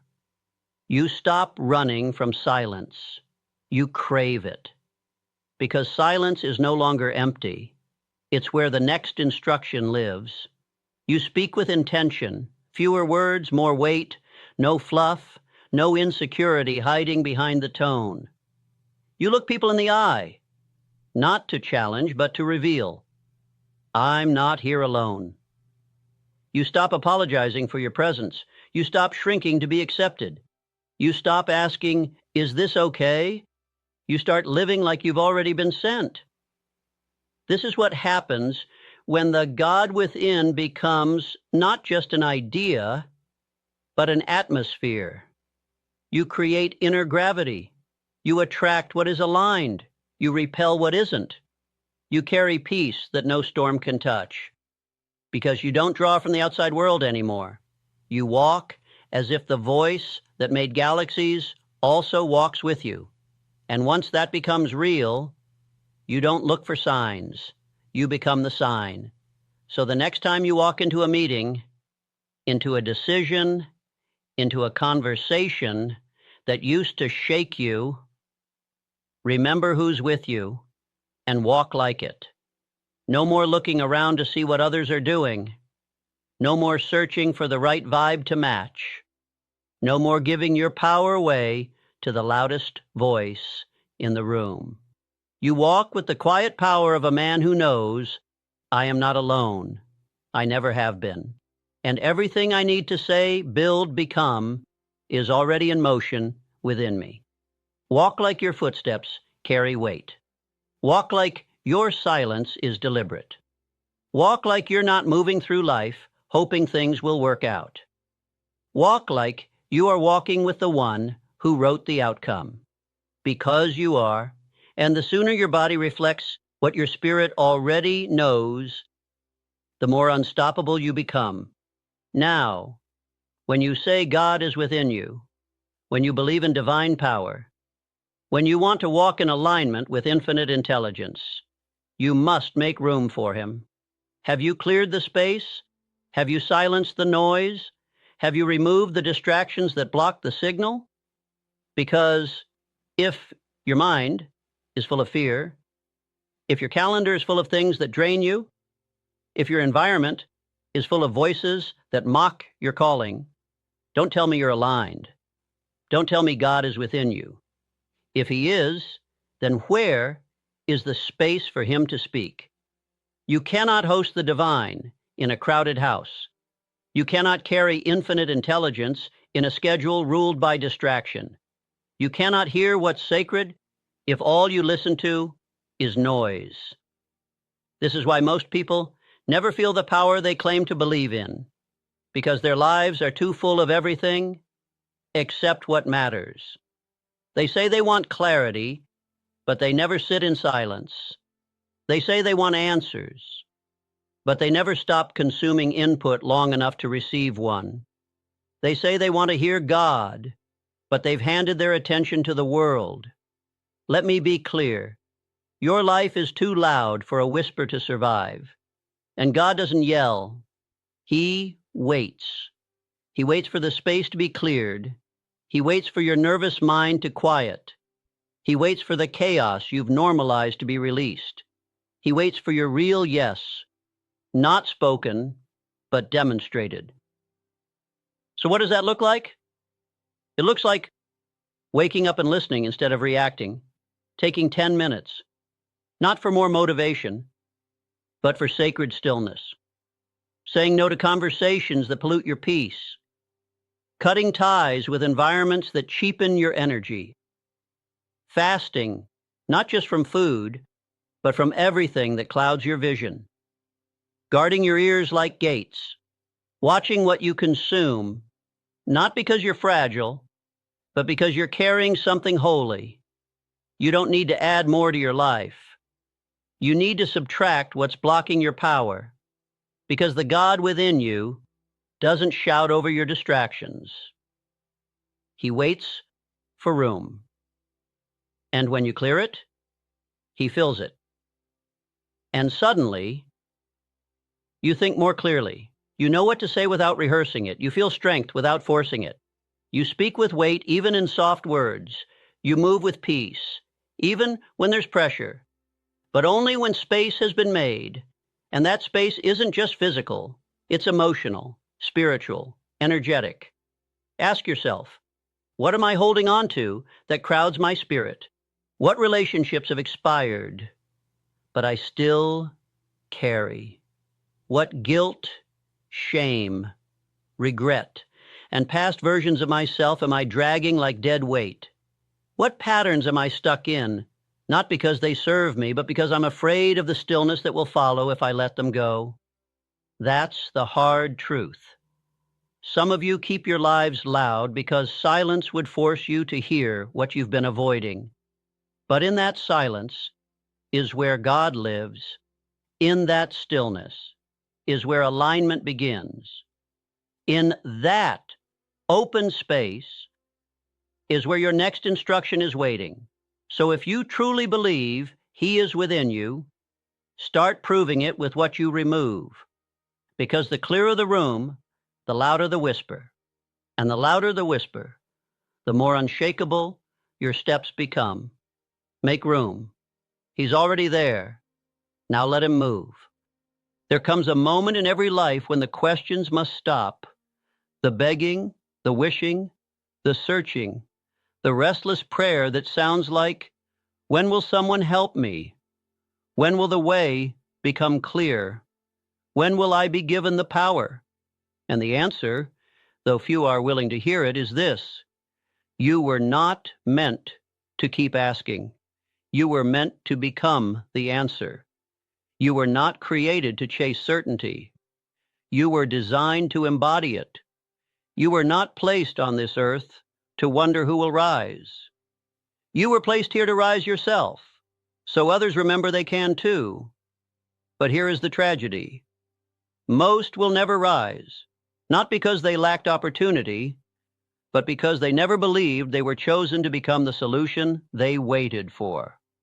They waited for the right man to lead, the right mentor to appear, the right door to open. But what if the door is not something you knock on? What if you are the door? What if the answer you keep searching for in the world has been asking for permission to live through you all along?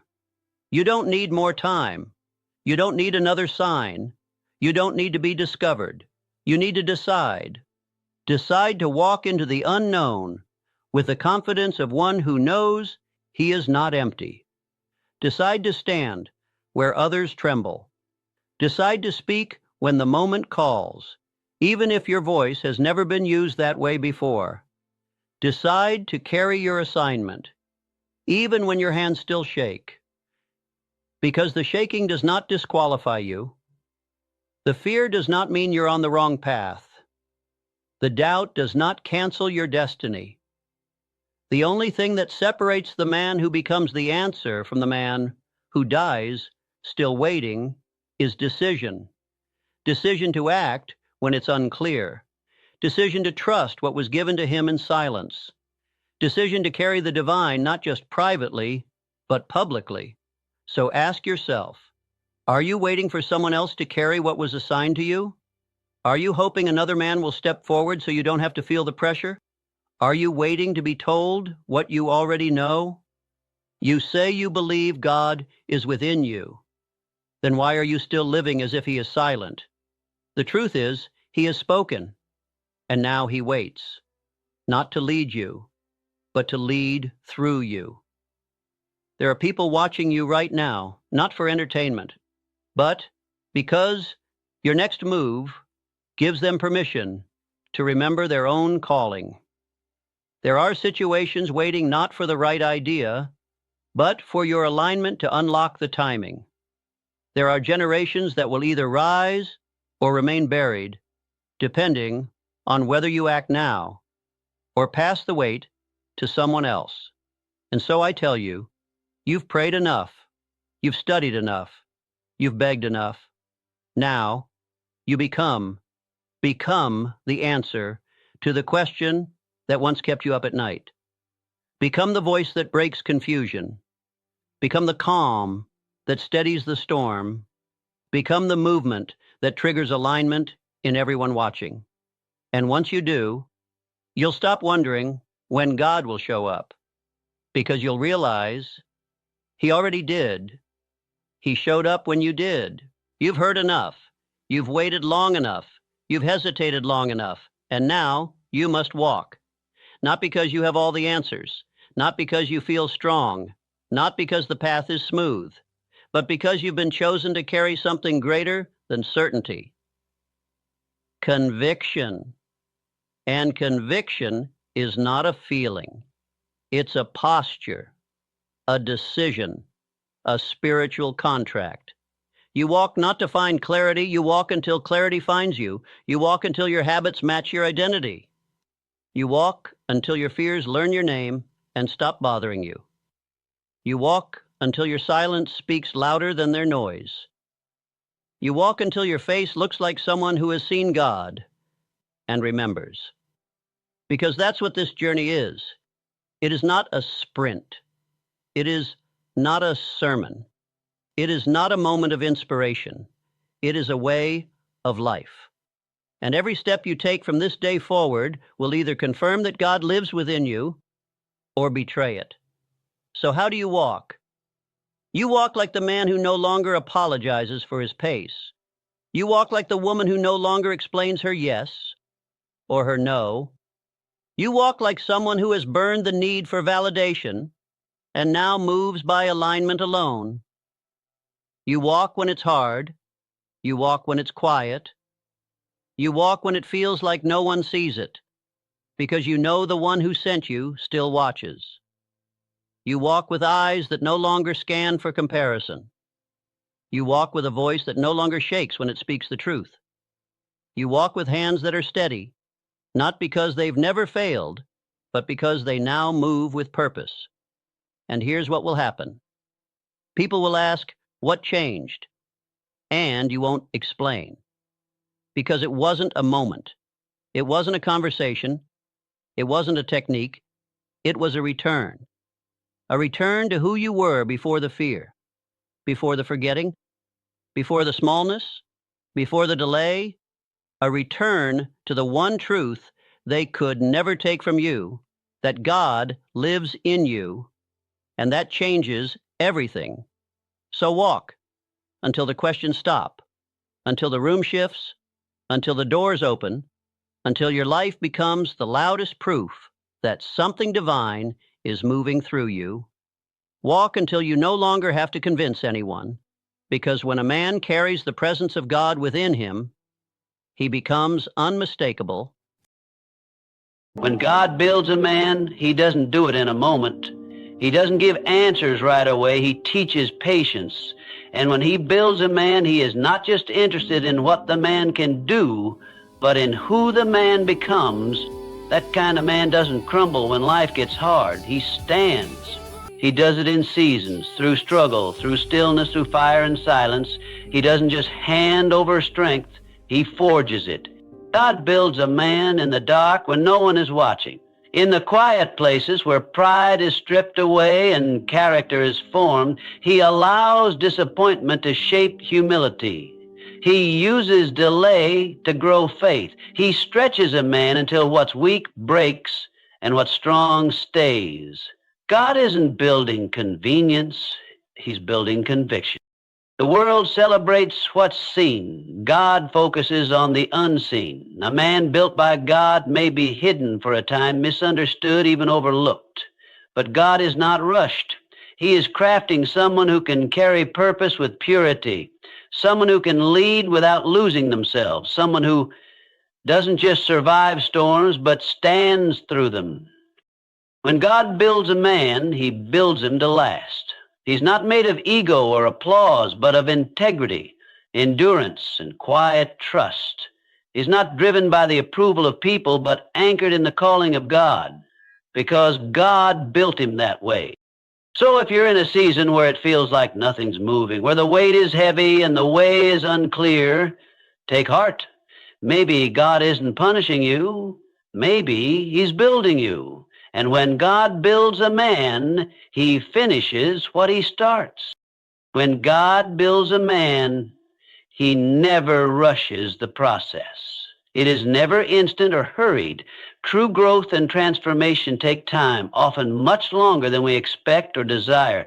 This growth unfolds through various seasons, some filled with struggle, others with silence, and many with what may feel like waiting or even emptiness. It is not something that happens overnight or in a single moment of triumph, but instead it is a gradual and deliberate process, one that shapes a man's heart, mind, and spirit in ways that are deep and lasting. The idea of instant change is tempting in a world that values quick fixes and immediate results. We want progress that we can measure quickly, milestones that are visible and celebrated publicly. But when God is building a man, he often chooses a different path. He works quietly and patiently, often away from the eyes of others, in seasons that may feel confusing or difficult. These seasons are necessary because they create the conditions for true growth to happen. Growth that is not just surface level or temporary, but that goes deep into a man's character and soul.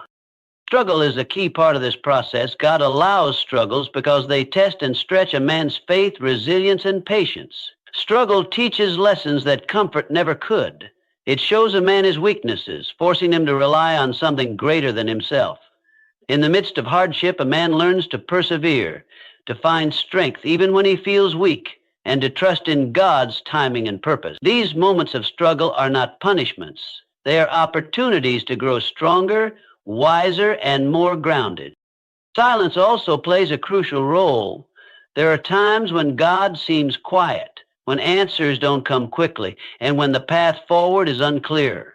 These silent seasons can feel lonely or discouraging, but they are essential for reflection and inner work. In silence, a man learns to listen to God, to his own heart, and to the truths that often get drowned out by noise and distraction.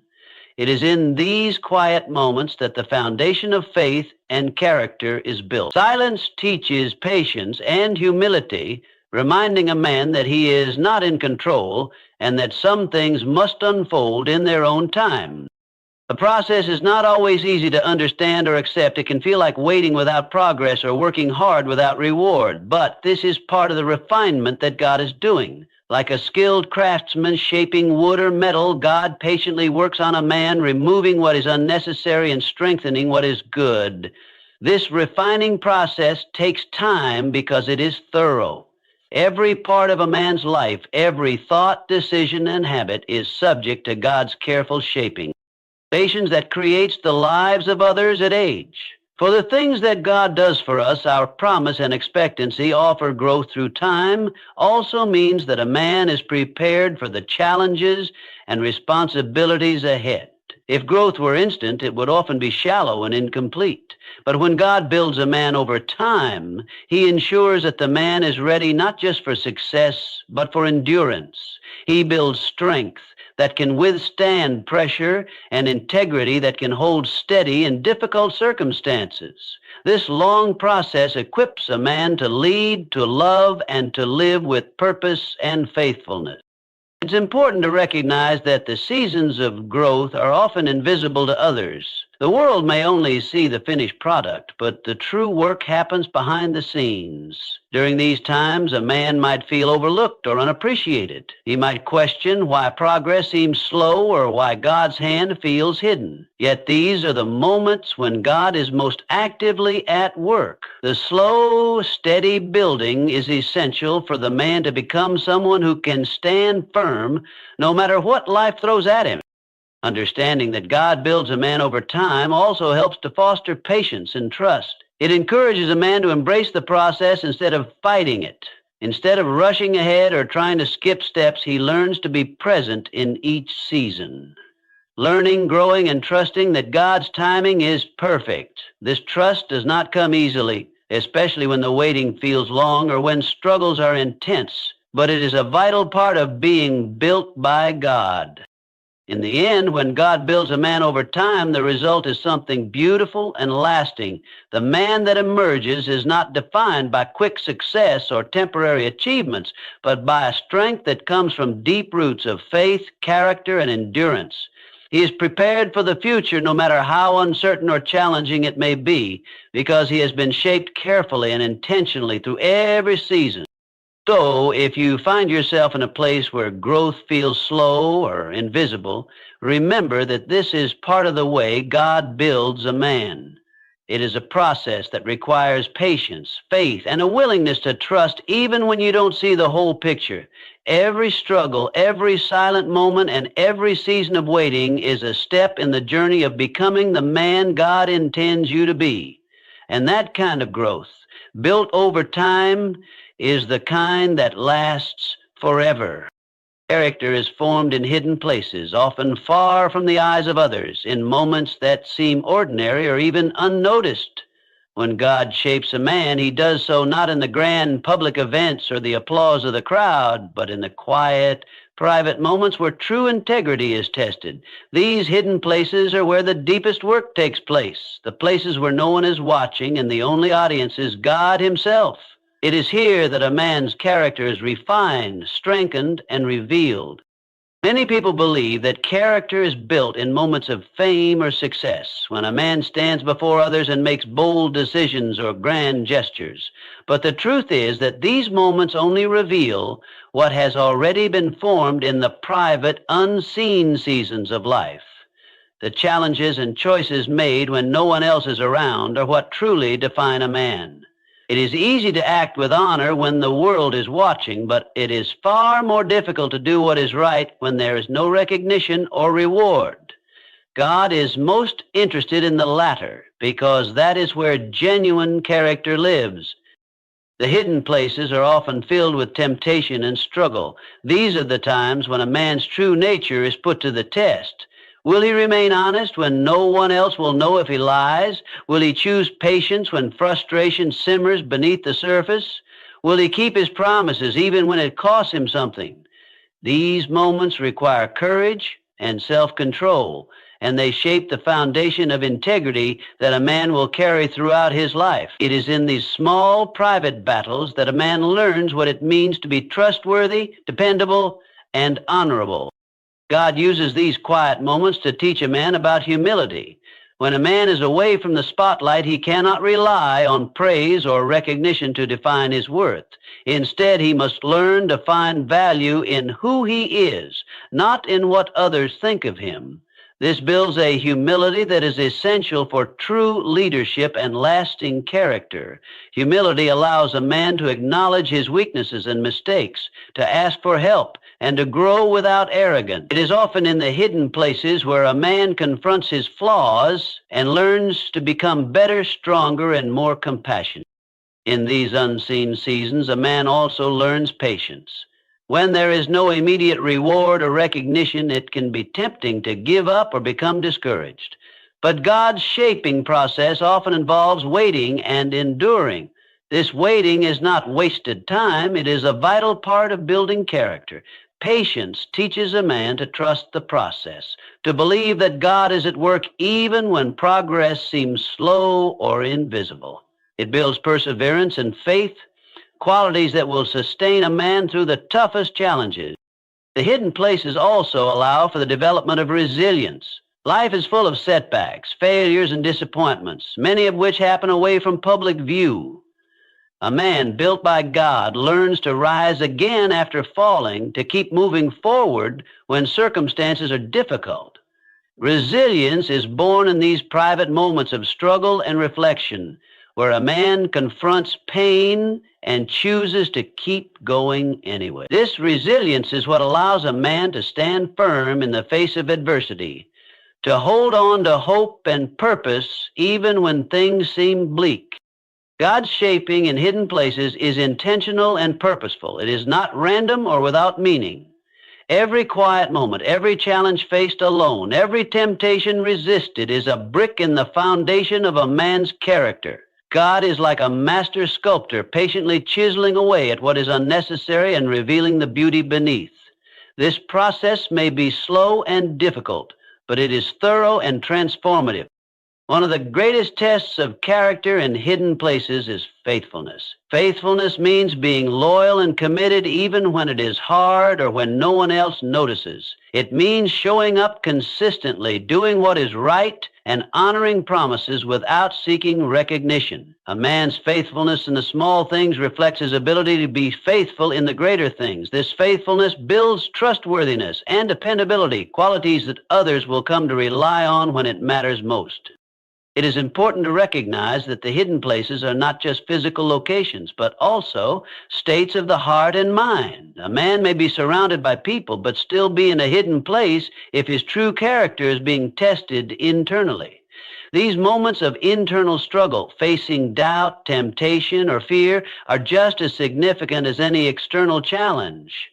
God is shaping the inner man, the core of who a person is, in these quiet battles of the soul. When a man embraces the hidden places as part of his journey, he begins to understand that true greatness is not about fame, wealth, or public recognition. It is about who he is when no one else is watching, how he acts, what he believes, and the values he lives by. This understanding brings a deep sense of peace and purpose. A man with character built in hidden places is secure in himself because his identity is not tied to external approval, but to God's design and approval. In the end, character formed in hidden places prepares a man for every situation life will throw at him. It equips him to lead with integrity, to love with sincerity, and to live with authenticity. This character does not falter when challenges arise or when temptation knocks at the door. It stands firm because it is grounded in the quiet, consistent work that God has done behind the scenes. So if you find yourself in a season where your efforts seem unnoticed or your struggles feel invisible, take heart. These hidden places are where God is shaping your character, building a foundation that will carry you through all of life's seasons. Remember that true character is forged away from the spotlight, in the moments no one else sees but that matter most to God. And when that character is fully formed, it will shine brightly in every part of your life. Struggles and delays are often the hardest parts of life to understand and accept, especially when they come unexpectedly or seem to last longer than we think we can bear. Yet these experiences are not random or meaningless. They serve a profound purpose in the way God shapes and builds a man. Disappointments, waiting, and challenges are not just obstacles to overcome. They are essential tools that God uses to develop humility, patience, and strengthen a person's life. When a man faces struggles, it often feels like a test of endurance. The natural response is to want relief, to wish for an end to the pain or difficulty. But God uses these times not just to test us, but to teach us. Through struggles, a man learns that he is not invincible and that his own strength has limits. This realization is the beginning of humility, which is foundational to true growth. Humility comes when a man recognizes that he cannot do everything on his own, that he needs help, guidance, and sometimes divine intervention. Without struggles, a man might grow arrogant or self-reliant in unhealthy ways. Struggles humble him, breaking down pride and opening his heart to trust and dependence on God.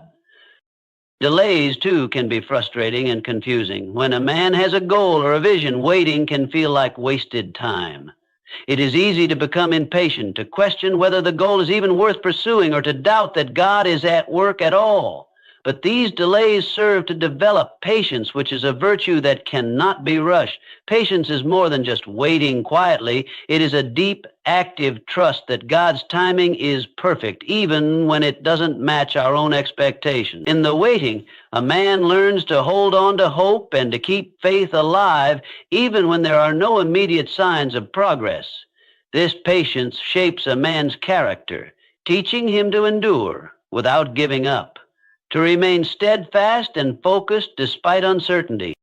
Challenges, whether they come in the form of personal failures, broken relationships, financial difficulties, or health problems, are powerful teachers. They force a man to confront reality as it is rather than as he wishes it to be. Challenges expose weaknesses, flaws, and areas where growth is needed. Instead of hiding from these difficulties or blaming others, a man who is being built by God learns to face challenges head on. This confrontation builds strength, not just physical or mental strength, but emotional and spiritual strength.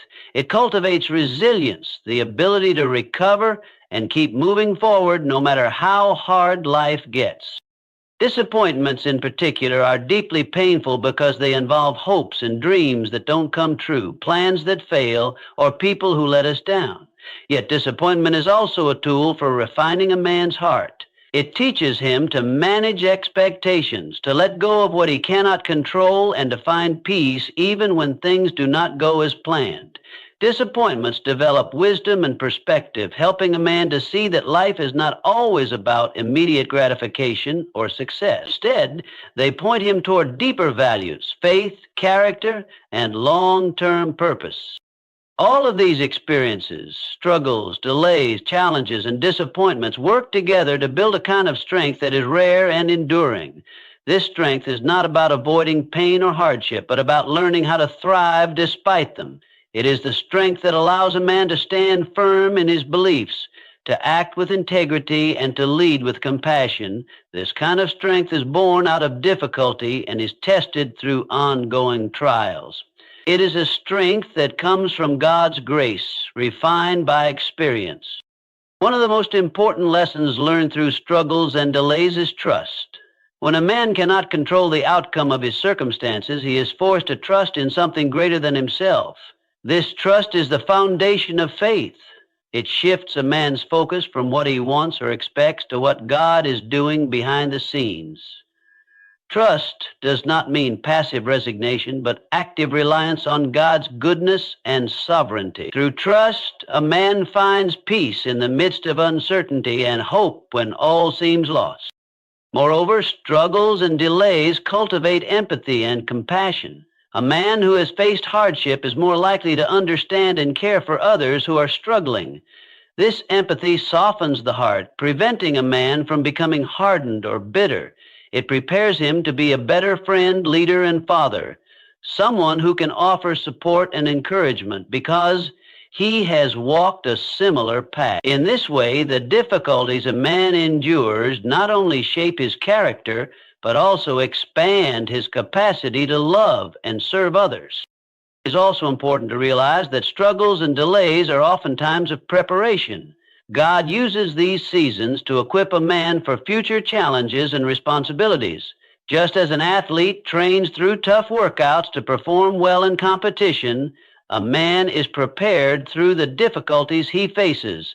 These experiences build endurance and skill that cannot be gained any other way. When the time comes to step into a new role or mission, a man who has been refined by struggle is ready to lead with wisdom, courage, and grace.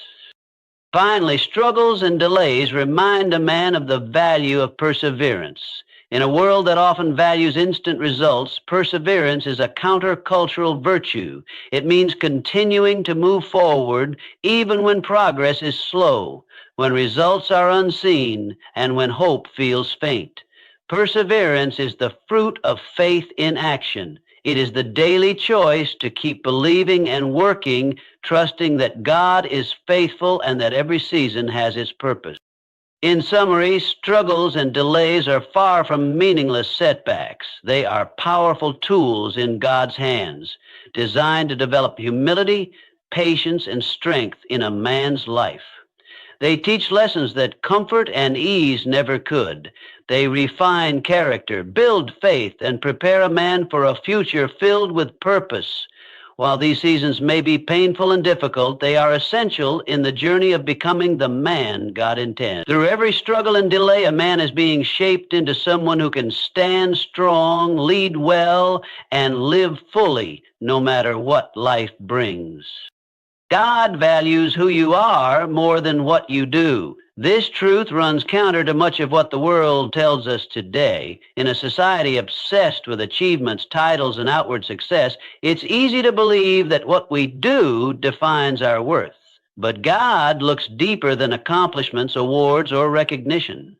His focus is on building a man of conviction rather than convenience, a man whose identity is rooted in who he is on the inside, not just in what he produces or accomplishes.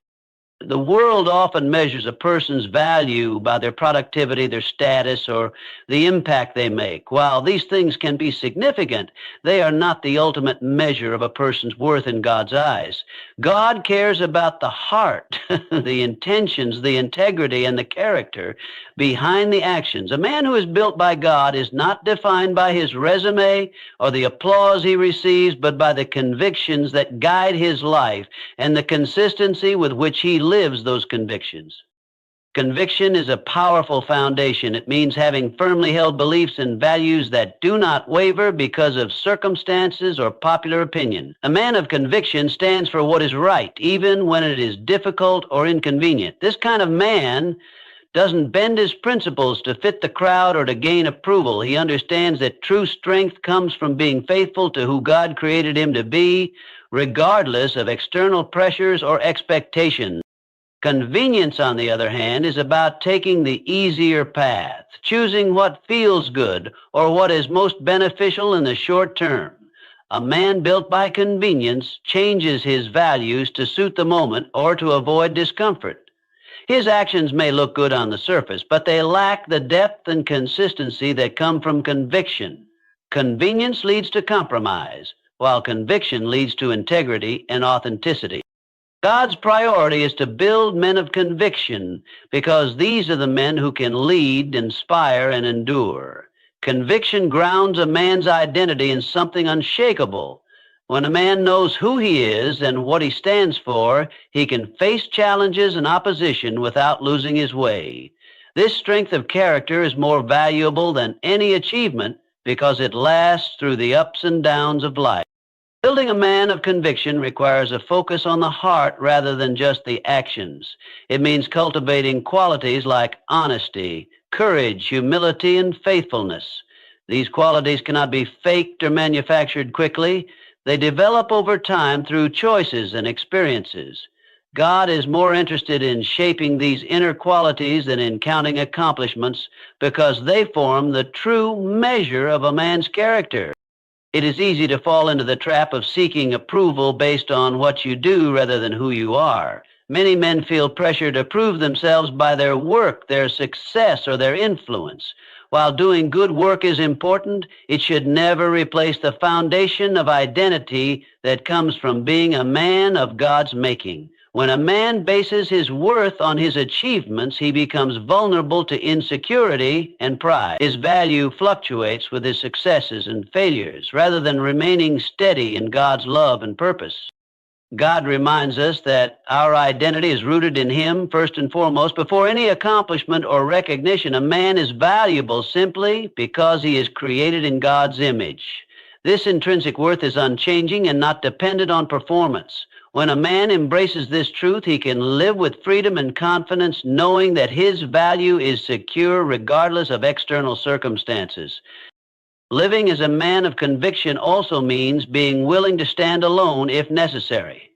Sometimes doing what is right is unpopular or difficult.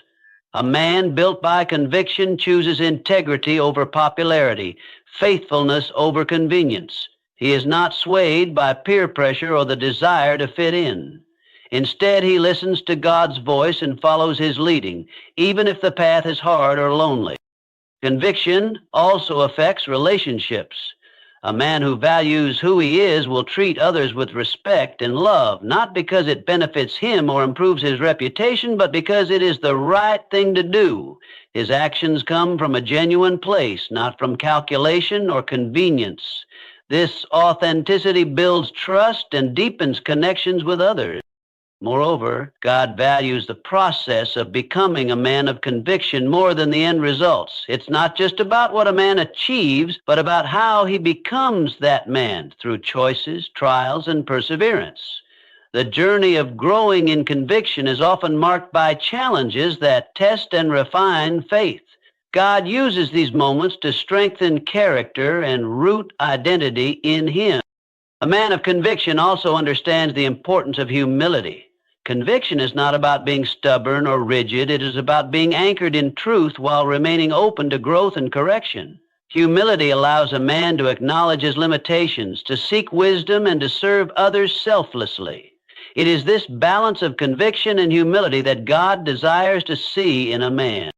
Ultimately, God's goal is to build men who reflect his character, men who are steadfast, trustworthy, and loving. These qualities cannot be measured by accomplishments alone. They are seen in how a man lives his life daily, in the decisions he makes when no one is watching, and in the faith he holds on to through trial. So when you feel the pressure to prove your worth by what you do, remember that God values who you are far more. Focus on building your character, grounding yourself in conviction, and living authentically before him. Your true value is found not in your achievements, but in the person God is shaping you to be. And that person, built on conviction rather than convenience, will stand strong and make a lasting impact far beyond any temporary success. A man built by God is unshaken by storms. This is not because he avoids difficulties or that challenges never come his way. On the contrary, storms, whether they be trials, hardships, or unexpected setbacks, are inevitable parts of life. What makes the difference is the foundation on which a man stands. When a man is built by God, his foundation is solid, rooted deeply in faith and purpose. Because of this strong base, he can endure storms without falling apart, without losing hope or direction, and without being overwhelmed by the chaos around him. Life's storms can take many forms: personal loss, failure, rejection, illness, or betrayal. These storms test a man's character and faith like nothing else. A man whose foundation is weak will likely be tossed about by the winds of adversity, becoming discouraged, bitter, or lost. But a man built by God stands firm. His strength comes not from his own power, but from the unshakable rock on which he has built his life. This rock is faith in God and a clear sense of purpose given by him. Faith is the anchor in the storm. When troubles arise, a man with faith does not panic or despair because he trusts in God's sovereignty and goodness. He believes that no matter how fierce the storm, God is in control and working for his good. This trust does not eliminate pain or difficulty, but it changes the way he faces those challenges. Faith gives him courage to stand tall and peace to remain calm amid chaos. It prevents him from falling apart because he knows he is not alone. God is with him through every trial. Purpose is the other crucial part of a man's foundation. When a man understands why he is here and what he is meant to do, he has a sense of direction that storms cannot erase.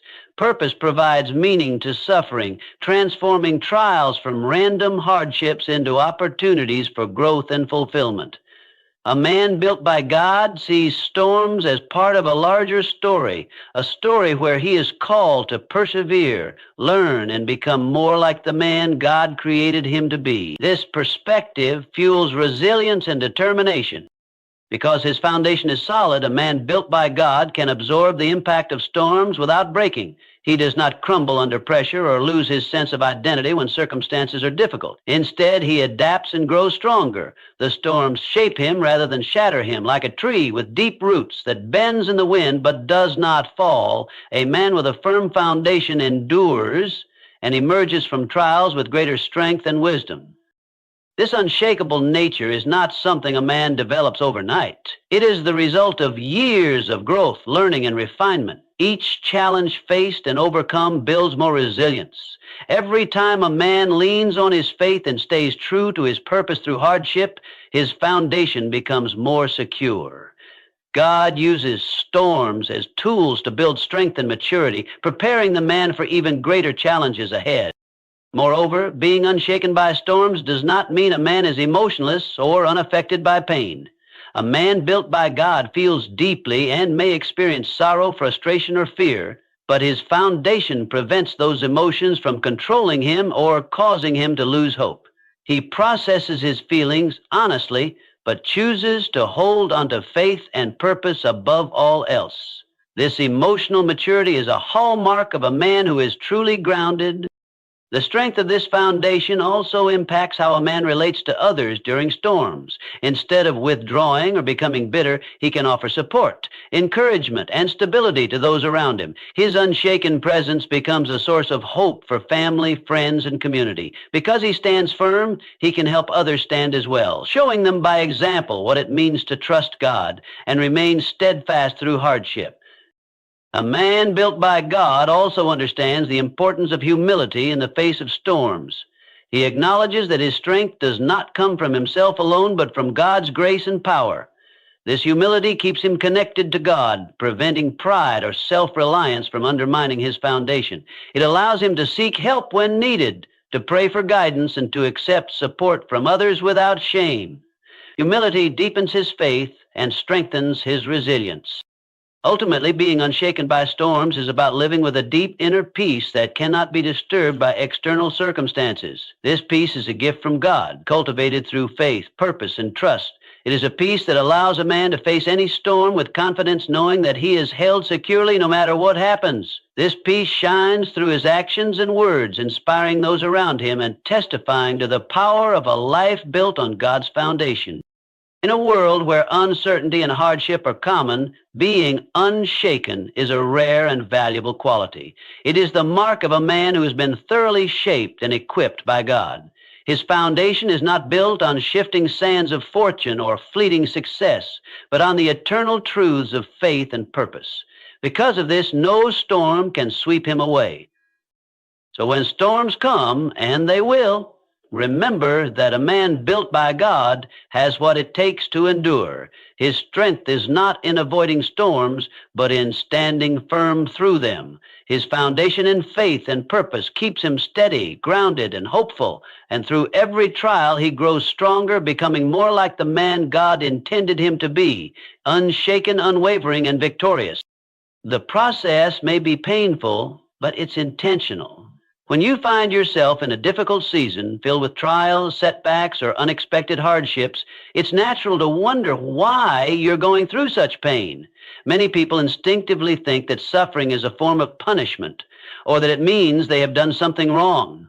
But the truth is often very different. Rather than punishment, these hard seasons are part of God's intentional work in your life, preparing and building you for what lies ahead. Painful seasons don't come without purpose. God is not indifferent to your suffering. He is deeply involved in it. The difficulties you face are tools in His hands, carefully shaping your character, faith, and strength. Every hardship, disappointment, or moment of confusion is part of a larger plan designed to prepare you for the future God has for you. The process may feel harsh and unfair at times, but it is never random or wasted. One of the reasons the process is painful is because real growth often requires breaking down old ways of thinking, habits, or comforts. Like a gardener pruning a tree, God allows seasons of discomfort to remove what no longer serves your growth.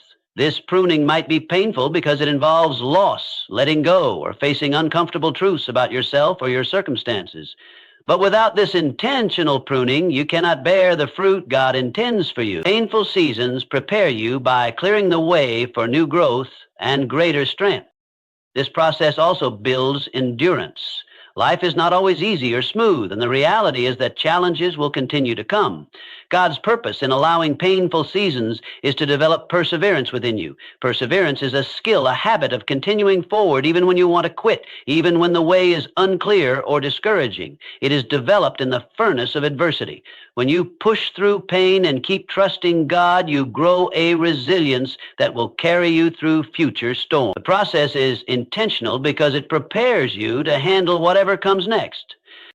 Another important aspect of this intentional process is the development of deeper faith. When life is easy, faith can sometimes be superficial, based mostly on comfort or blessings. But when pain comes, faith is tested and refined. Hard seasons force you to look beyond circumstances and rely more fully on God's promises, His character, and His presence. You learn to trust Him not just for immediate relief, but for ultimate good and eternal purpose. This deeper faith is a precious outcome of the painful process. Sometimes God uses these seasons to teach humility. Pain and hardship can expose areas of pride or self-reliance that must be broken down. When things go wrong, it becomes clear that you need help beyond yourself. Humility opens your heart to receive God's grace, wisdom, and guidance. It positions you to be shaped in ways that only surrender to God's will can accomplish. This surrender is essential for being built into the man God intends you to be. The intentional nature of the process also means that you are not alone in your struggles. God is with you in every step, working through the pain to accomplish His purpose. His presence brings comfort, strength, and hope, even when the process feels unbearable. Knowing that God is actively involved can change how you experience the pain. Instead of feeling abandoned or defeated, you can find assurance that this season has meaning and that He is working on your behalf. Understanding that the process is intentional helps to shift perspective. Instead of seeing pain as meaningless suffering, you begin to see it as preparation. This shift changes how you respond to difficulties. Rather than becoming bitter, anxious, or hopeless, you can choose to embrace the process with faith and patience. You start to ask, what is God teaching me? How is He building me through this? This attitude opens the door for transformation rather than despair. It's also important to remember that the process doesn't last forever. Seasons of pain are temporary, even if they feel long. God uses these seasons to equip you for something greater, and there is always a purpose beyond the current struggle. Just as a blacksmith heats and shapes metal before it becomes a useful tool or weapon, God's painful process is preparing you for your next season of service, leadership, or fulfillment. Holding on to this truth provides hope and motivation to endure. The intentional process can lead to new clarity and direction. Sometimes pain is God's way of redirecting you toward a better path or purpose. When old plans fail or fall apart, it can feel devastating, but it may actually be God's hand guiding you toward what is best. The hardships reveal what truly matters, refine your priorities, and prepare you to embrace new opportunities with wisdom and strength. The process builds a man who is ready, not just to survive, but to thrive in God's calling. Have you ever waited for something so long that you started to wonder if it would ever come to pass? You prayed, you fasted, you believed, and yet nothing seemed to move. You watched others receive their breakthrough, celebrate their victory, walk into their answered prayers, while you sat silently, feeling like heaven had forgotten your address. And still, somehow, you held on. Even with tears streaming down your face, even with doubt screaming in your mind, you waited, not because you were strong, but because deep inside, a whisper wouldn't let you give up. That whisper, that voice, was hope. And today I want to tell you, God's timing is about to make you cry. You see, there's a moment in every journey when it feels like God is late, like He's missed the deadline, like He's silent when you need Him loudest. But what if I told you that He's never been more on time than He is right now? That even in the silence, He was arranging every detail, that even in your heartbreak, He was preparing a miracle that will bring you to your knees in awe. We don't serve a God who moves according to our schedule. We serve a God who sees the end from the beginning, a God who knows what we need before we even ask, a God who's not just trying to bless us, but to build us. That's why the wait often hurts. It's why it tests you, because the wait is not punishment, it's preparation. It's not denial, it's divine development. He's not holding it back from you. He's holding it together for you. Sometimes the very thing that feels like a delay is God's way of protecting you from receiving a gift you're not ready to carry. Think about it. What if you had received what you prayed for last year? Would you have handled it wisely? Would it have deepened your faith or inflated your ego? Would it have blessed others or distracted you from the purpose? God knows. Let me remind you of something. Lazarus was dead 4 days before Jesus arrived. To those watching, it looked like Jesus was too late, but Jesus was never late. He was setting the stage for a greater glory, because anyone can heal the sick, but only the Son of God can raise the dead. And when God shows up late in your story, it's often because He's about to do something that no man can take credit for. He's about to defy expectations. He's about to make it obvious that it was never about luck or chance or human effort. It was grace, pure, unstoppable, undeniable grace. God's timing is about to make you cry, not tears of pain, but of overwhelming gratitude, because when it happens, it will make sense. You'll look back on the sleepless nights, the battles you fought alone, the prayers that felt unanswered, and you'll see how it was all leading here. You'll understand why the door had to close, why they had to leave, why the job didn't work out. You'll see that every disappointment was really a divine appointment in disguise. God was always orchestrating it. Sometimes God delays the visible blessing so he can do a deeper work in you. He's more concerned with your character than your comfort. Because you can receive a blessing and lose it if you're not ready. But when you've been refined through the fire of waiting, you come out not just with a promise, but the maturity to handle it. You become someone who doesn't just receive miracles, but someone who becomes a miracle for others. Maybe you're sitting in a season where nothing makes sense. You've done all you know how to do. You've sown in tears, you've worshiped through pain, you've obeyed when it was hard, and still no sign of change. Can I tell you something? You are closer than you think. Often the darkest night comes right before the dawn, and God is never idle. He's not ignoring you. He's not indifferent. He's invested. He's involved. And his silence is not absence. It's strategy. Because when God moves, he moves suddenly. In one moment, everything can change. In Scripture, we read about Joseph, a man who was given a dream, only to be betrayed by his brothers, sold into slavery, falsely accused, and thrown into prison. For years, nothing looked like the dream. But in one day, he went from the prison to the palace. One conversation changed his entire life. What if your one day is on the way?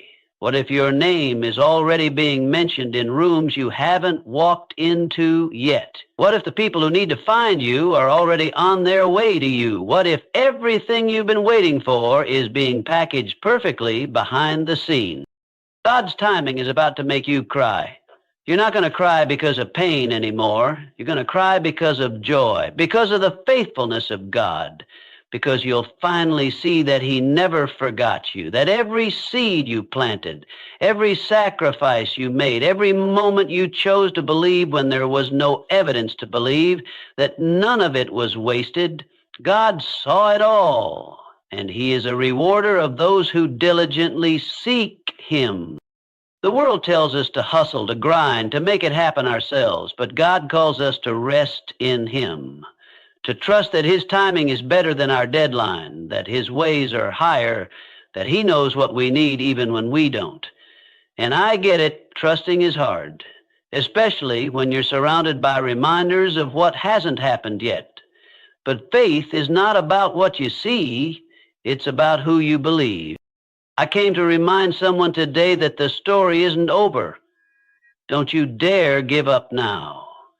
Don't you settle for less. Don't you bow to the pressure. You're not late. You're not behind. You're right on schedule for a God-sized testimony. And what he has prepared for you is going to be worth every tear, every delay, every heartbreak. In the book of Habakkuk, God says, though it tarries, wait for it, because it will surely come. It will not delay.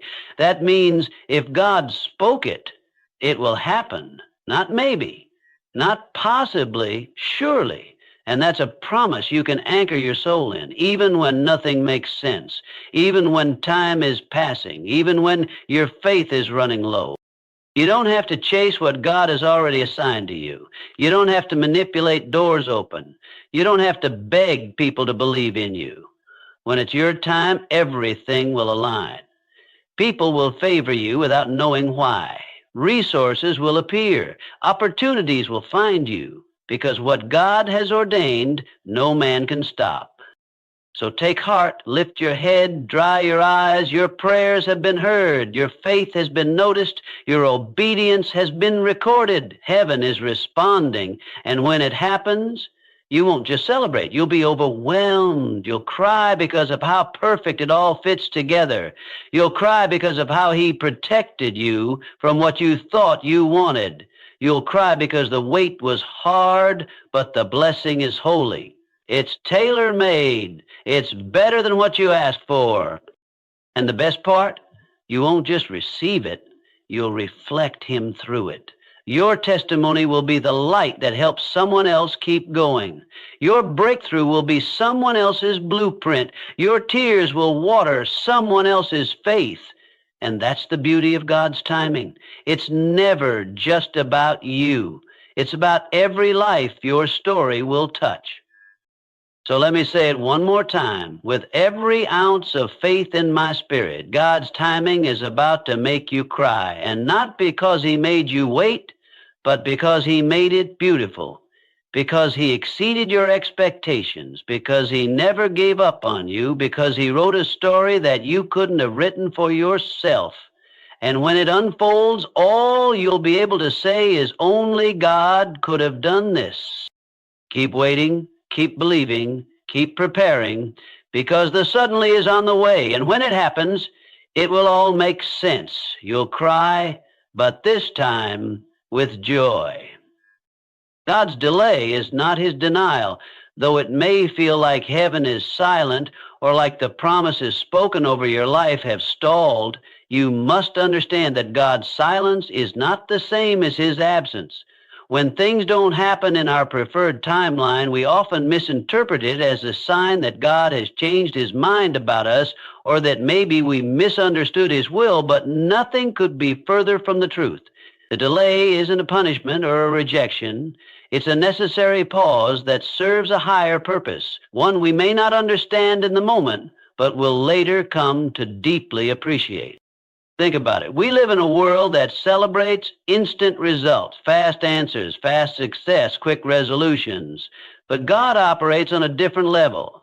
He isn't just concerned with giving us what we ask for. He's more concerned with when he gives it and who we are when we receive it. If you're praying for something and it hasn't happened yet, it doesn't mean that God said no. It may simply mean not now. And that not now is often the most loving answer God can give, even when it breaks our hearts temporarily. Delays can be divine protection. Sometimes what looks like a setback is actually God shielding you from something you can't yet see. What if the relationship you begged God to restore would have led you away from your calling? What if the job you thought was perfect would have destroyed your mental health or pulled you away from your family? What if the opportunity you prayed for would have fed your pride instead of growing your humility? God sees what we can't. He knows the whole story when we only know a chapter. And because of that, his delays are not just wise, they're merciful. There are times in our journey where we're not ready to receive what we're asking for. God is not only working on the blessing, he's working on you, your character, your faith, your maturity, the ability to hold and honor what you've been praying for. He's building your endurance and your spiritual depth so that when the answer finally comes, you don't crumble under its weight. You were never meant to just receive a blessing. You were meant to carry it with purpose. And that takes preparation. That takes time. We also need to understand that God is not obligated to rush just because we're impatient. He's more committed to our growth than our comfort. And many times the growth happens in the waiting. That's where trust is stretched. That's where you learn to lean not on your own understanding, but on his faithfulness. That's where you learn to worship without needing answers, to obey without needing signs, to believe even when the evidence seems to point in the opposite direction. Every person used by God in Scripture experienced divine delay. Abraham waited decades for the promised son. David was anointed king, but had to spend years in the wilderness before he wore the crown. Even Jesus waited 30 years before stepping into public ministry. Was God late? Never. He was developing their faith, their strength, and their readiness to steward the calling on their lives. The wait was not wasted. It was where their roots grew deep. And if you're in that waiting season now, know this: your roots are growing, even if you can't see it yet. When God finally moves, you will look back and see that the delay was never about keeping something from you. It was about making you ready for what he had already prepared. You'll see how he connected every piece, how he blocked certain things to protect you, how he held some doors closed until the right time, and you'll thank him not just for what he gave you, but for what he didn't give you when you weren't ready. So don't confuse a delay with denial. God is not ignoring your prayers. He has heard every word, seen every tear, and felt every ache of your heart. But because he is a good father, he's more concerned with giving you the right thing at the right time in the right way. And when that time comes, you'll understand why it had to happen exactly like this. You'll understand why the answer didn't come sooner and why the wait was not a waste.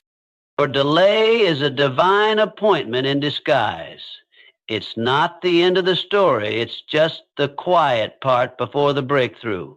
So keep trusting, keep obeying, keep believing. God is never late. His timing is perfect. And when it comes, it will be beautiful, so beautiful that it may just make you cry.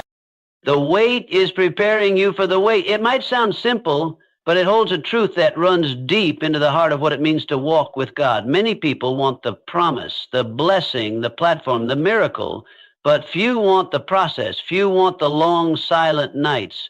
Few want the years of faithfulness in obscurity. Few want the pruning, the stretching, the pressure. But the truth is, without the weight, you won't be able to carry the weight of what God wants to place in your life. God is not in the business of giving gifts that will crush you. He is not going to bless you with something that you're not yet strong enough to sustain. This is why the wait exists. The waiting season isn't just a pause. It's a place of preparation. It is the hidden workshop of heaven where your soul is strengthened, your character is developed, your motives are purified, and your faith is made real. If you skip the wait, you miss the formation. You miss the deep internal work God is doing so that you don't just receive something. You're ready to live in it, grow in it, and glorify him through it. Think about how gold is refined. It must pass through intense fire. The impurities rise to the surface and are scraped away. Only then can it shine with its true value. The waiting season is like that fire. It brings things to the surface: doubt, insecurity, impatience, pride, things you didn't even know were there. And God uses the wait not to shame you, but to purify you, to make you stronger, clearer, and more aligned with his will. We often ask God for promotion, increase, elevation, but elevation comes with responsibility. It comes with pressure. It comes with spiritual weight. And if your inner life isn't strong, that promotion can quickly become a burden instead of a blessing. So God, in his mercy, holds it back, not because he doesn't want to give it to you, but because he wants to prepare you for it. The longer the wait, the more meaningful the purpose. That's why you shouldn't compare your journey to anyone else's. You don't know the weight they're carrying. You don't know the weight you're being prepared to carry. Joseph waited years in prison for a dream God gave him as a teenager. During that time, it seemed like nothing was happening, but everything was happening beneath the surface. God was sharpening his leadership skills, humbling his heart, and maturing his perspective. So when Pharaoh finally called him out of the prison, Joseph wasn't just gifted, he was ready. He knew how to manage what was coming. He had been prepared for the weight of responsibility that came with being second in command over all of Egypt. That preparation didn't come quickly. It came through time, tears, trials, and trust. The same applies to you. Every closed door, every delayed answer, every season where you feel like you've been overlooked. It's not for nothing. It's part of the process. God is building a foundation in you that can hold what he's about to place on you. And the stronger the foundation, the higher he can take you. The deeper the roots, the taller the tree can grow. You may not see it now, but you're being equipped, taken, pruned, not punished, prepared. Don't despise the small beginnings or the hidden seasons. Don't underestimate the value of being faithful in what seems insignificant. David was anointed king, but he spent years tending sheep and running from Saul. What was he doing in those years? Learning to worship, learning to lead, learning to fight battles in private before fighting giants in public. If God would have placed him on the throne too soon, the weight of the crown would have crushed him. But when the time was right, David had been forged in fire. He had been made ready. The same God who gave you the promise is the God who is preparing you to carry it. And he's doing it with precision. He's making sure that when you get there, you don't crumble under pressure. You won't just arrive, you'll thrive, because you'll know what it took to get there. You'll appreciate the journey. You'll carry the blessing with humility. And you'll be a vessel that gives God glory, not one that seeks your own. So if you're in the waiting room right now, don't rush to get out. Don't push past what God is trying to do in your heart. Let him form you. Let him grow you. Let him teach you to trust even when it hurts. Every moment you feel unseen is a moment he is working. Every time you feel forgotten is a time he is forming something new within you. The wait may feel long, it may feel heavy, but it is not wasted. It is not in vain. It is sacred ground where God is preparing you not just for what you're praying for, but for the wait that comes with it. And when the promise finally comes, you'll carry it with strength, wisdom, and faith. You'll carry it not as someone who stumbled into a blessing, but as someone who was made ready through the fire. The wait is preparing you for the wait, and it will be worth it. When God moves, he moves suddenly. That truth can feel both comforting and confusing when you're in a long season of waiting. You might be looking around at your circumstances, wondering why nothing seems to be changing, why prayers feel unanswered, why everything feels still, quiet, delayed. It can be disheartening when it looks like heaven is closed and you're stuck in the same place day after day with no sign of movement. But what you don't see is what God is doing in the background. Just because you can't perceive the progress doesn't mean it isn't happening. God is always working, even in the stillness, even in silence. And when the moment comes, when his appointed time arrives, it will happen so quickly, so powerfully, and so clearly that it will erase years of confusion in an instant. One of the most powerful examples in Scripture of God's sudden movement is the story of Joseph. He was thrown into a pit by his own brothers, sold into slavery, falsely accused, and imprisoned for years. Nothing about his situation looked like it was moving toward the dream God gave him in his youth. In fact, every chapter of his life seemed to move further away from it.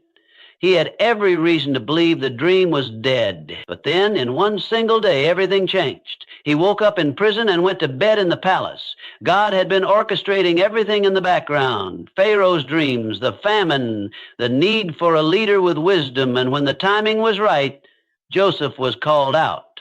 He didn't have time to prepare, to get ready, to strategize. It happened suddenly. And he was ready because God had prepared him in private. That's how God works. Often we think he's slow, but in reality, he's strategic. He is setting up circumstances, moving people, aligning moments. His ways are higher than ours. His vision is bigger than what we can comprehend. And while we focus on the delay, he's focused on the impact. He's writing a story that has a divine plot twist. And when he decides to turn the page, it can shift everything in a heartbeat. Think about the Israelites standing before the Red Sea. They were trapped between the water in front of them and Pharaoh's army behind them. To the natural eye, there was no way out. But in one sudden moment, God parted the sea. Something impossible became possible. That's what happens when God steps in. He doesn't need time to figure things out. He doesn't need help or approval. When he moves with power and purpose. He didn't need 100 steps to make it happen. One word from him, one breath, one command, and everything changes. This is why it's so important to stay faithful in the waiting, because breakthrough often comes suddenly. And when it does, you won't have time to go back and get ready. You won't have time to build the character, the wisdom, the discipline. That's why God builds you in the wait. He strengthens you before the door opens, because once it opens, things move fast. There's a weight that comes with sudden promotion, and only someone who's been forged in the fire of delay will be able to carry it well. Suddenly doesn't mean randomly. It means divinely timed. It means that while you were doing the ordinary, God was preparing the extraordinary. While you were staying faithful in small things, He was working on big things. That's how many breakthroughs come. They interrupt the routine. They show up in the middle of an ordinary day, and suddenly your whole life shifts. That's why it's dangerous to give up too soon. You never know if today is the day God chooses to move. We also need to remember that sudden breakthroughs are rarely just for us. When God moved Joseph into power, it wasn't just to bless Joseph. It was to save nations. When God moves in your life, it's often because He's positioning you to be a solution, a vessel, a bridge for others. You become the answer to someone else's prayer. That's why the wait is often long, because the purpose is greater than just your personal comfort. It's about kingdom impact. There's something beautiful and humbling about how God works. He lets us go through seasons where we have no idea how it will all come together, where we walk by faith and not by sight. And then, just when we least expect it, everything shifts. He gives us just enough light to take the next step, and then, in a moment of divine timing, He reveals the full picture. And when it happens, it brings clarity, it brings awe, it brings tears, not of sadness, but of deep, overwhelming gratitude. If you've been waiting for a long time, feeling like nothing is moving, don't lose heart. Don't assume God has forgotten. Don't give in to the lie that it's too late. He is not pacing the floor of heaven trying to figure things out. He already has the day, the hour, the minute marked, and when it comes, you won't need to force it. You won't need to chase it. It will meet you. It will align. It will unfold effortlessly, not because it was easy, but because God had ordained it. So keep showing up, keep believing, keep sowing in faith, keep building in silence, because suddenly is coming. And when it does, you'll understand why the wait was so long. You'll understand why the process was necessary. And you'll see that the God who seemed silent was never still. He was preparing a moment that would change everything. When God moves, He moves suddenly. And when He does, it will be more than you imagined, more than you asked for, and more than you thought was even possible. Your tears will become testimonies. That's a promise wrapped in hope, one that seems distant when you're in the thick of sorrow, yet one that speaks deeply to the heart of God's redemptive power. You see, pain is not the end of your story. Confusion is not your final chapter. Sorrow does not get the last word.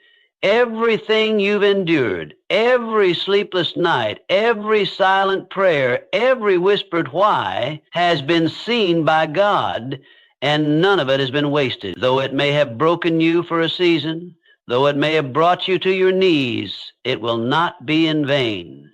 God is the only one who can take tears and turn them into something beautiful. He doesn't just comfort you, He transforms your pain into purpose. There are seasons in life where we are tempted to believe that nothing good could possibly come from what we're going through. Seasons of heartbreak, betrayal, loss, disappointment, where the weight of it all feels unbearable. You question where God is in the middle of it. You wonder if He even sees you, but He does. And not only does He see you, He's walking with you right there in the fire, right there in the valley. He's present, quiet maybe, but not distant. Sometimes God allows us to go through things not because He wants to break us, but because He wants to bring something through us. He knows that someone down the line will need your story. Someone will need the wisdom that came from your wounds. Someone will find healing in your honesty. And so He allows the tears to fall, knowing that one day those tears will water the soil of someone else's breakthrough. We tend to see tears as a sign of weakness, but in God's economy, they are seeds, seeds of growth, of transformation, of future glory. Scripture says that those who sow in tears will reap with songs of joy. That's not just poetic language. It's a divine promise. It means that every tear you've shed is an investment into your future healing. It means that we serve a God who counts your tears and stores them because they matter. And when the time is right, those very tears will bloom into a harvest of joy. You'll look back and see that what once broke you actually built you. What once crushed your spirit actually deepened your faith. And you will be able to speak with authority, not because you learned something in a book, but because you lived it, you endured it, you survived it. And now you carry a testimony that no one can deny. There's a unique kind of power in the story of someone who has been through fire and still worships. Someone who has walked through pain and still smiles, not because they are pretending, but because God met them in the middle of the pain and changed everything. Your story doesn't lose its power just because it's filled with pain. In fact, it gains power when you allow God to redeem it. When you stop hiding the hurt and start sharing the healing. When you allow others to see where you came from, they begin to believe that they can come out too. That's the beauty of testimony. It multiplies faith. It builds bridges between broken hearts. It invites others to meet the same God who met you in your darkest hour. So don't be ashamed of your tears. Don't be afraid of your story. Don't silence your testimony just because it came from a hard place. What the enemy meant for evil, God will turn for good. He will take your story, the raw, unfiltered, painful parts, and use it to shine light into someone else's darkness. Your healing will give them hope. Your survival will give them strength. And your tears will no longer be a symbol of what you lost, but of what God restored. There will come a day when you will cry again, but not because of sorrow. You will cry because of how faithful God was, even when you didn't see it. You'll cry because the very thing that made you question him will now be the thing that reveals his goodness. You'll cry because you'll finally understand why the road was so hard, why the nights were so long, why the burden was so heavy. And in that moment, you'll see that it was leading you here, not to defeat, but to destiny, not to bitterness, but to blessing, not to despair, but to purpose. And when you stand in the middle of that testimony, people will listen, not just because of your words, but because of the weight behind them. They'll see the joy in your eyes and the strength in your voice, and they'll know that only God could have brought you through. That's what testimonies do. They point back to God. They give him the glory. They declare his faithfulness, and they give others the courage to hold on just a little longer. So if you're in a season of tears right now, don't give up. Don't lose hope. God is not finished. Your tears are not the end. They are the beginning of something beautiful. He is turning them into testimonies that will inspire, encourage, and bring life. You will smile again. You will laugh again. And when you do, it will be deeper, fuller, richer, because you'll know what it cost. And you'll know who carried you through it all. What's coming is tailor-made for you. That means it won't look like anyone else's breakthrough, blessing, or miracle because it wasn't meant to. God isn't in the business of giving out one-size-fits-all answers. He sees you in all your complexity, your personality, your past, your dreams, your pain, and he designs what's coming with all of that in mind. What he has planned for your life is so specific, so intentional, that when it finally arrives, you won't have to wonder whether it's for you. It will fit your life, your needs, and your calling so perfectly that your heart will recognize it instantly as the fulfillment of everything you've been waiting for.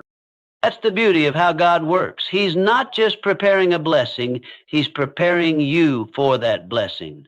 In every season of waiting, stretching, growing, and even breaking, he is shaping your heart to align with what he is getting ready to release into your life.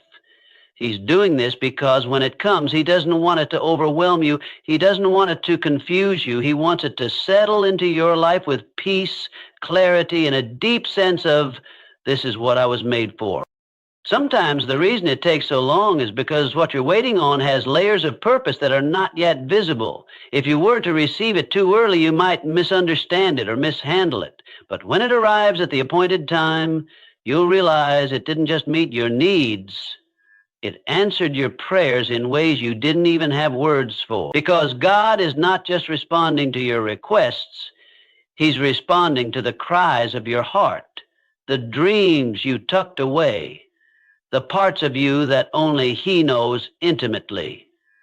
He knows exactly what will bring peace to your restless spirit and purpose to your path. When God brings something tailor-made, it carries more than just surface-level satisfaction.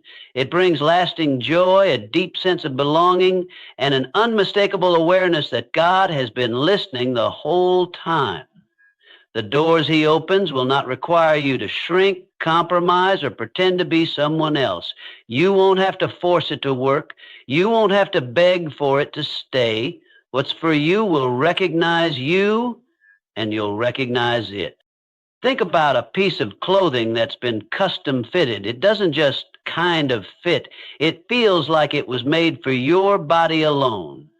That's the difference between what we try to fit ourselves into and what God brings to us. We often chase things that look good on others, thinking they'll satisfy us too. But what fits someone else's life may not fit yours, because your calling, your timeline, your story is completely different. That's why comparison is so dangerous. You might be looking at someone else's blessing and wondering why it hasn't happened for you, not realizing that what God has for you is being crafted in a way that has nothing to do with theirs. Your process is different because your purpose is different. Sometimes it feels like you're being left behind when you see others stepping into their moment while you're still waiting. But don't let that discourage you. Just because it hasn't happened yet doesn't mean it's not coming. What's tailor-made takes more time. It requires precision. It's not rushed. And while others may receive their blessing sooner, yours is being crafted in a way that will be undeniable when it arrives. You'll look back and realize that God wasn't making you wait to punish you. He was making you wait because he was being careful with your future. There's also something powerful about knowing that God didn't forget the details. He knows the hidden struggles you've battled, the private prayers you've whispered through tears, the hopes you were afraid to speak aloud. And when he finally delivers what he has promised, you'll see that he remembered all of it. He didn't just give you what you asked for. He gave you what you needed, what you couldn't even express, what your soul longed for in silence. That's how intentional he is. And when you receive it, it won't just bless you. It will confirm everything God spoke to you in the dark. It will validate the waiting. It will affirm your obedience. It will prove that he was always working, always listening, always weaving everything together behind the scenes.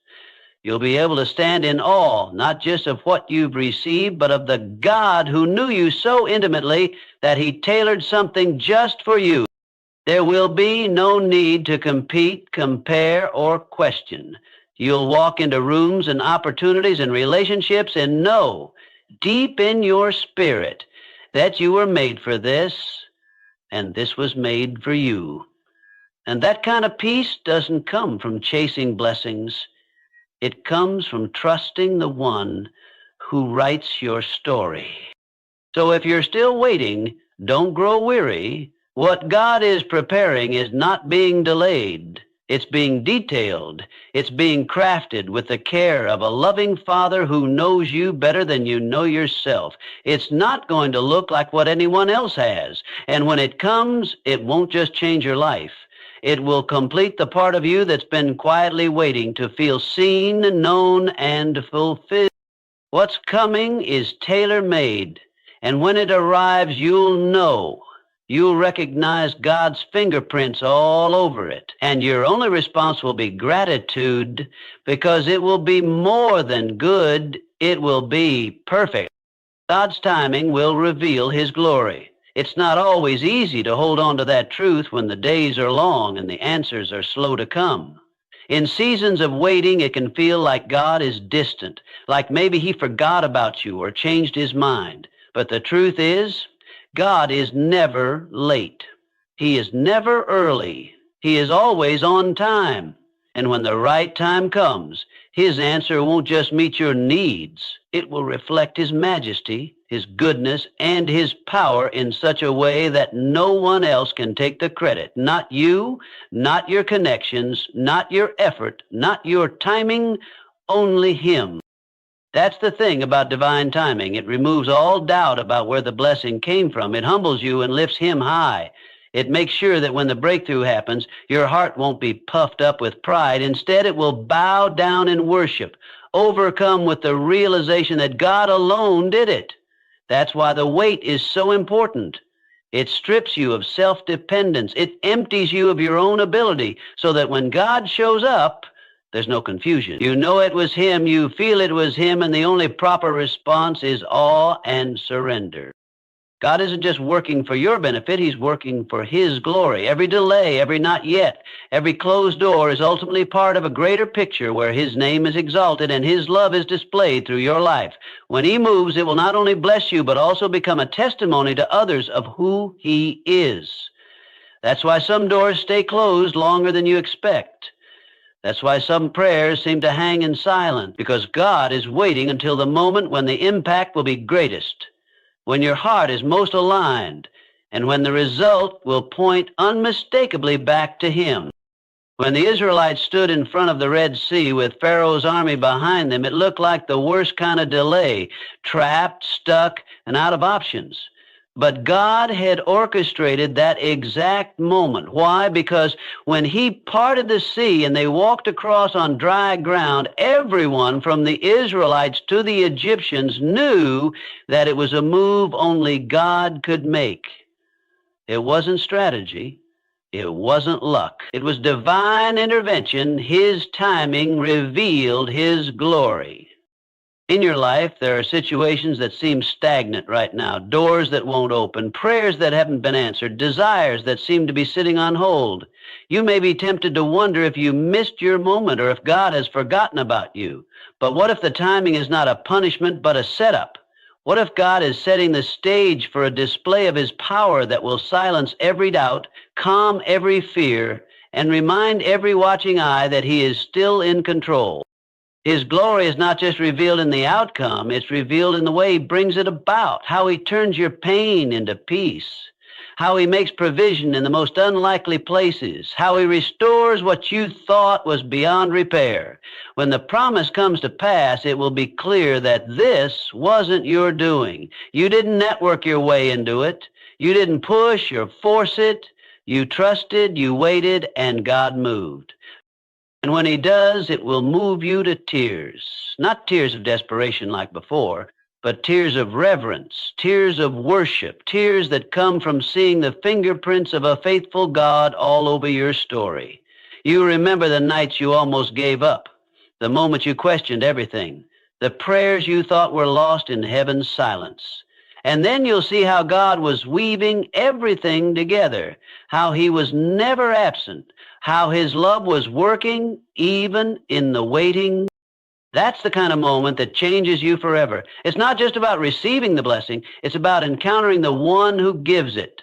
It's about being so deeply aware of God's presence, His faithfulness, His love, that your heart responds not with entitlement, but with worship.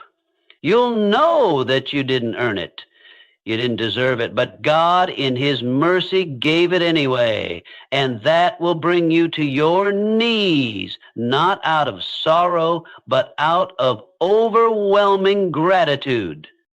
This is the glory of God's timing. It is never rushed, never careless, and never wasted. Every second of waiting is filled with purpose. And when the appointed time comes, it will be so evident, so divine, that it could only have come from His hand. It won't just be the right answer, it will be the right revelation. You'll see His power, you'll feel His love, you'll witness His sovereignty unfold before your eyes.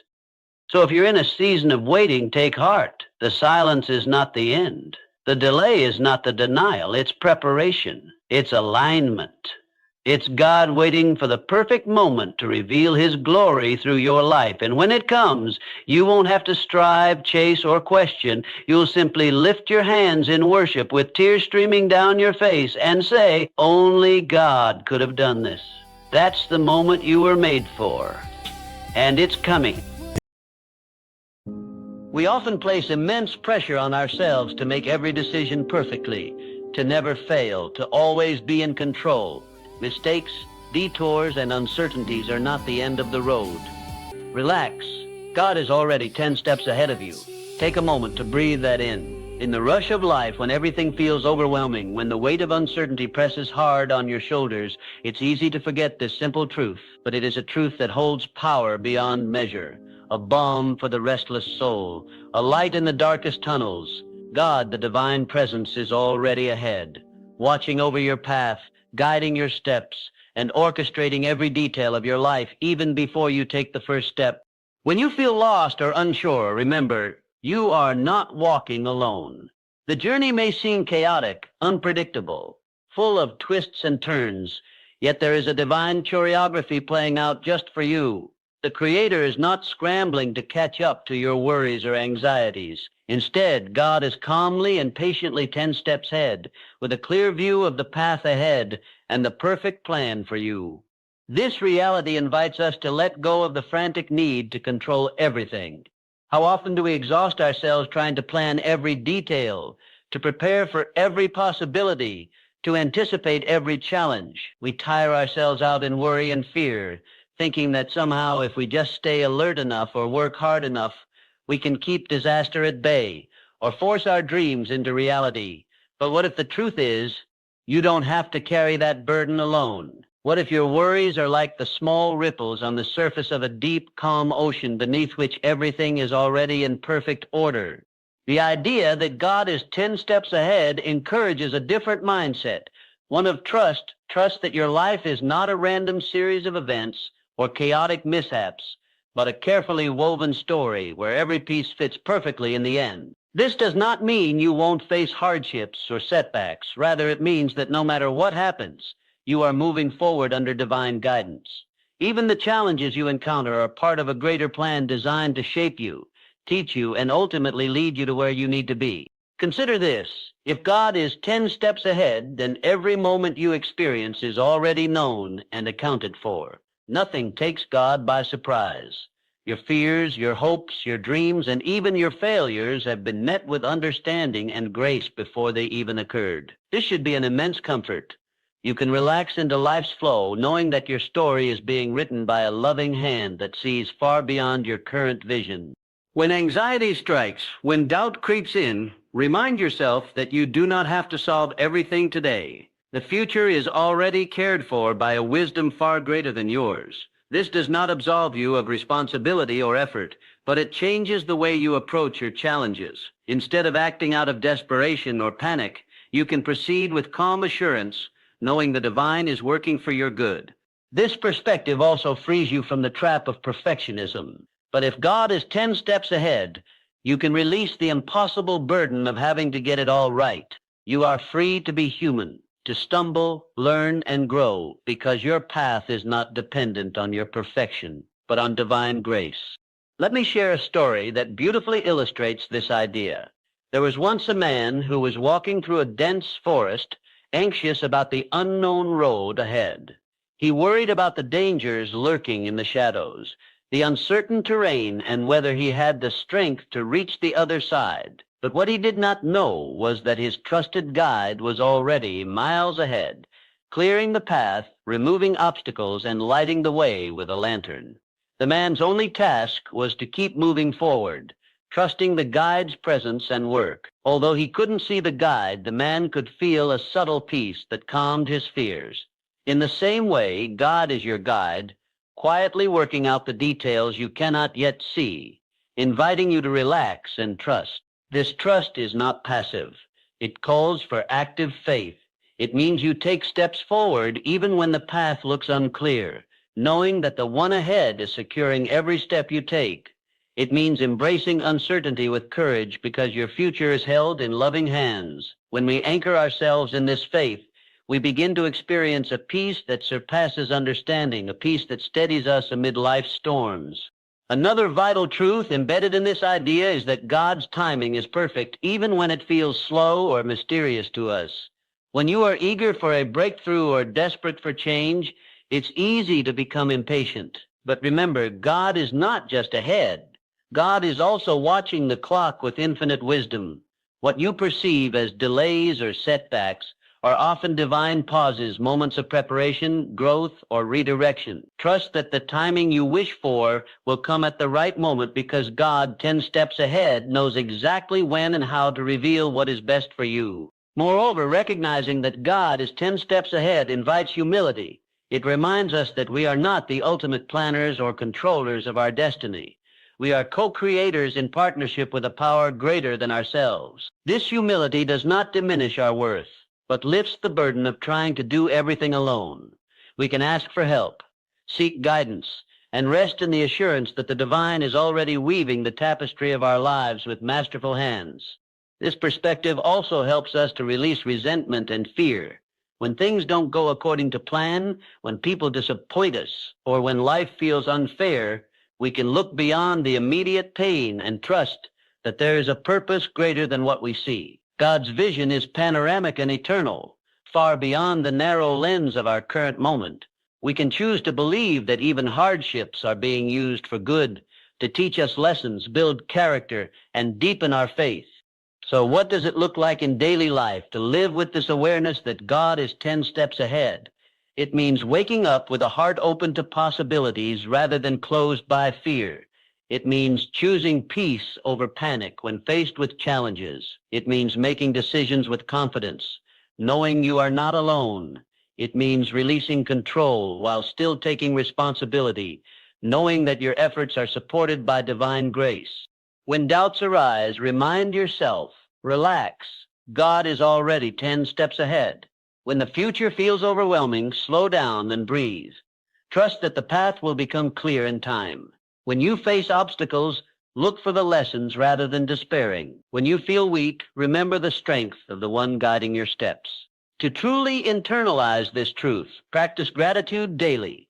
Gratitude helps shift focus from what is missing or uncertain to what is already present and good. It opens the heart to recognize the small signs of divine guidance along the way. A timely word, a helpful person, a sudden insight. These moments are like footprints of the divine, showing that you are not walking alone. In closing, I want you to carry this with you. Life is not a race to be won by sheer force or a puzzle to be solved through anxiety. It is a sacred journey, and the Creator is already far ahead, lighting the way with love, wisdom, and peace. Your role is to relax into that truth, to trust it, and to move forward with a calm heart and steady feet. Remember, the next step you take is not uncertain. It has already been anticipated, planned for, and supported by a power greater than yourself. So breathe deeply, release your fears, and step forward with confidence. Relax, because God is already 10 steps ahead of you. Life can often feel like an unpredictable journey, filled with uncertainties and challenges that sometimes overwhelm us. In those moments when the future looks unclear and the weight of responsibility feels heavy, it is comforting to remember that God's divine guidance means you are never alone. This truth, simple yet profound, offers a steady anchor in the storms of life. It reminds us that no matter how confusing or difficult the path may seem, God is always ahead of us, watching over every step we take and gently leading us forward. When we look at life through human eyes, it's easy to focus on what we cannot control. We see the obstacles, the fears, and the unknown variables, and sometimes it feels like we are stumbling through the darkness without a clear direction. But divine guidance assures us that beyond what our eyes can see, a loving presence is already there, clearing the way and lighting the path. This presence is not distant or detached, but intimately involved in our lives, caring deeply about our well-being and our journey. One of the most reassuring aspects of God's guidance is the awareness that we are not isolated or abandoned in our struggles. Many people face seasons of loneliness where it feels like no one understands their pain or where they are headed. In these times, it can be tempting to believe that we must carry the burden alone. Yet the reality is that God's hand is always there, steadying us even when we don't feel it. This divine companionship transcends human limitations. It offers a kind of strength and comfort that cannot be found elsewhere. Think about the times in your life when you have faced a difficult decision or a crossroads.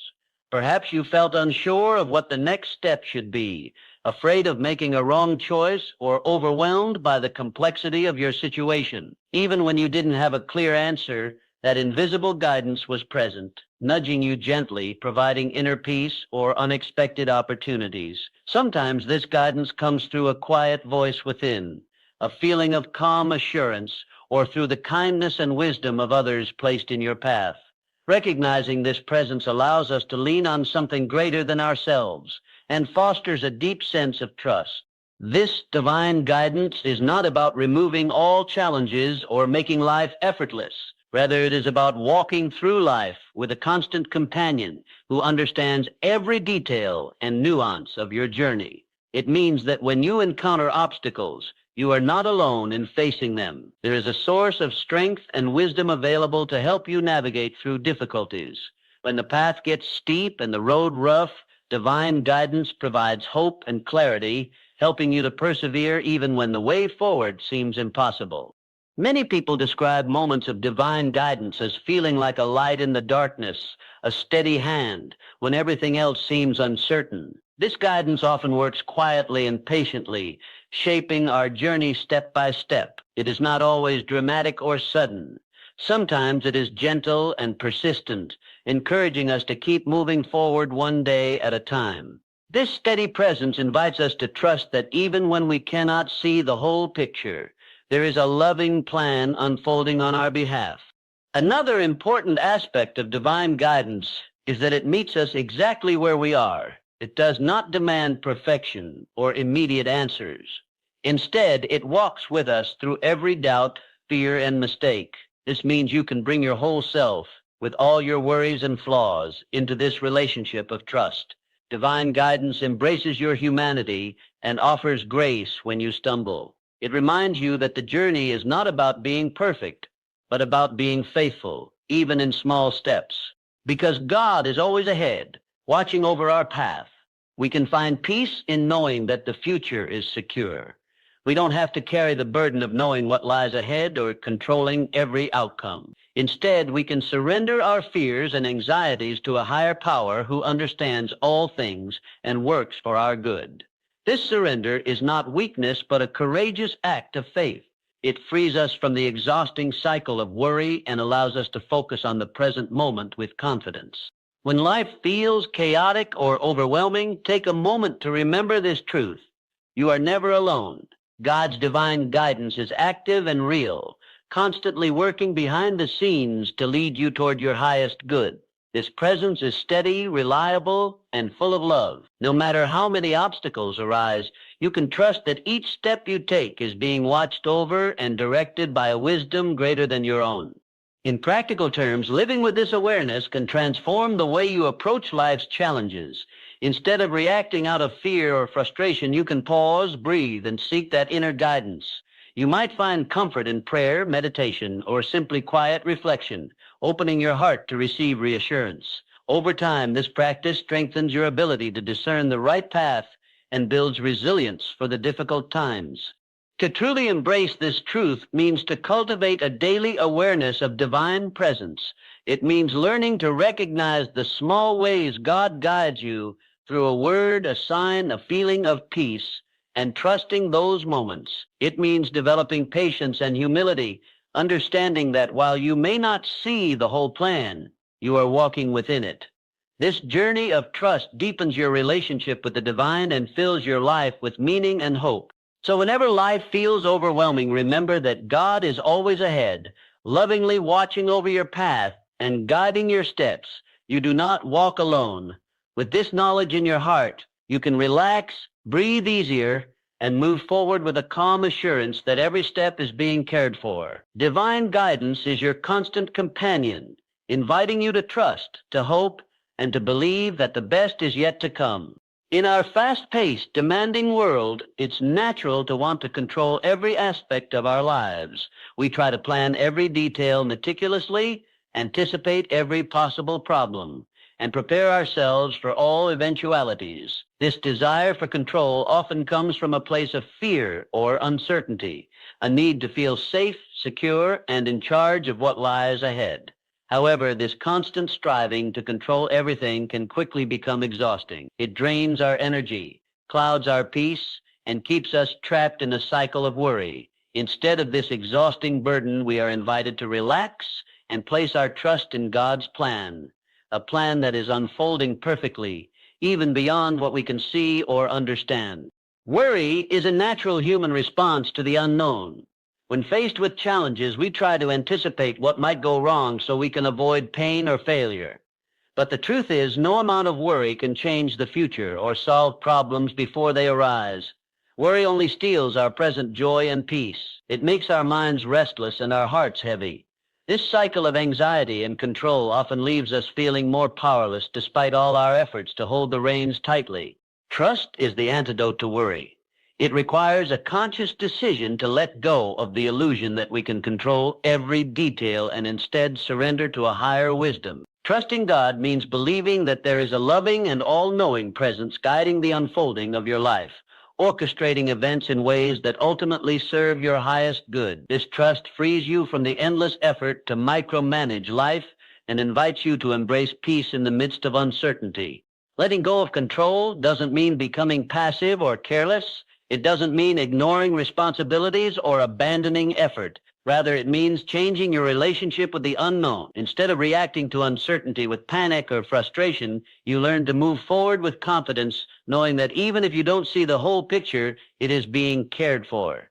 This shift from worry to trust is a profound act of faith, one that opens the door to greater peace and clarity. When you try to control every outcome, you create stress not only for yourself, but for those around you. Control can strain relationships as it often comes with rigidity and resistance to change.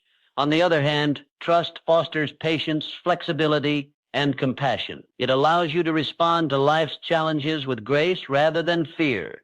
When you trust, you become open to possibilities you might never have imagined and are better able to adapt when life doesn't go according to your original plan. One of the most beautiful things about trusting God's plan is the realization that what feels like chaos or setbacks is often part of a greater design. From our limited perspective, we may see obstacles as failures or dead ends. But when we trust that God's plan is unfolding perfectly, we can view these moments as essential steps on a larger path. They might be opportunities for growth, lessons in patience, or doors leading to new blessings. This perspective transforms challenges from sources of despair into invitations to deeper trust. The act of surrendering control also nurtures humility. It reminds us that while we have a role to play, we are not the ultimate architects of our destiny. Recognizing that there is a divine plan greater than our own efforts humbles us in the best way, freeing us from the pressure to be perfect or to have all the answers. We come to understand that our best efforts, combined with trust, are enough. This humility softens the grip of anxiety and opens the heart to peace. Practical ways to cultivate this trust include practices like prayer, meditation, or simply pausing during the day to breathe and remind yourself of this truth. When worries flood your mind, gently redirect your thoughts to the knowledge that God's plan is bigger and wiser than anything you can foresee. You can ask for strength to release your fears and for the wisdom to see opportunities in every challenge. Over time, these moments of surrender grow stronger, and trust becomes a natural response rather than a forced effort. Trust also encourages patience.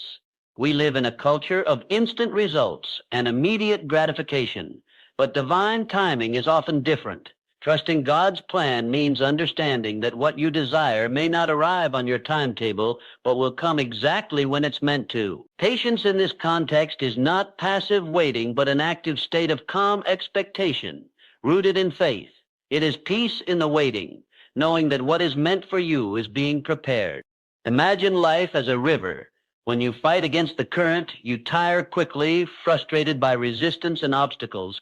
But when you trust the river's flow, you move with less effort and more peace, allowing the water to carry you safely toward your destination. Trusting God's plan is much like trusting that river. It means relaxing your grip, stopping the struggle, and moving forward with confidence that you are being carried by a force far greater than yourself. It's important to remind yourself regularly that the need to control everything is a natural impulse, but it's not the only option. Choosing trust over worry is a practice, a daily decision to release fear and embrace faith. You may have to let go multiple times, but each time you do, you reclaim a piece of your peace. You remind yourself that life is not about perfect control, but about faithful participation in a divine unfolding. When you let go of the need to control every detail and instead relax into trust, you free yourself to experience life more fully. You open your heart to joy, creativity, and connection rather than being trapped by fear and anxiety. You become more resilient, knowing that no matter what happens, you are part of a plan that is greater than you can imagine. So when worry threatens to overwhelm you, pause and breathe. Remember that you do not have to carry the weight of the world on your shoulders. Trust that God's plan is unfolding perfectly, even beyond what you can see. Relax your grip, release your fears, and move forward with a peaceful heart, knowing that you are held by a love that is always guiding you toward the best possible future. Life is rarely a smooth, straight path. Instead, it is often filled with twists, turns, challenges, and mistakes that can feel discouraging or confusing. When difficulties arise, it's natural to question whether we are on the right track or if something has gone wrong. But it is essential to remember that challenges and mistakes are not signs that the journey is off course. On the contrary, they are integral parts of a much greater divine plan, a plan designed not to break us, but to shape and prepare us for the life we are meant to live.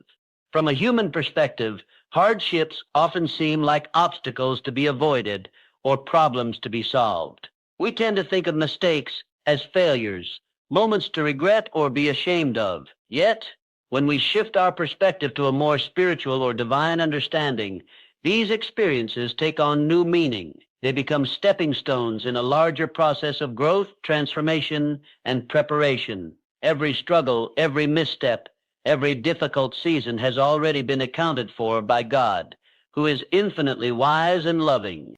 One of the comforting truths about life's challenges is that they are not random or meaningless. They are part of a carefully woven story where every thread serves a purpose. When you face difficulties, it's important to remember that you are not being punished or abandoned. Instead, these experiences are often opportunities for learning, for developing resilience, for deepening your character, and for opening your heart to greater compassion and understanding. Mistakes, in particular, are not failures in the eyes of God, but lessons wrapped in experience. They provide feedback and insight, helping you to grow wiser and stronger. The moments when you feel you have fallen short or taken the wrong path are often those that lead to the greatest breakthroughs. These are the times when you gain clarity about what truly matters, when you learn to forgive yourself, and when you develop the humility necessary for real spiritual growth. Hardships can also serve to refine your faith and trust. When life becomes difficult, it pushes you to reach beyond your own strength and lean into something greater. This dependence on God or a higher power is often born in the crucible of challenge. Without trials, faith might remain superficial or theoretical, but through struggle it becomes deep and genuine. You learn to trust not just in good times, but especially when the path is steep and uncertain. God's plan includes these difficult moments because they prepare you for what lies ahead. Imagine a gardener pruning a plant. The process may seem harsh or damaging at the time, but it is necessary for the plant to grow stronger, healthier, and more fruitful. Similarly, the challenges you face prune away what no longer serves you, helping you to develop qualities like patience, perseverance, courage, and wisdom. You emerge from hardship not broken, but refined and ready for new blessings. It's also important to recognize that no one's life is exempt from difficulties. Everyone makes mistakes, experiences pain, and faces setbacks. This shared experience is part of the human condition, but it is also a part of the divine plan. You are never alone in your struggles. Others have walked similar paths and have found that these experiences, while painful, led them to a deeper sense of purpose and connection. In this way, challenges and mistakes can foster empathy and solidarity, reminding us of our shared humanity and the universal nature of growth. Understanding that challenges are part of God's plan changes how you respond to them.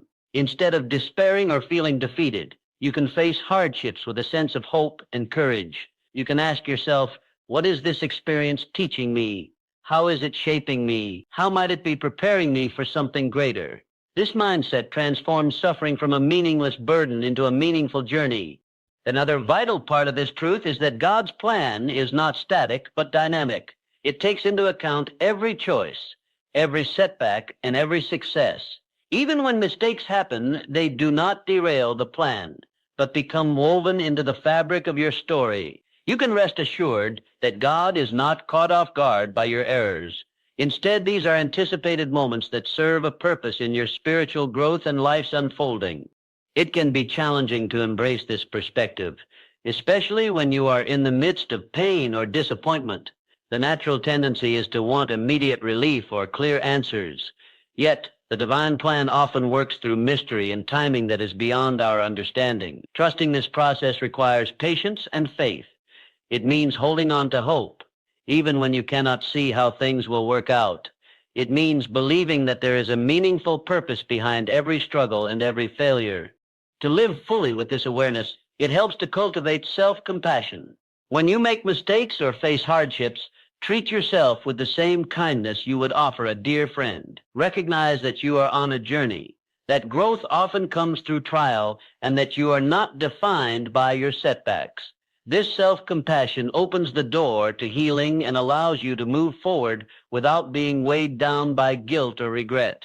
You can also draw strength from spiritual practices that remind you of God's presence and plan. Prayer, meditation, or reflective journaling can help you connect with the deeper meaning of your experiences and foster resilience. These practices help you shift your focus from the pain of the moment to the broader perspective of divine purpose. Ultimately, the awareness that challenges and mistakes are part of the divine plan invites you to live with hope and courage. It assures you that you are exactly where you need to be, even if it doesn't feel comfortable or easy. It reminds you that your life story is unfolding under the care of a loving God who is guiding you toward growth, healing, and fulfillment. So when you face difficulties, remember that these are not signs of failure or abandonment. They are part of a greater design meant to shape your character and prepare you for the blessings ahead. Trust that God has already accounted for every twist and turn in your journey. Embrace the lessons within your struggles and know that through them you are being molded into the person you are meant to become. One of the most difficult lessons to learn in life is to trust the timing of things beyond our control. When we desire something deeply, whether it's a career opportunity, a relationship, healing, or personal growth, waiting can feel unbearable. It often seems like progress is slow or that setbacks have pushed us off course. However, what feels like delays or disappointments is often part of a divine timing that is perfectly orchestrated for our highest good. These apparent pauses are not signs of failure or neglect, but rather necessary moments of preparation and growth. Trusting that breakthroughs will come at the right time means believing that God knows exactly when to act, even if it doesn't align with our personal schedules. In our human experience, time is linear and measurable. We set goals and deadlines and expect life to unfold according to our plans. When things don't move as quickly or as smoothly as we want, frustration and doubt creep in. We question whether we have done something wrong or whether our desires will ever be fulfilled. But divine timing transcends our limited human understanding of time. It is a higher rhythm, a cosmic orchestration that is always working in our favor, even when it feels otherwise. When life feels delayed, it can be helpful to think of these moments as divine pauses rather than dead ends. These pauses are not empty spaces. They are filled with unseen work happening behind the scenes. Just like an athlete who trains rigorously before a big competition or a seed that must spend time underground before sprouting, these periods are times of crucial preparation. They are opportunities for inner growth, strength building, and refining our readiness to receive what's coming. Many people have experienced moments when they were eager for a breakthrough, but instead faced obstacles or waiting periods. Looking back later, they often realize that these delays were necessary. Perhaps they weren't ready emotionally, mentally, or spiritually for the next step. Perhaps circumstances had to change, or certain lessons needed to be learned. Divine timing allows for this perfect preparation, making sure that when the moment arrives, it is the right one, a moment when we can fully embrace the blessings or challenges ahead. It's also important to recognize that what we perceive as delay may actually be a form of protection. Sometimes, getting what we want too soon or before we are ready can lead to harm or missed opportunities for growth. God's timing safeguards us from rushing into situations that might not serve our best interests. It provides the space we need to build resilience, gain wisdom, and develop a clearer sense of purpose. Learning to trust God's timing requires patience and faith. Patience can be one of the hardest virtues to cultivate because it asks us to surrender our need for control and certainty. Faith, on the other hand, is the trust that despite not seeing the entire path, the destination is secure. Together, patience and faith allow us to walk through waiting periods with peace rather than anxiety. They remind us that waiting is not wasted time. It is a vital part of the journey. It helps to remember that the Bible and many spiritual traditions affirm the perfection of divine timing. Verses such as, "To everything there is a season," highlight that life has natural rhythms, times to sow, times to harvest, and times to wait. This wisdom encourages us to align with those rhythms rather than resist them. When we fight against the flow of divine timing, we experience more struggle and frustration.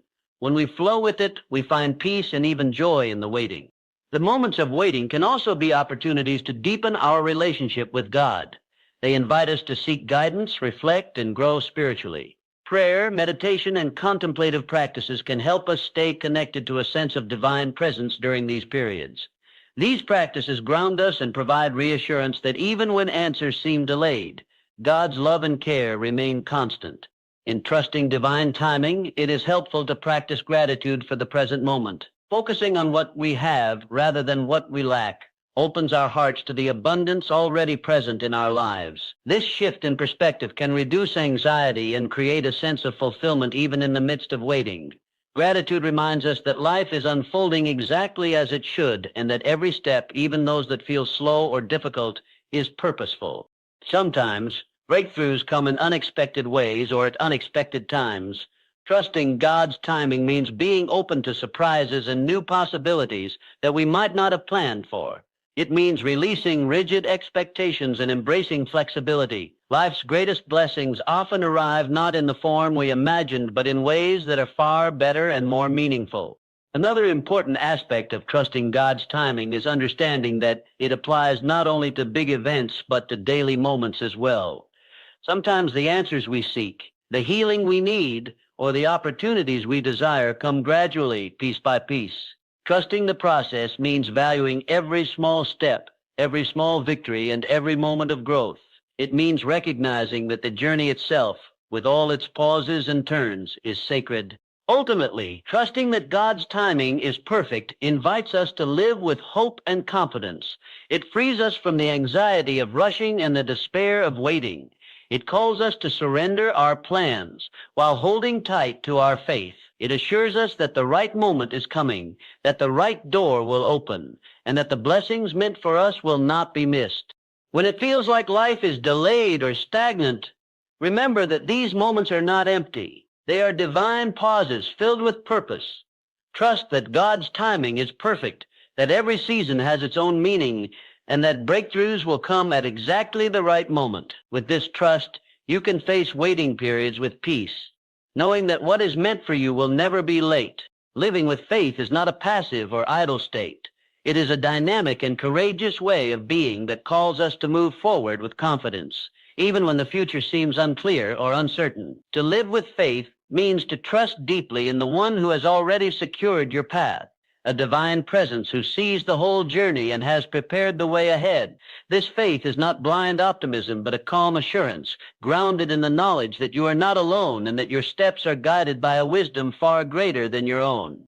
When we talk about living with faith, it is important to recognize that it involves actions.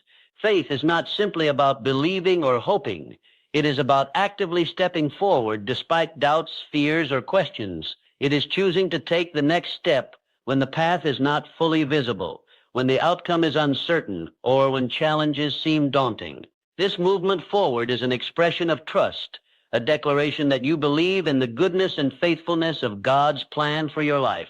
Living with faith means embracing the unknown with courage. It means acknowledging that you cannot control everything and that life will bring unexpected twists and turns. Instead of being paralyzed by uncertainty, faith invites you to lean into that uncertainty with the confidence that you are being led.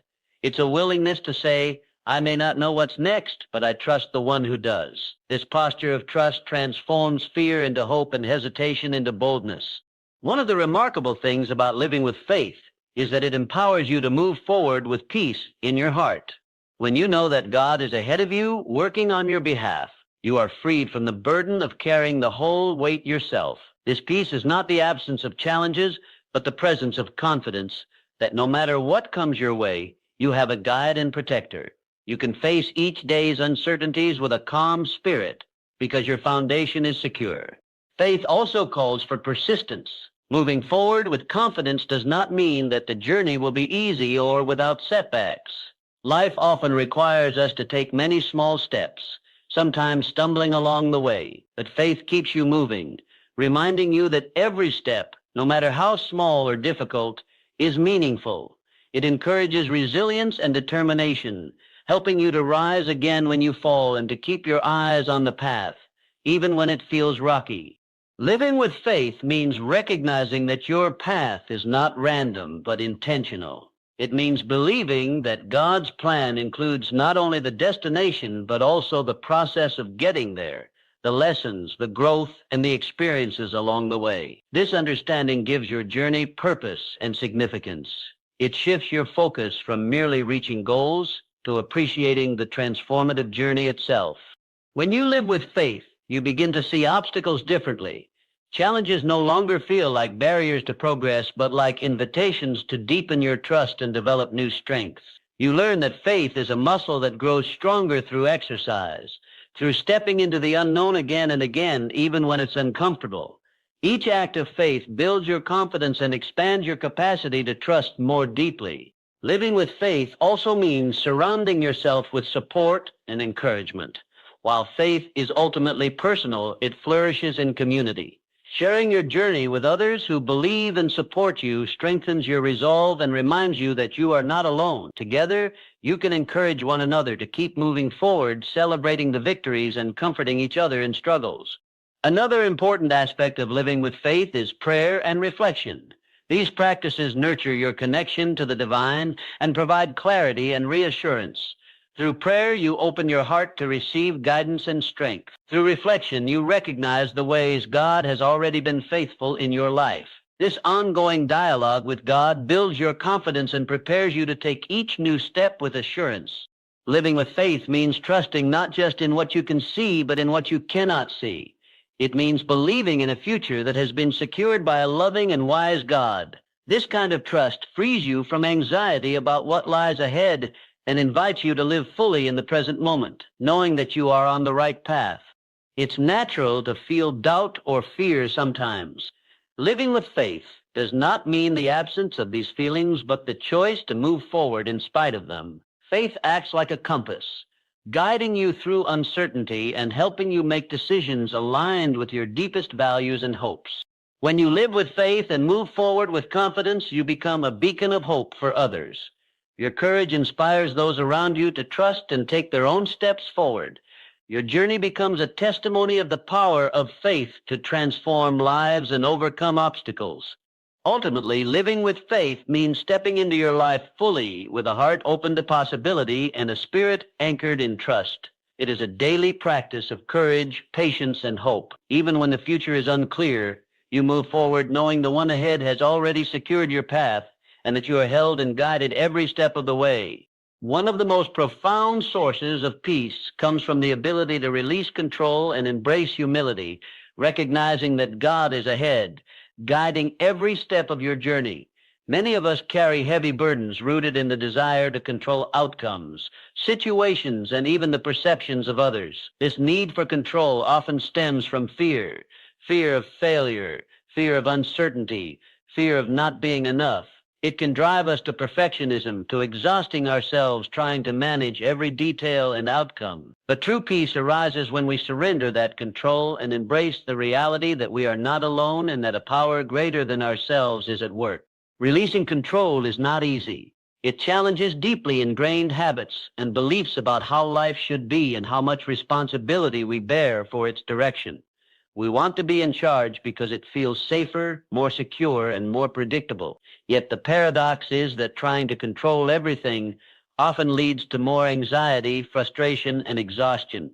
The more tightly we grip, the more we fear losing our hold, and the less peace we experience. True peace begins when we loosen our grip and acknowledge that some things are beyond our power. Humility is the key that unlocks this release.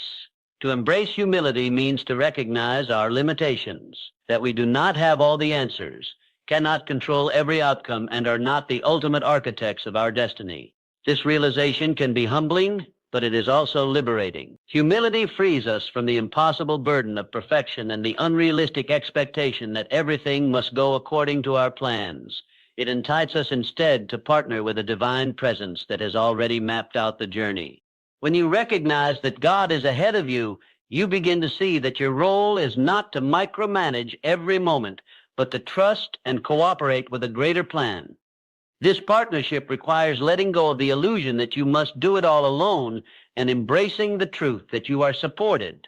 It allows you to approach life's challenges with a lighter heart, knowing you don't have to have it all figured out or be perfect. You can simply be human, with all your flaws, doubts, and imperfections, and still be deeply loved and guided. Perfectionism often comes from a fear of being judged or not measuring up. It convinces us that if we make a mistake, fail, or show vulnerability, we will be rejected or seen as weak. However, releasing control and embracing humility dismantles these fears. When you accept that God is leading the way, you no longer have to hide your imperfections or carry the weight of proving yourself. This freedom allows for authenticity and self-compassion. You realize that being human with all its messiness is enough. This shift in perspective has practical benefits for mental and emotional well-being. Anxiety and stress often arise from trying to control the uncontrollable or striving for an unattainable ideal. When you surrender control and practice humility, you reduce these pressures, you can breathe more freely, experience more joy, and be present to life as it unfolds rather than constantly battling against it. Peace becomes your default state because you are no longer engaged in a relentless struggle to be perfect or in charge. Embracing humility also helps cultivate patience. When you accept that things happen according to divine timing, you learn to wait with grace rather than frustration. You understand that setbacks and delays are not failures, but parts of a larger process. This patience deepens your trust and helps you maintain calm even in difficult circumstances. Moreover, releasing control opens the door to growth and learning. When we are rigid and controlling, we often resist change and avoid vulnerability. Humility invites openness, curiosity, and a willingness to learn from experience, including mistakes and challenges. It helps you see that setbacks are not threats, but opportunities for deeper understanding and transformation. Spiritual practices like prayer, meditation, or mindful reflection can support this process. They help you cultivate awareness of your need to control and gently guide you toward surrender and trust. These practices also strengthen your connection to the divine, reminding you that you are held and supported no matter what happens. This journey of releasing control and embracing humility is ongoing. There will be moments when old fears and habits try to resurface, tempting you to tighten your grip again. But each time you choose to surrender, you reclaim peace and grow stronger in faith. Over time, this pattern becomes a natural rhythm, one of trust, surrender, and humble partnership. Living in this way also impacts how you relate to others. When you are less focused on controlling your own life and more accepting of your limitations, you become more compassionate and patient with those around you. You recognize that everyone is on a similar journey of learning to trust and surrender. This empathy builds deeper connections and creates an environment of grace and support. Ultimately, peace comes when you stop trying to carry the whole world on your shoulders and start living with the quiet confidence that God is ahead, working on your behalf. You can relax into your humanity, knowing that imperfections do not diminish your worth or the divine plan for your life. This release is a profound act of faith, a trust that frees you to live more fully, love more deeply, and experience peace that transcends circumstances. So when you feel overwhelmed by the desire to control or pressured by perfectionism, remind yourself that you are not alone.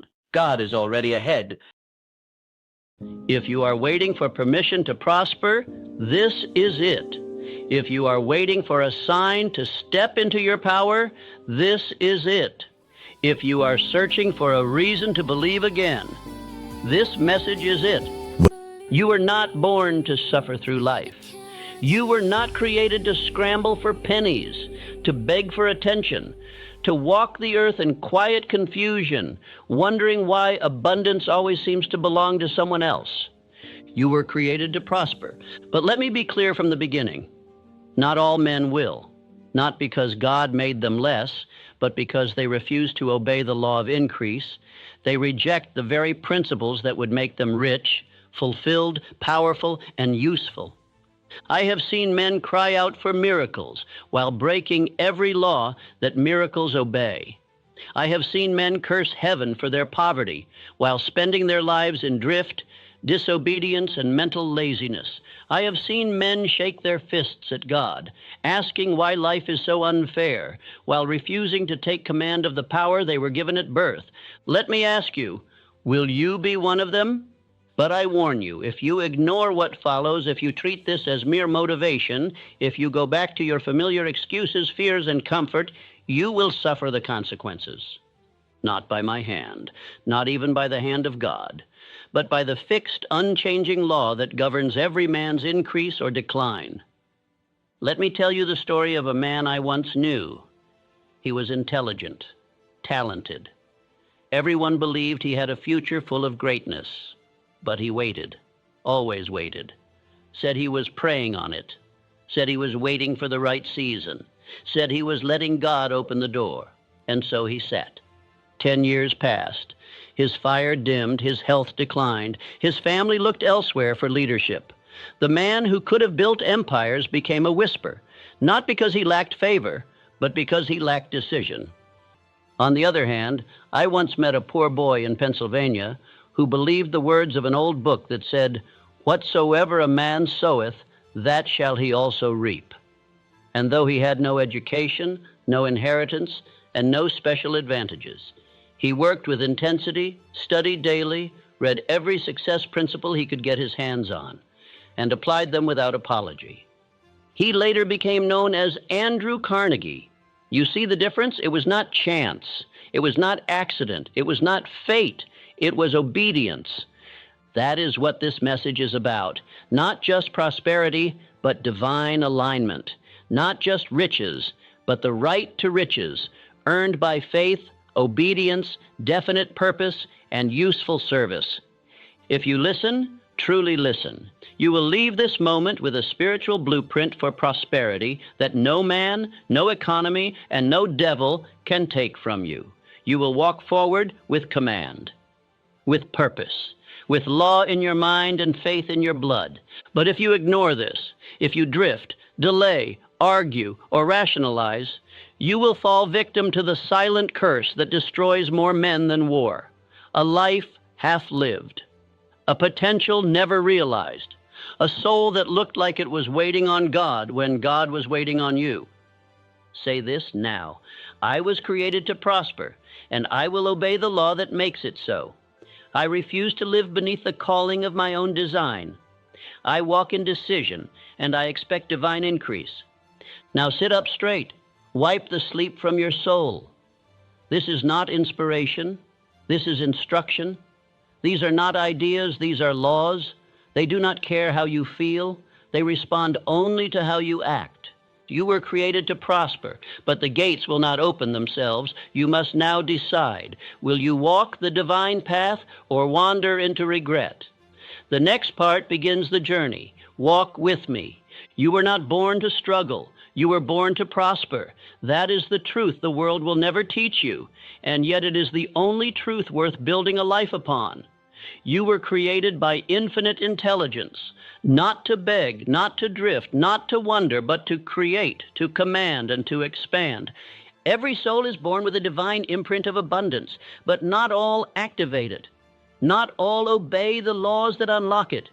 They live in lack, not because they must, but because they refuse to believe the first law of prosperity, that they were made by a creator who intends for them to increase. Most men do not live in poverty because they are lazy. They live in poverty because they are ignorant of law.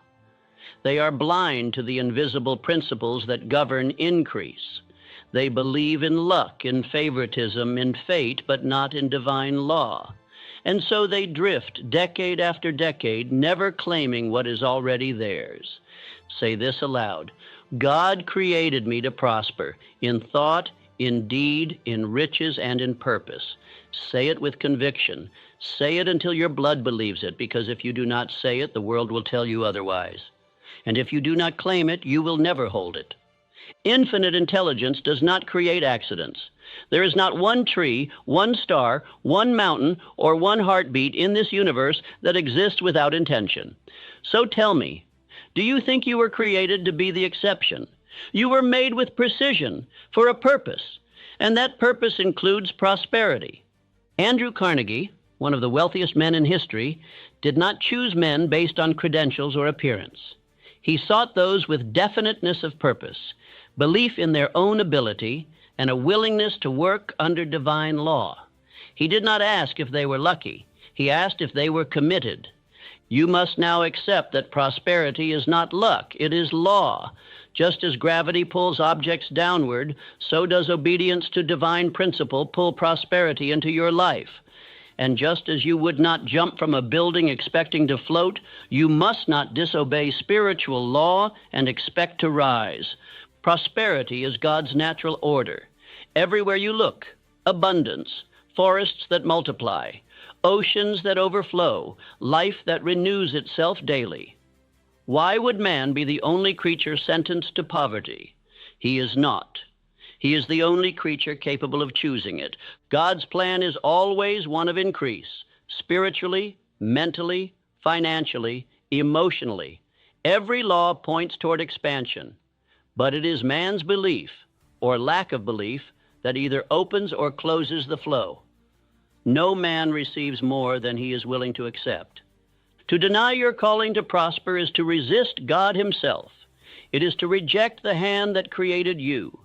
It is to live beneath your purpose and die with your song unsung. And I tell you now, that is not humility. That is rebellion disguised as modesty. You were created with power, but that power must be activated. Power unused is power lost, and power denied is potential aborted. Say it again. I was created to prosper. And now say, and I will no longer resist what God has ordained for me. This is not a message of greed. It is a message of obedience. Obedience to the law of cause and effect. Obedience to the law of definite purpose. Obedience to the command that says, be fruitful, multiply, and take dominion. If you believe that God is glorified by your weakness, you do not understand him. God is glorified when a man walks in purpose, when a man provides for his family, when a man gives more than he receives, when a man turns talent into service and service into wealth and wealth into good. There is no spiritual virtue in lack. There is no holiness in fear. There is no divine applause for the man who hides his gift beneath the soil of indecision. The only reward for the unfaithful steward is loss. And the only reward for drift is regret. Look around you. Every structure built by man began first in the mind, and every mind was given by God. So I ask you, what will you do with yours? Will you use it to complain or to command? Will you shrink from greatness or rise into the call? Do not mistake trials for curses. Life will test you, but never to destroy you, only to prepare you, only to strengthen the vessel that must carry the treasure. The diamonds of destiny are hidden in the mines of discipline and obedience. Today begins your awakening. From this moment forward, you no longer seek prosperity. You realize it has been seeking you, but it waits for your obedience. It waits for your belief. It waits for your decision. You were created to prosper, and the only thing left standing between you and the life ordained for you is your refusal to accept that truth as law. No more, no delay, no apology, no drifting. Now say it with finality. I am the man who obeys divine law. I am the man who walks with purpose. I am the man who will prosper because I was created to do so. Poverty of the soul begins not with empty pockets, but with misalignment. The man who is poor in spirit, in belief, in discipline, and in purpose is already walking in rebellion against the very laws that would make him great. And worst of all, he often does not know it. Men assume that rebellion looks like violence or crime. No, rebellion often looks like silence, delay, excuse, avoidance. It wears the mask of playing it safe. But underneath it, the truth is visible. The man is resisting the divine will for his increase. Infinite intelligence governs all things by fixed law, not favoritism, not chaos, not coincidence. You are either in harmony with that law or in conflict with it. And the measure of your prosperity, inner and outer, tells you which one it is. You do not have to be judged by man to suffer. When you drift, you are judged by consequence. Obedience to the law brings increase. Disobedience brings decline. This is not punishment. It is precision. This is not cruelty. It is cause and effect. Say now, I bring my life into harmony with divine increase, and speak it until your habits follow. Speak it until your thoughts match it. Speak it until it becomes your daily creed, because nothing multiplies faster than a man aligned with spiritual law. Henry Ford was not the most educated man of his time, nor the most polished, but he obeyed the law of useful service, of innovation, of persistence. And the result? The world rearranged itself around his vision. He did not wait for favor. He activated it through law. You must break this lie once and for all, that God is glorified by poverty, that he smiles upon your limitation, that he honors your fear. This belief has crippled generations. God is glorified by your obedience, your productivity, your service, and your dominion. The laws of prosperity are not hidden. They are available to every man. Desire, faith, action, planning, persistence. Ignore them, and you suffer. Obey them, and you rise. There is no middle ground. There is only decision or drift. Drift is unconscious rebellion. It is the refusal to think, to plan, to act, to believe. It is the quiet sin of passivity, dressed in polite manners and spiritual-sounding words. And it is more deadly than failure because it pretends to be safe. The man who drifts may go to work. He may attend church. He may smile at his neighbor. But inside he is wandering. He lives without vision, without urgency, without faith. And his life, however polite, is rebellion in disguise. If your days are consumed by reaction and not creation, you are not aligned. If your thoughts are filled with fear, doubt, and gossip, you are not aligned. If your actions are vague, scattered, and delayed, you are not aligned. Command this now. I return my life to order. I align my habits with the law of success. I obey God by structuring my mind, disciplining my days, and deciding with finality. Because the man who cooperates with divine law becomes a magnet. His thoughts attract provision. His actions pull results. His spirit glows with fire. He does not chase opportunity. Opportunity seeks him out. The world becomes your servant when you become a servant of law, not the law of man, the law of growth, the law of discipline, the law of faith, the law of definite purpose. These are eternal. These are divine. These are the source of all sustainable wealth. Do not wait for miracles. The laws that produce miracles are already in your possession. But laws require application. A man who owns a seed but never plants it has no right to complain of hunger. And a man who hears truth but refuses to act has no right to cry for more. You are not suffering from lack. You are suffering from misalignment. You are not cursed. You are disconnected. The signal has not changed. Your receiver is filled with noise, and now you must clean it. Now you must tune in. Return to structure. Rise early. Read with purpose. Speak your chief aim. Write your plan. Guard your tongue. Sow service, and do it daily, without fail, without flair, without permission. The man who seeks to rise without order is a man who mocks divine design. Look at nature. Every season flows in sequence. Every river follows a path. Every sunrise comes with precision. And yet man, who is given choice, refuses structure and then curses God for his confusion. You were given the gift of freedom, but freedom without obedience is destruction. Freedom is not the absence of law. It is the power to choose which law you will obey.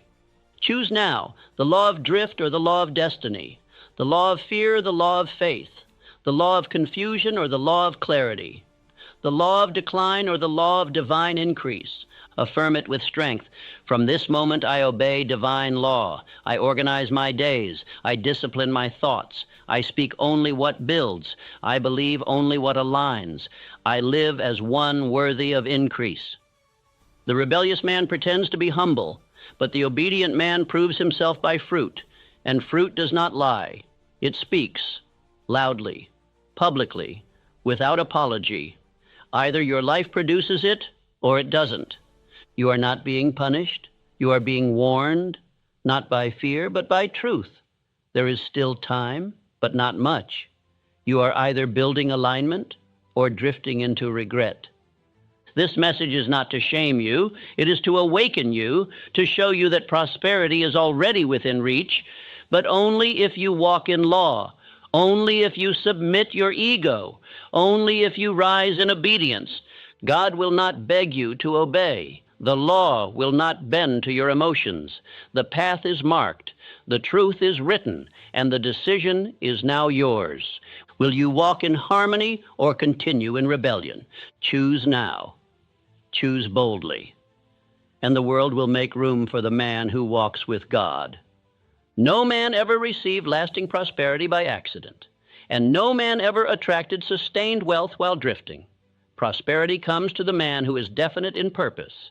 It is the man who knows what he wants, who speaks it with fire, and moves toward it with discipline. He is the one God entrusts with increase. Definiteness of purpose is not just a success principle. It is a spiritual agreement. When you declare your purpose with clarity and intention, you enter into covenant with infinite intelligence. You signal to all of life that you are ready to command, ready to build, and ready to be held responsible. A man without a chief aim is like a ship without a rudder. He may drift for years and mistake movement for progress, but he arrives nowhere because he aimed nowhere. The world does not reward motion. It rewards direction. Say this now with conviction. I know what I want. I know what I will give to get it. I will persist until I possess it. Speak it until it burns. Speak it until it rewrites your subconscious mind. Because without definiteness, you are not a man. You are a shadow. God does not reward vague wishers. He rewards definite thinkers. He rewards the man who has thought through his vision, planned his steps, committed his will, and has staked his soul on fulfilling his purpose, no matter what. Charles M. Schwab was not the most technically gifted man in Andrew Carnegie's empire, but he rose higher than all the others. Why? Because he had clarity of aim, strength of conviction, and the ability to communicate vision. He was indispensable because he was definite.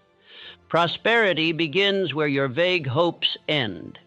It begins the moment you decide, once and for all, what you will build, who you will serve, and what price you are willing to pay to manifest that decision into reality. Let us tie this to ancient instruction. Write the vision, make it plain, that he may run who reads it. You are not meant to wander in confusion. You are meant to run in purpose. But the man who never writes his vision cannot walk in its power. Purpose is not a business plan. It is a sacred vow. It is a decision made between you and infinite intelligence, a line drawn in the sand of time that says, this is the life I will build, this is the service I will give, and this is the man I will become. You must choose now, and not weakly, not conditionally, not if it works. You must choose with finality. Decision sharpens the soul like steel sharpens the blade. Without it, your power leaks, your confidence shrinks, and the world ignores you. Take a blank page. Write at the top, my definite chief aim, and beneath it describe the future you are building, the wealth you will attract, the people you will serve, and the man you must become. And make it specific, vivid, measurable, emotional, divine. Then post it on your mirror. Speak it aloud every morning. Speak it again before you sleep. Speak it even when doubt whispers. Speak it when delay tempts. Speak it when nothing seems to move. Speak it until it becomes real. Your subconscious mind must be commanded, not entertained. It must be directed with certainty, not suggestions. And every day you read and speak your purpose, you are engraving it into the very soil of your destiny. To move without purpose is to delay the prosperity God already prepared for you. It is not that your blessings do not exist, it is that you have failed to give them a place to arrive. The airplane of your dream cannot land on the runway of confusion. Let me speak plainly. If you do not choose your aim, life will choose it for you. And life does not reward the man who drifts. It uses him. It tosses him between circumstances. It exhausts him. And when he is old, it leaves him wondering what could have been. But the man of purpose, he stands firm. He bends time. He multiplies energy. He makes the very air around him electric with decision. He speaks and others listen. He walks and doors open, because nature itself obeys the man who obeys his aim. This is the dividing line between failure and fulfillment. It is not talent. It is not fortune. It is not education. It is definiteness of purpose, backed by unshakable faith and daily organized effort. Say now, I choose my purpose with finality. I write it. I speak it. I obey it. And I will never return to the drifting life again. Your purpose is not small. Your purpose is not ordinary. It was assigned to you by infinite intelligence, and it is your sacred duty to fulfill it with honor. Do not compare it. Do not delay it. Do not apologize for it. Live it. Every moment you hesitate, a weaker version of you survives. But every moment you act in purpose, a greater version of you rises. Let this be the moment that divides the man you were from the man you were born to become. The world is not waiting for more drifters. It is starving for men of purpose, men who walk into a room and bring vision, men who speak and shake mountains, men who wake up knowing exactly what must be done and do it. You can be that man. You were designed to be that man, but you must now decide. Decide with finality, and then act relentlessly, because until you do, all the faith, all the law, all the opportunity in the world will sit silently by, waiting for you to speak your first command. So speak it, write it, obey it, and let your life be the loudest declaration of divine purpose the world has ever seen. Faith is not a soft thing. It is not a whisper or a wish. It is power.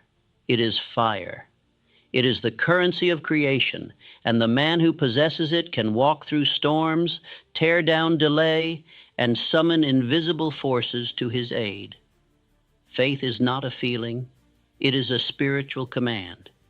You must now understand God does not respond to doubt. He does not reward hesitation. He does not move on behalf of a man who questions his own worth. But when he hears faith, real, unshakable, spoken as fact faith, then the heavens answer. Faith is not saying, I believe once on Sunday and hoping things will change. Faith is speaking your definite chief aim aloud daily, vividly, persistently, and with emotion. It is visualizing your desire as though it were already completed. Say this now. I speak as if it is done. I walk as if it is mine. I think as one who already has it. These are not empty affirmations. These are commands to the subconscious, written in the divine tongue of repetition and emotion.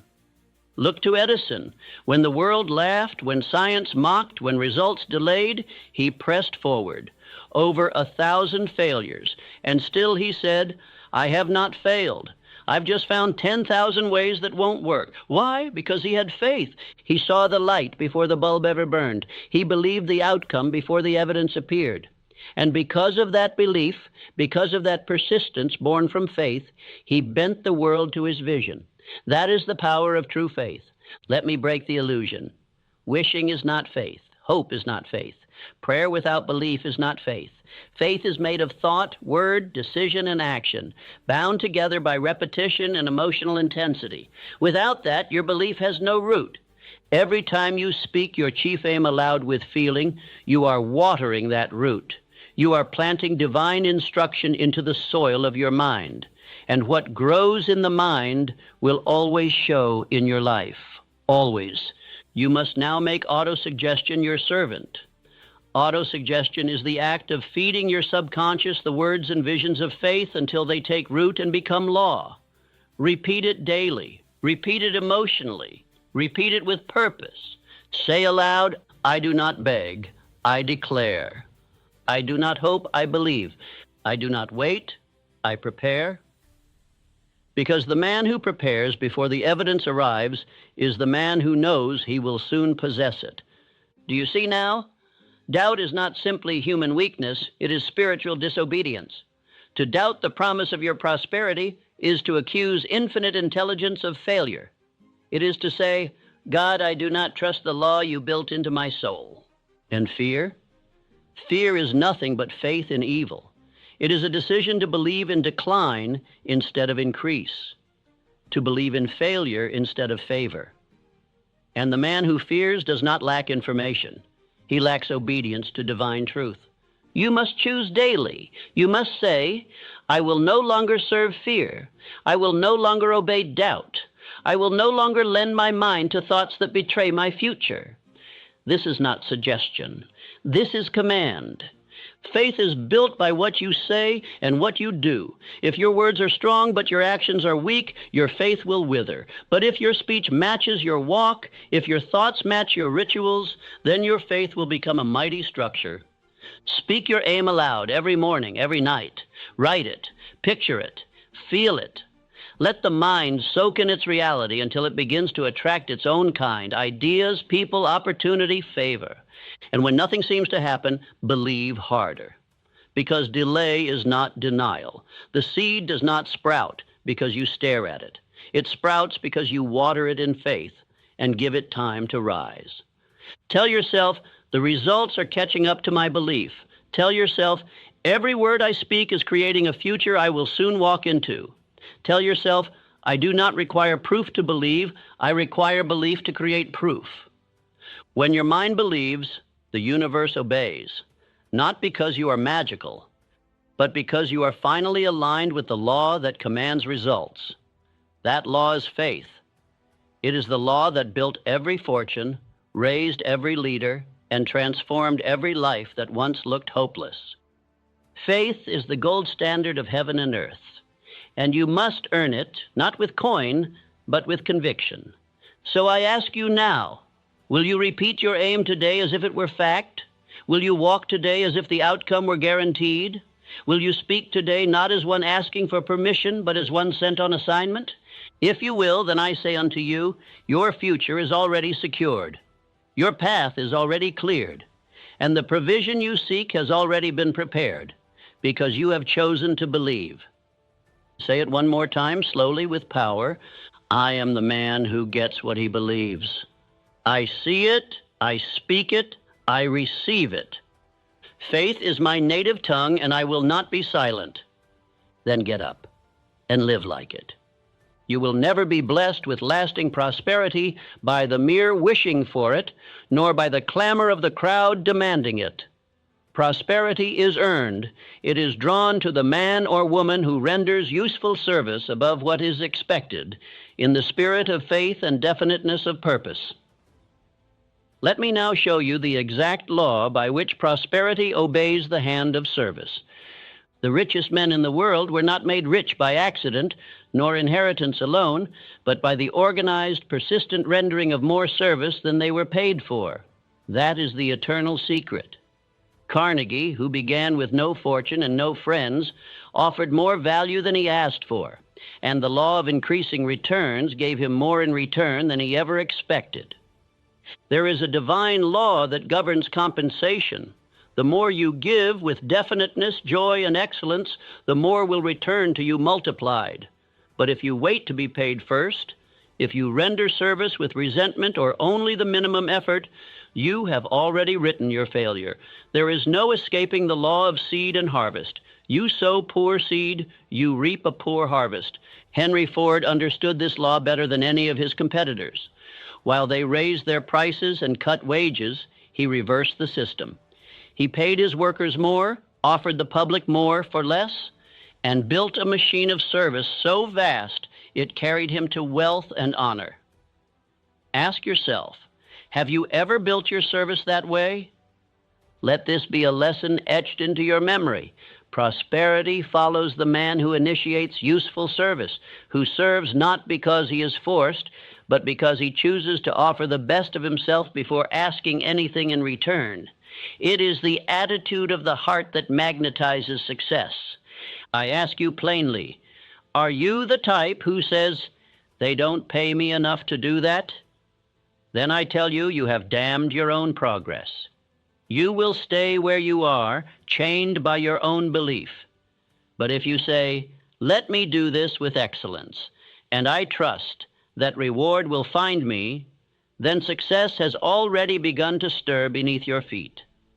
The world is watching always. People do not always say it aloud, but they recognize greatness when it appears. Render useful service, more and better than what is paid for, and you will begin to stand out as one who carries the mark of destiny. Let me repeat to you what Emerson taught, and I learned from personal pain and trial. If you serve an ungrateful master, serve him the more. Put God in your debt. Every stroke shall be repaid. This is the law that rules all success. If you withhold service, your compensation will be withheld. If you give abundantly, life will outgive you. There was a woman I once knew, a stenographer, earning $15 a week, but she formed the habit of doing more work than required, better than was expected. Within a few short years, she was earning over $100,000 annually from the lecture platform. What changed? Not her education, not her circumstances. It was her obedience to the law of service before reward. Let the lazy man scoff. Let the cynic mock. But the truth remains. God cannot be mocked. That which a man soweth, that shall he also reap. Sow little, reap little. Sow complaints, reap scarcity. But if you sow faith, diligence, excellence, and extra effort, the invisible gears of abundance will begin to move in your favor. I once delivered a lecture and refused the fee. The people were so moved by my willingness to give without asking that they subscribed to my magazine in such great numbers that I made 50 times more than the original sum. Why? Because the law was set into motion. Give more, expect less, and you shall receive more than you expected. What does this mean for you today? It means you must stop counting the hours, stop counting the coins, stop asking, "What do I get?" and begin asking, "What can I give?" Every man I have studied who rose from obscurity to fortune followed this pattern. He did not climb the mountain by clinging to the pay stub. He rose because he served first. You may say, "But the world is unfair." Yes, it is, and that is your opportunity. Because most men are not willing to give more, your decision to do so instantly places you above them. In times of economic crisis, those who only do the minimum are the first to be discarded. But those who go the extra mile, they are irreplaceable. Every employer, whether they say it or not, is searching for one thing, a mind that will serve without excuse. You do not have to wait to be chosen. The moment you begin rendering useful service with definiteness, enthusiasm, and faith, the world begins choosing you. One by one, doors open. Invisible hands move. Coincidences become divine appointments. I have seen men move from clerk to partner, from street vendor to owner, from messenger boy to financier, not because of genius, but because they outserved everyone else. They rose by merit of performance, and God himself honored it. Do you understand what this means? It means you are the architect of your income. You determine the ceiling, not your employer, not the economy, not even the government. The quality and quantity of your service, this is your wealth thermostat. Increase it, and you must be paid more. Delay it, and life will delay your prosperity. Every morning you should awaken and say aloud, I render useful service today, willingly, abundantly, and with excellence. I give more than I am paid for, and I am paid more than I give. I rise by lifting others. I attract wealth by obedience to this law. Repeat this affirmation until it becomes part of your very soul. I render more service than I am paid for. I rise by lifting others. I am a man of action, faith, and generosity. Make these your daily bread and watch as the heavens respond. I challenge you, yes, I dare you, to test this law. For 30 days, render service that exceeds what is expected. Help someone without asking for anything. Do your work as if you already owned the company. And keep silent about your sacrifice. Do it in faith, in obedience, in quiet power. You will be amazed how swiftly results arrive. In the final accounting of all things, no act of service goes unpaid. It may not come from where you expected, but it will come, and it will be multiplied if given in faith and humility. This is God's economy. Let me show you something deeper still. When you render useful service, your mind expands, your faith deepens, your attention sharpens, and new ideas, new relationships, new opportunities, these begin to orbit around you like bees to nectar. You become a magnet for prosperity. Why? Because the world hungers for usefulness, for character, for value. And when you become the embodiment of value, wealth must obey you. Even in your darkest hour, remember this: useful service is the ladder. You can be buried in debt, crushed by loss, forgotten by friends, but if you still offer something valuable and do it faithfully, you are rising again step by step without even knowing it. Let me leave you with this. I have failed. I have lost. I have tasted the dust of bankruptcy. But I always rose again by rendering more service than I was paid for. When the world had closed its doors to me, I opened the door of my own spirit and said, give first, give more, give better. Do not be deceived by the illusion of quick riches. You cannot receive what you have not earned, but if you earn it with joy and persistence, you shall receive compound interest upon compound interest. That is the divine path. That is the law of prosperity. And it begins with you. You say you have faith. You say you believe in infinite intelligence. You speak of prayer and purpose and progress. But I say, where is your discipline? For discipline is the physical evidence of belief. It is the daily proof that your faith is real, not fantasy. To say you believe and yet to live without order, structure, and obedience is to lie to your own soul. Faith that does not command the body is no faith at all. You cannot drift through life and expect to receive the rewards meant for the definite. The man of true faith does not wait for inspiration to act. He acts and trusts that inspiration will meet him at the hour of action. He does not wait to feel like working. He works. He does not wait to feel confident. He decides. Discipline is not something you are born with. It is something you must construct. And I tell you, the blueprint of that construction is faith. If you believe that God has placed you on this earth for a purpose, then rise each morning and act like it. March through your day as if heaven itself had appointed your tasks. There are no idle hours in the life of a man who believes. There are no wasted moments, for every second is a divine trust. To squander your time is to spit in the face of providence. To drift is to deny the gift of your own mind. The Creator gave you a brain. Use it. The Creator gave you time. Guard it. The Creator gave you purpose. Pursue it. I have studied the men who moved nations. I have spoken with those who ruled industry.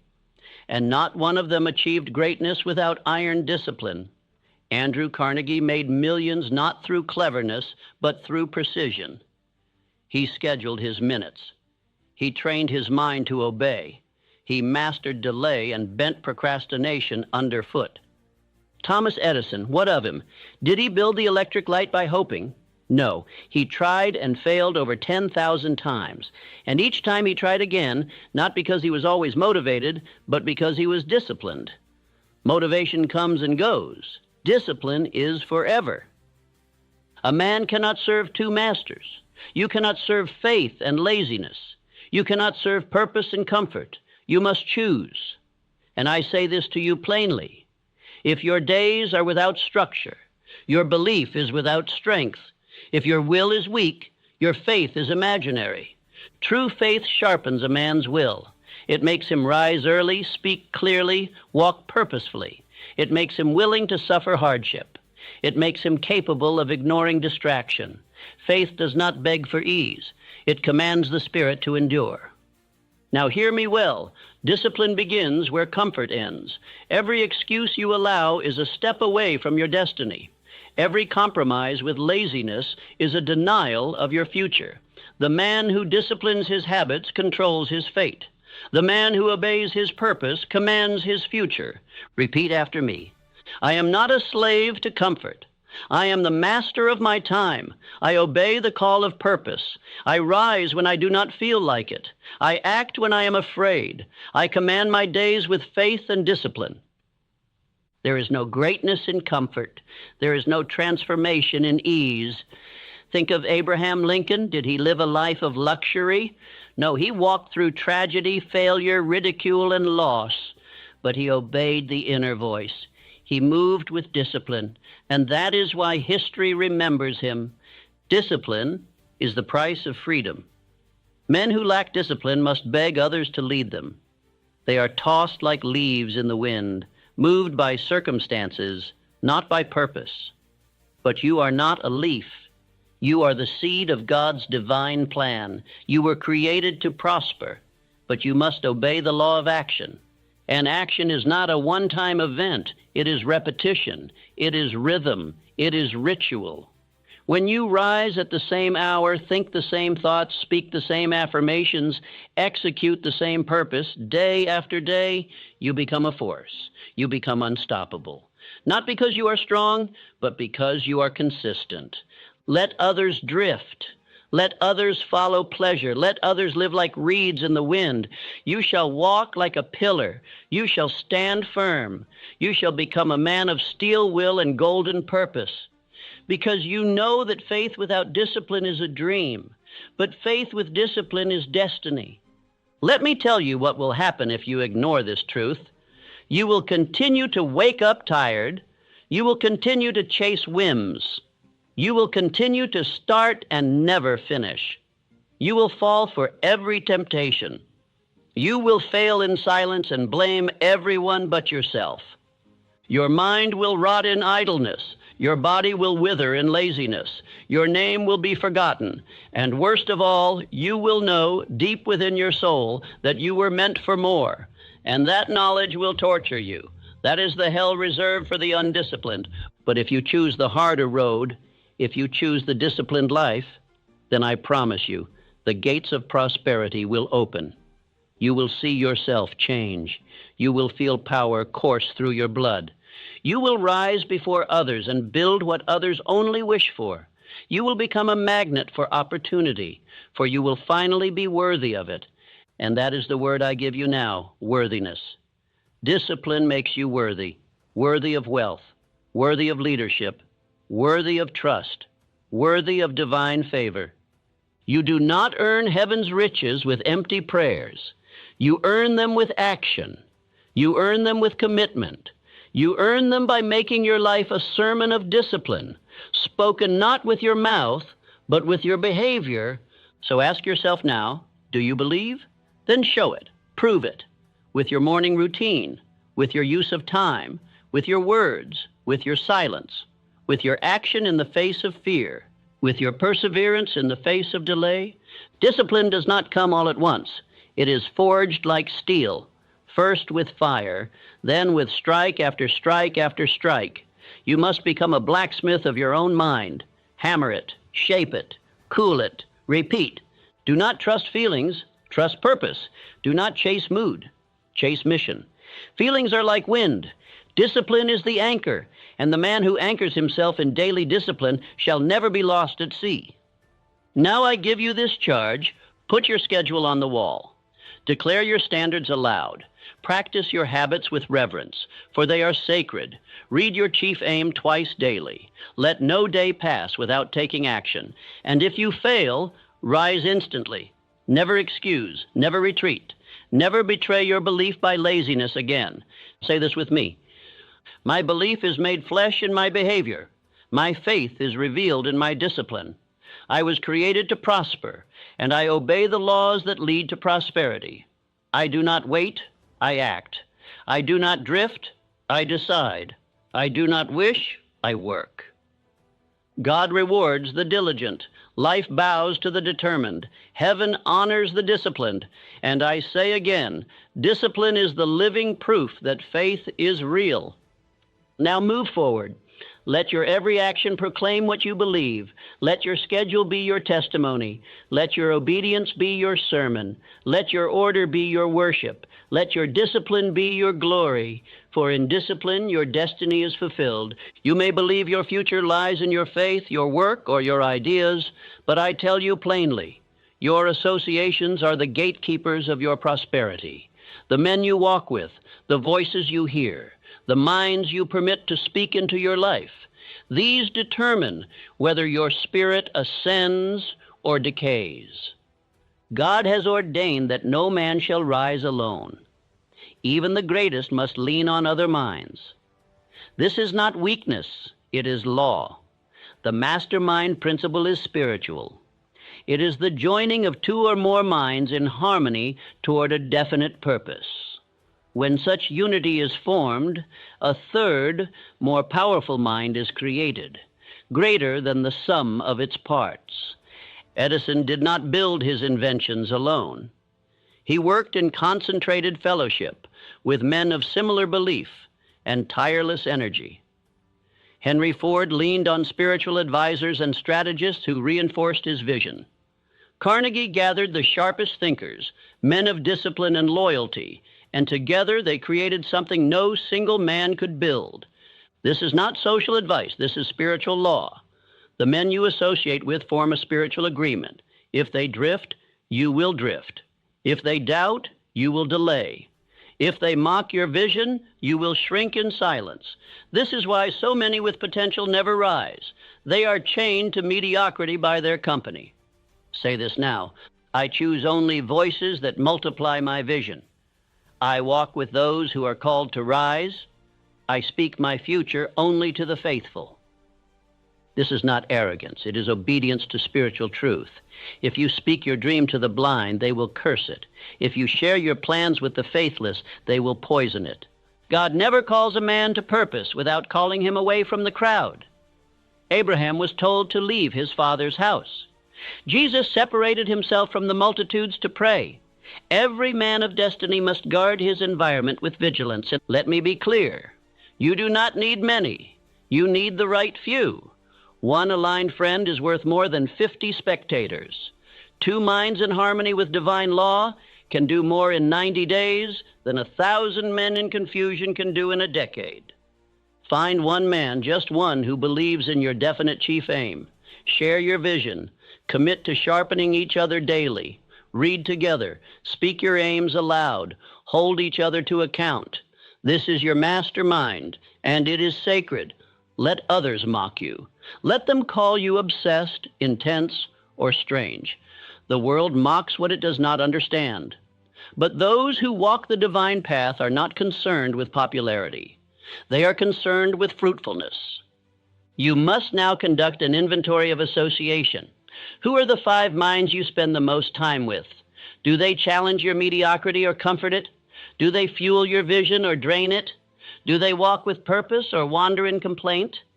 If you find any man in your circle who speaks against growth, mocks faith, laughs at discipline, or defends failure, cut the tie. Not with bitterness, but with clarity. Not with hatred, but with decision. Your future demands it. Say this aloud. I do not speak my vision to the blind. I do not explain myself to the drifting. I protect the fire of my purpose with silence and select fellowship.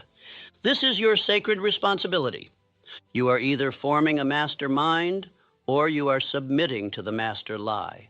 That you can rise while surrounded by voices of doubt. You cannot.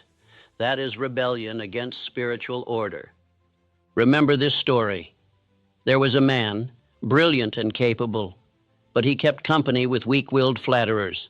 Every time he began to rise, they sowed seeds of hesitation. They questioned his every move. They laughed at his plans.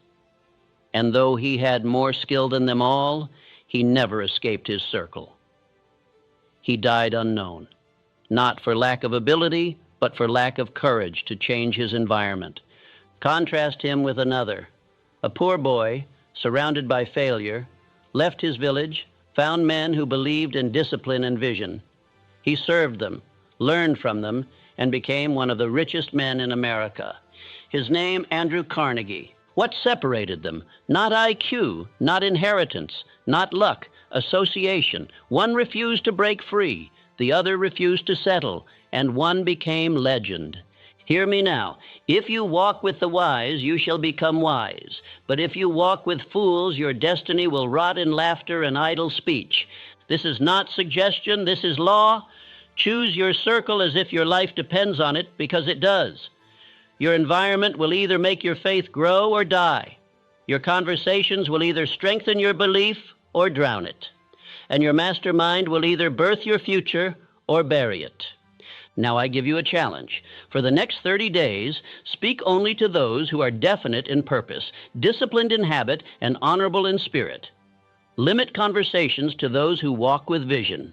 Watch how your energy changes. Watch how your mind sharpens. Watch how favor begins to flow. And do not wait for perfect people. Wait for committed ones. Do not search for genius. Search for conviction.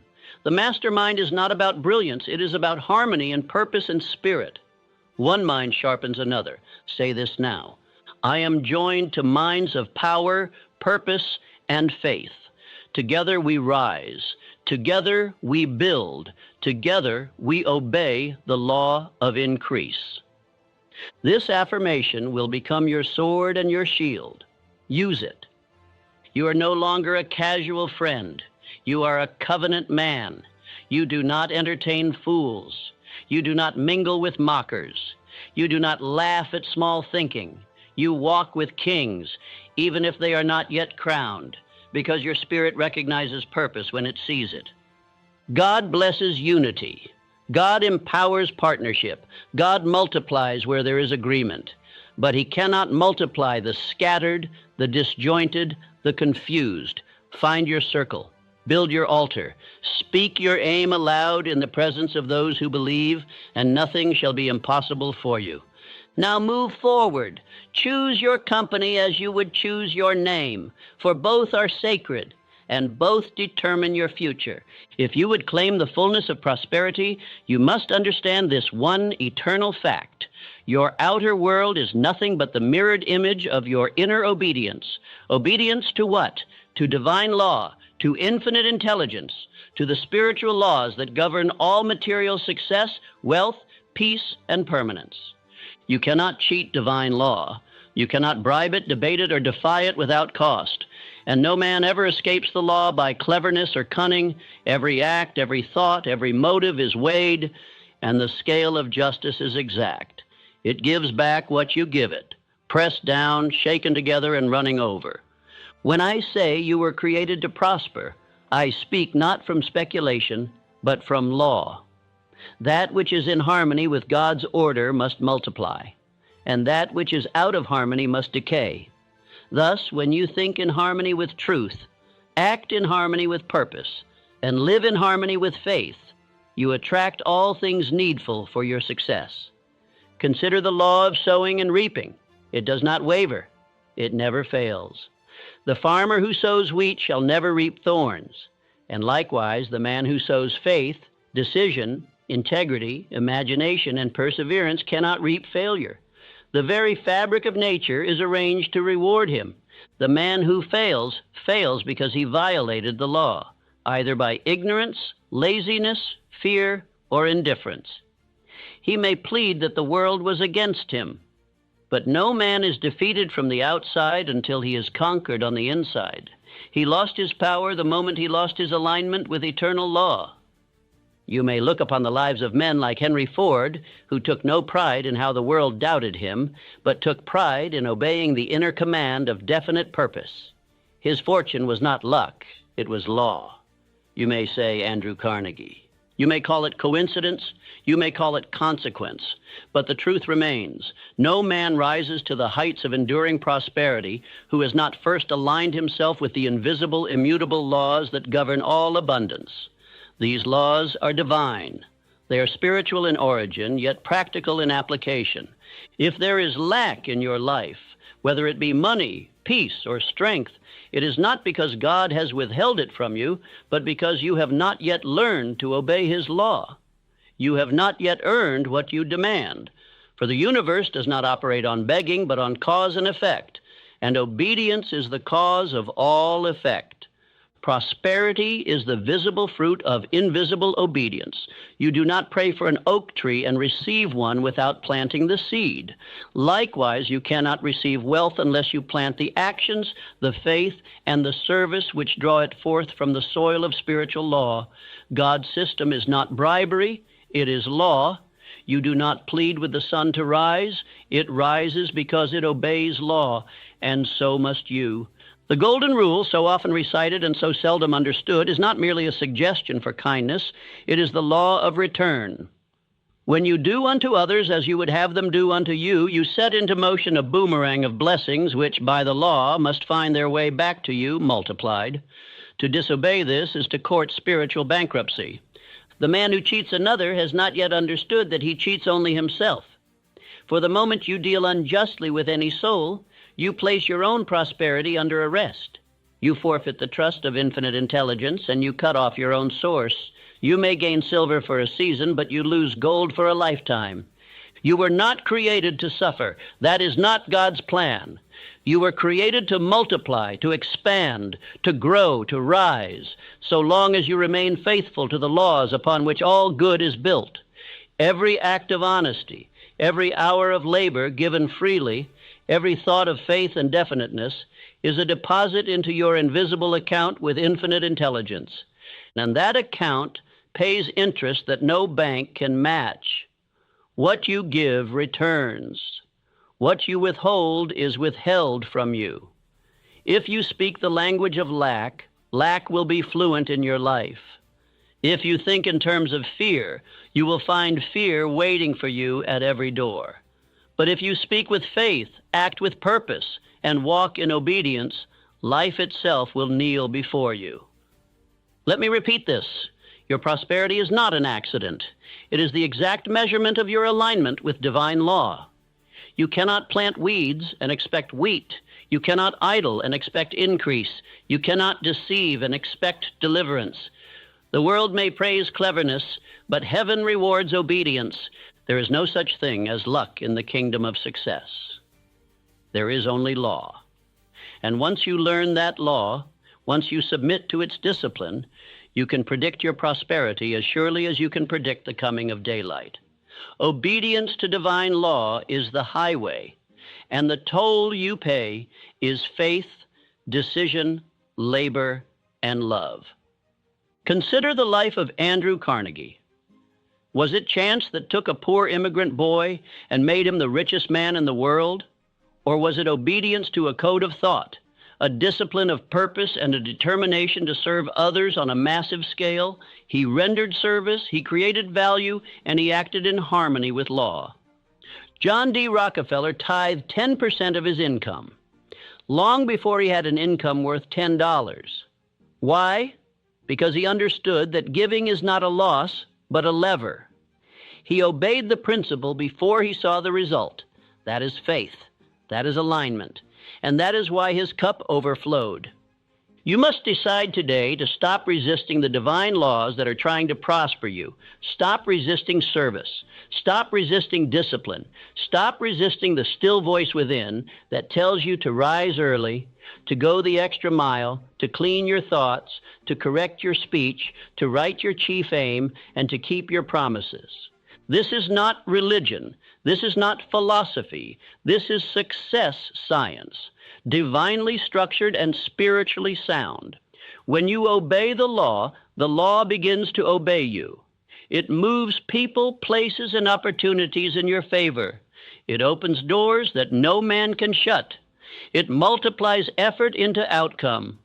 But you must begin today. You must begin now. Let not another grain fall through the glass of your life before you turn your will toward divine alignment.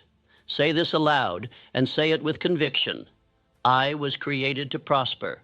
I am the servant of God's law. I obey with joy. I rise with power. I attract all I need because I give all I am. Repeat it, feel it, live it. For your prosperity is not somewhere out there in the world. It is within. It is waiting behind the locked door of disobedience. And the key you hold is called decision. Make it now. Take one small action today that aligns with your higher calling, and keep taking them until the current of life carries you forward on the wings of divine law. You were never meant to struggle. You were never meant to be afraid of money, afraid of people, afraid of failure. Those are the lies taught by the drifters of the world, not the promises given to you by your Creator. You were meant to rise. You were meant to prosper. You were meant to expand and build and bless. The moment you recognize that prosperity is a spiritual responsibility, not merely a personal ambition, is the moment you become qualified to receive it. It is not a trophy. It is a test. And once you are trusted with it, you will never lose it again. I charge you now to go and write these words where you will see them morning and night. I am obedient to divine law. I give service daily. I think only thoughts of growth. I am here to prosper and to bless. And with that charge, begin your new life. Begin it with faith. Begin it with enthusiasm. Begin it with absolute confidence that the law will not fail you, for it never has and never will. Your reward is not somewhere in the sky nor buried in the earth. It is wrapped in your decisions, and today you decide to prosper. Today you obey. Today you rise. Let the whole world drift if it must. You will not. Let others speak of luck. You will speak of law. Let others chase shadows. You will build with light. For you know now and shall never forget, your prosperity is the proof of your obedience to divine law. If this inspired you, subscribe and follow for more. And don't miss the other videos we've lined up for you. Keep learning, keep growing. Your next breakthrough could be one click away.